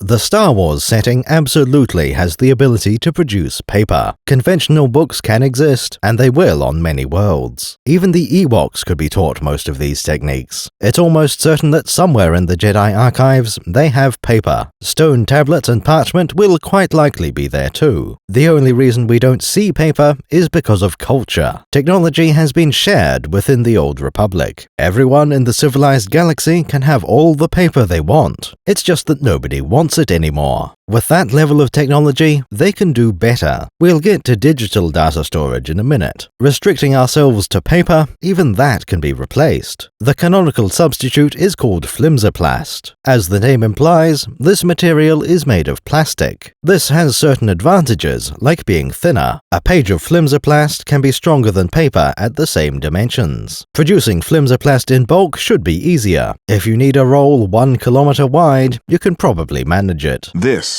is a record of one of those losses. His name was Ichushan John. Finding the raw materials shouldn't be a challenge. You can certainly buy industrial quantities of wood pulp. Whatever goes into flimsoplast might be even more common. We know there are industrial worlds, like Sullust. Entire planets could be dedicated to making flimsoplast. Others to a single ingredient upstream in the logistics chain. There's also the question of ink, which would have its own production lines. Alternatively, flimsoplast could work like fax paper. When you apply heat, that spot turns black. The disadvantage of thermal paper is that you can't take it to Mustafar. Perhaps flimsoplast could be activated by electricity instead. If we're being honest, flimsoplast is lazy. It mostly exists so you can port ideas from Earth. Be aggressive with it. Don't let the paper tell you how it's going to be read. You want to have a man reading the newspaper on a bus. Now he's reading the flimsoplast news on a hoverbus. Rather than come up with something sci-fi, just reskin your first idea. In principle, that's a disappointing choice. World building is more than just renaming objects from Earth. On the other hand, we've shown that paper is possible. It makes sense to have a superior replacement for it. Flimsoplast would be more durable, and might not burn as easily. That brings us to the question of what the Jedi have in their bookshelves. Using flimsoplast, you can create a high-quality book. But as we mentioned earlier, ordinary books do not glow. We have very little information about these shelves. One of the few things we know is that these are Holo Books. This is their only depiction in any of the movies. Our information comes from just a few lines in various books. Even so, they are heavy with implications. Our first detail is that Holo Books are ancient. The Jedi have some that date back to the early Republic. Let's just assume that's 25,000 years. No wonder we don't see very much paper in the galaxy. Better technology predates the old Republic. The next detail is that Holo Books are self-contained. That would mean data storage as well as the holo projector, a battery of some kind, and some form of input. For a normal book, self-contained goes without saying. With technology, that becomes a feature. Power consumption is quite surprising. Holo books are noted as using only a small amount of energy. Books being low power is quite intuitive. The real question is why someone would mention that. If holo books are low power, there must be a competing storage medium, something that uses unreasonable amounts of energy to run. We have no indication of what that might be. There's nothing to stop us from speculating they used mechanical hard drives. Of course, the real power drain is the gamer RGB, and using ATI Crossfire to run quad Voodoo Titans. Holobooks would give far better efficiency. The next detail is that holobooks have many modes of interaction. We can assume that refers to the holographic user interface. All these books will have a variety of filters. Colorblind modes, for those who can't see in ultraviolet. Text-to-speech, for turning them all into audiobooks. To begin your study of the life of Granddad. The page layout can be customized using any of your favorite Winamp skins.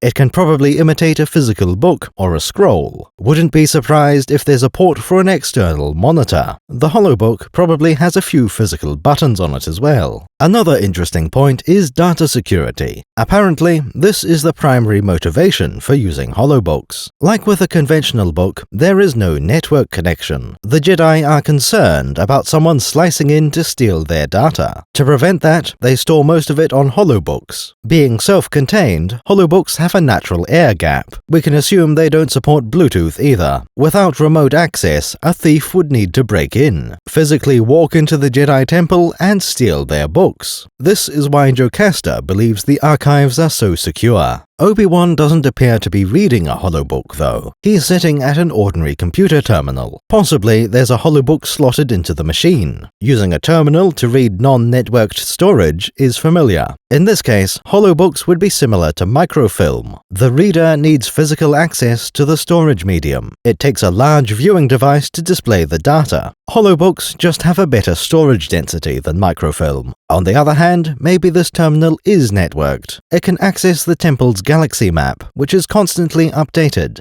That brings us to something the Jedi seem to be avoiding, the bog-standard run-of-the-mill data pad. In decades past, this was science fiction, a small handheld computer with a flat touchscreen, such a tiny machine that holds millions of books.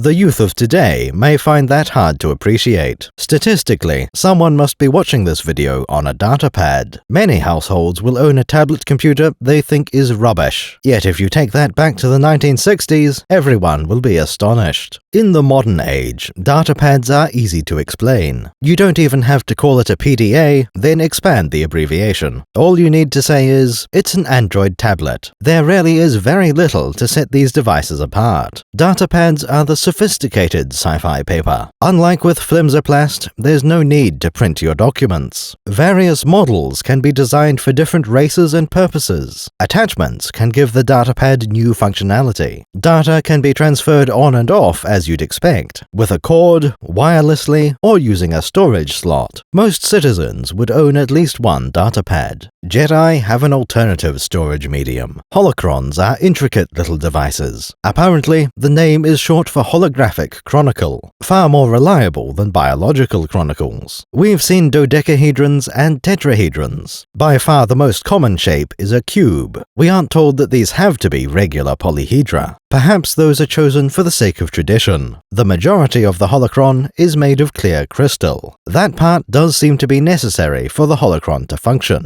We know there are also metal frames around the edges. In at least one case, the metal is electrum, an alloy of gold and silver, so probably decorative. Other metals can surely be used instead. In some ways, the holocron is the best possible option. Storage capacity is infinite as far as we know. Power consumption appears to be zero. Making a superior device isn't even theoretically possible. There are certain drawbacks, of course. Most other storage devices are disposable. At the very least, they're cheap and mass-produced. Holocrons are not simple to create. The art of building them has been lost multiple times in history. In better days, the rate of production is still sharply limited. Holocrons come with another profound limitation. You need to be force-sensitive to use them. That detail is surprisingly hard to find references for. It's also left open for there to be exceptions. Holocrons are normally used to store Jedi or Sith knowledge. That would give a reason to make them force-locked. Perhaps it would be possible to make holocrons for the general public. Producing a new holocron definitely seems to require the Force. Holocrons were inherited from the Rakata, who used Force technology.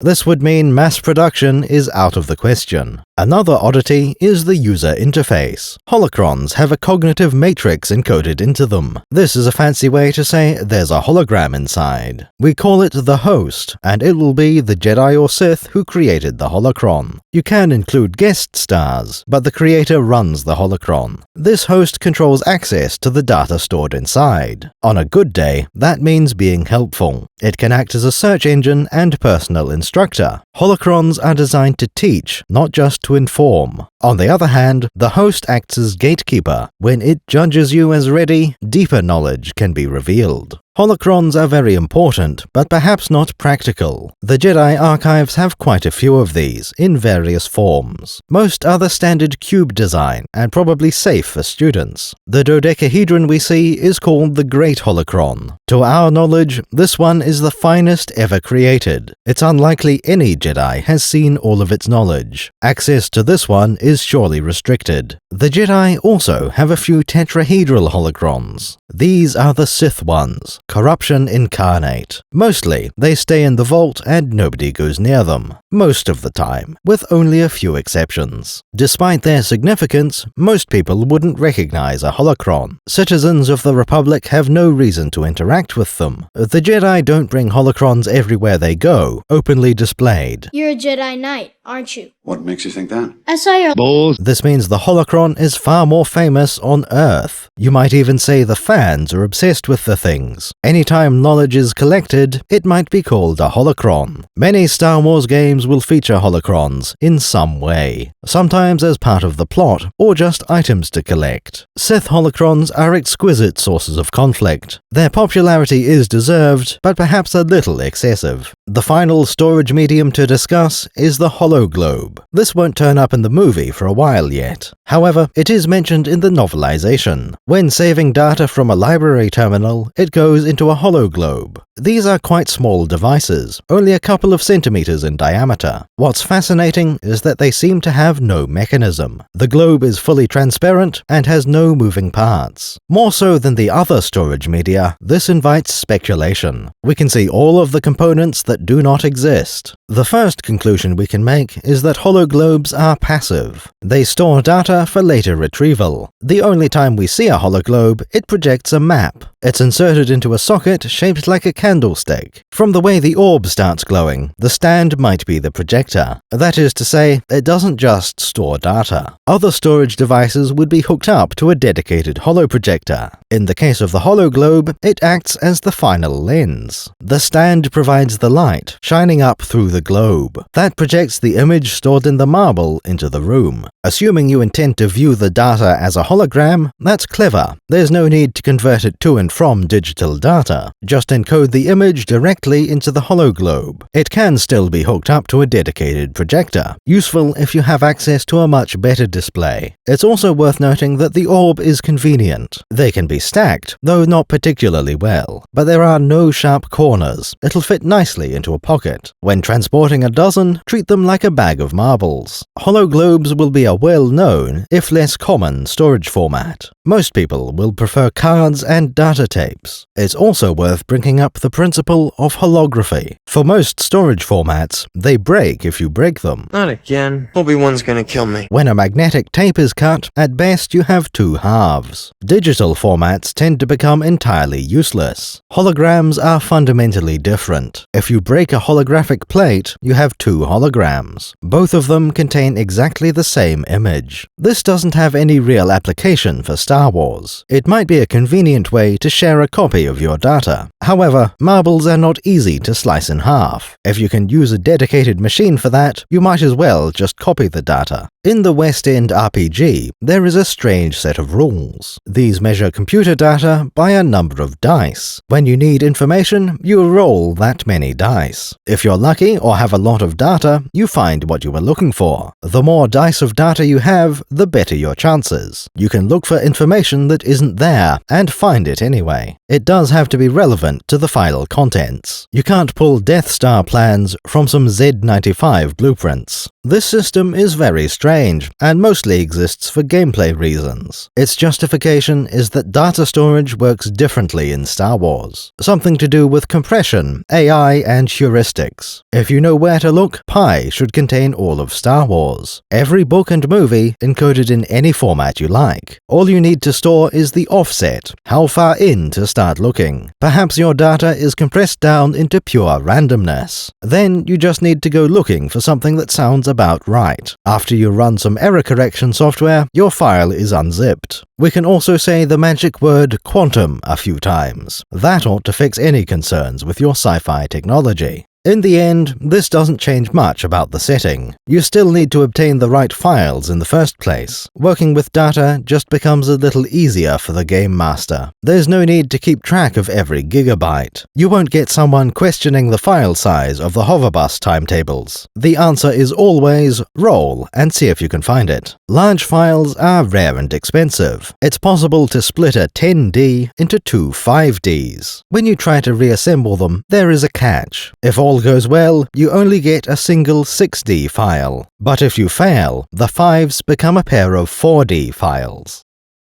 In the Jedi archives, we see 20 statues. These are monuments to the Lost, as those figures are called. In the time of Qui-Gon, there were 19 of them. Count Dooku defected in the year 32 BBY, the year Qui-Gon died. This is when the term Lost 20 was coined. Apart from Dooku, we don't see very much of these statues. It's very difficult to even identify which races they are. Some seem to be human, but many are not. Going by the movie itself, we can't really conclude anything. In the visual dictionary, we can put a name to exactly one statue, Con Actrion, the Architect of Freedom. That is all the information we have on the chap. We don't know his species or what year he lived. We don't know what freedom means in this context. Perhaps something like, I should be allowed to use Force Lightning. It's hard to see an ex-Jedi talking about freedom without being suspicious. I see through the lies of the Jedi. I do not fear the dark side as you do. On the other hand, this guy could have given Anakin the wrong impression. Con Actrion is the Jedi who goes to free all the slaves. The Jedi Council tells him to cut that out, so he leaves the Jedi Order to free some more slaves, thus making him the Architect of Freedom.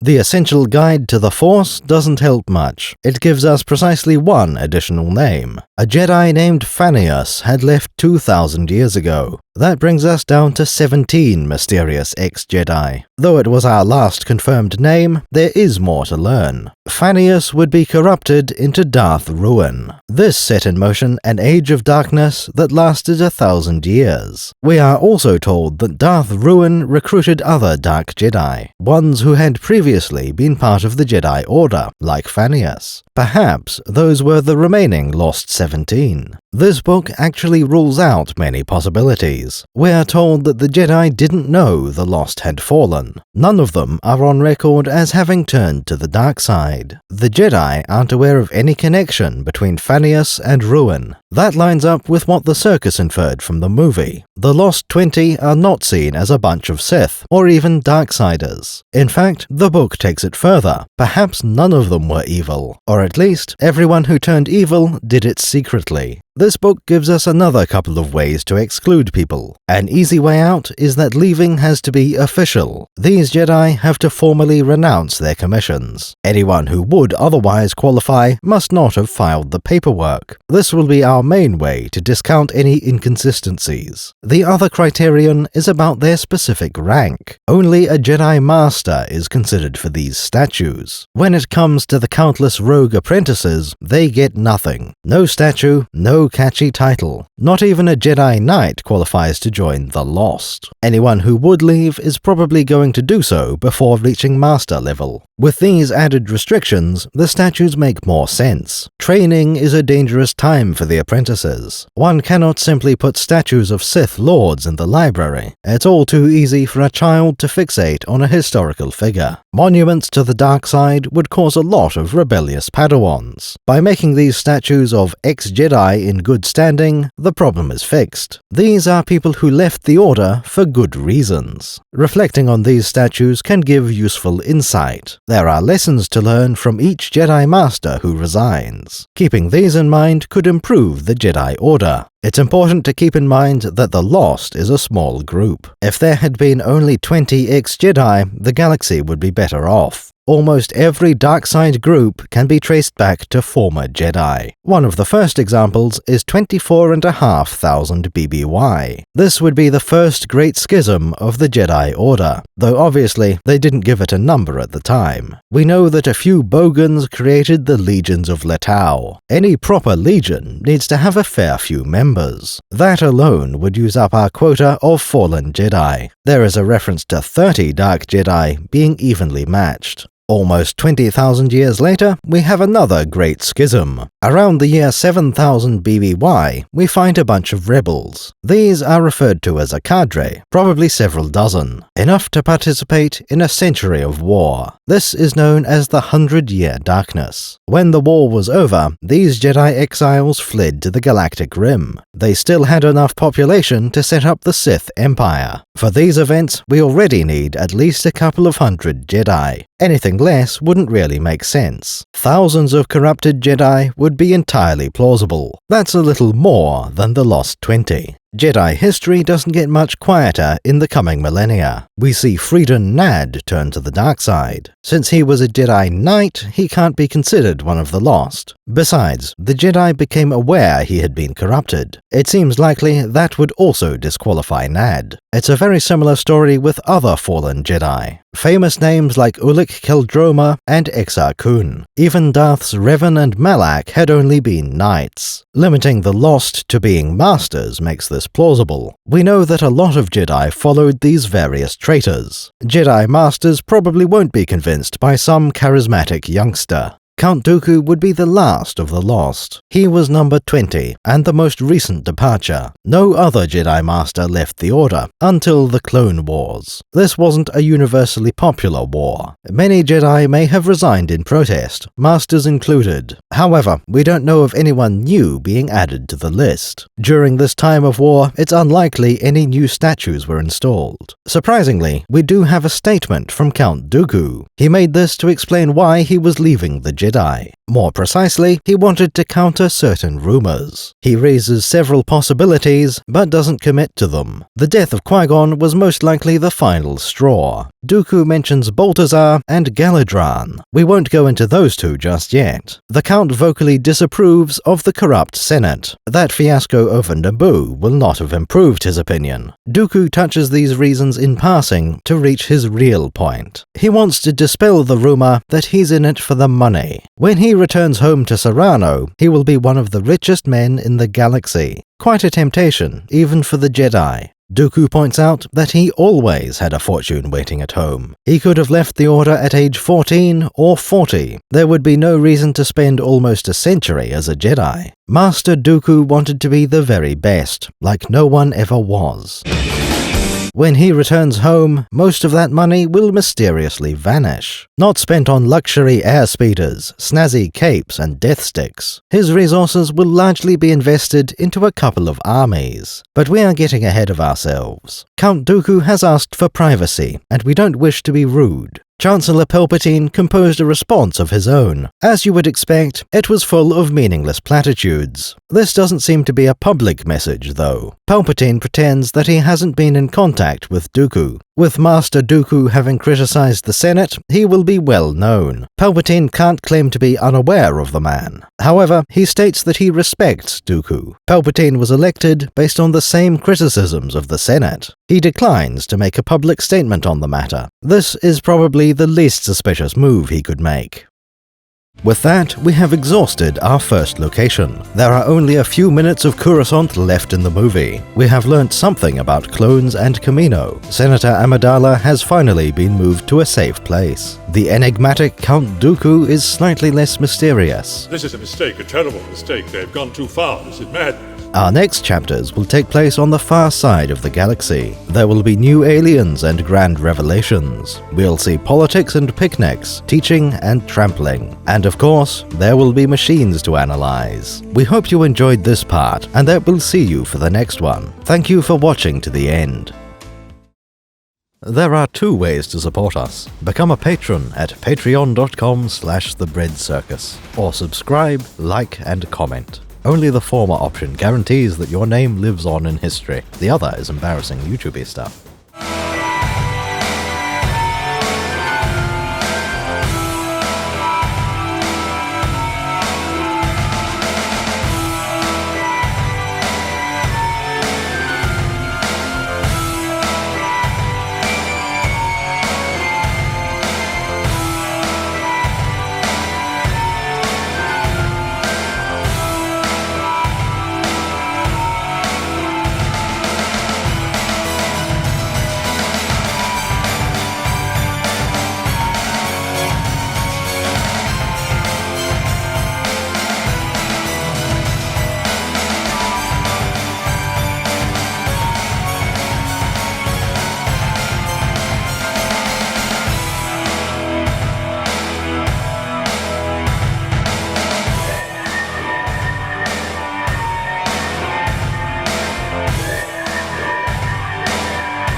What, you think you're some kind of Jedi waving your hand around like that? I'm a Toydarian. Mind tricks don't work on me. Only money. No money, no parts, no deal.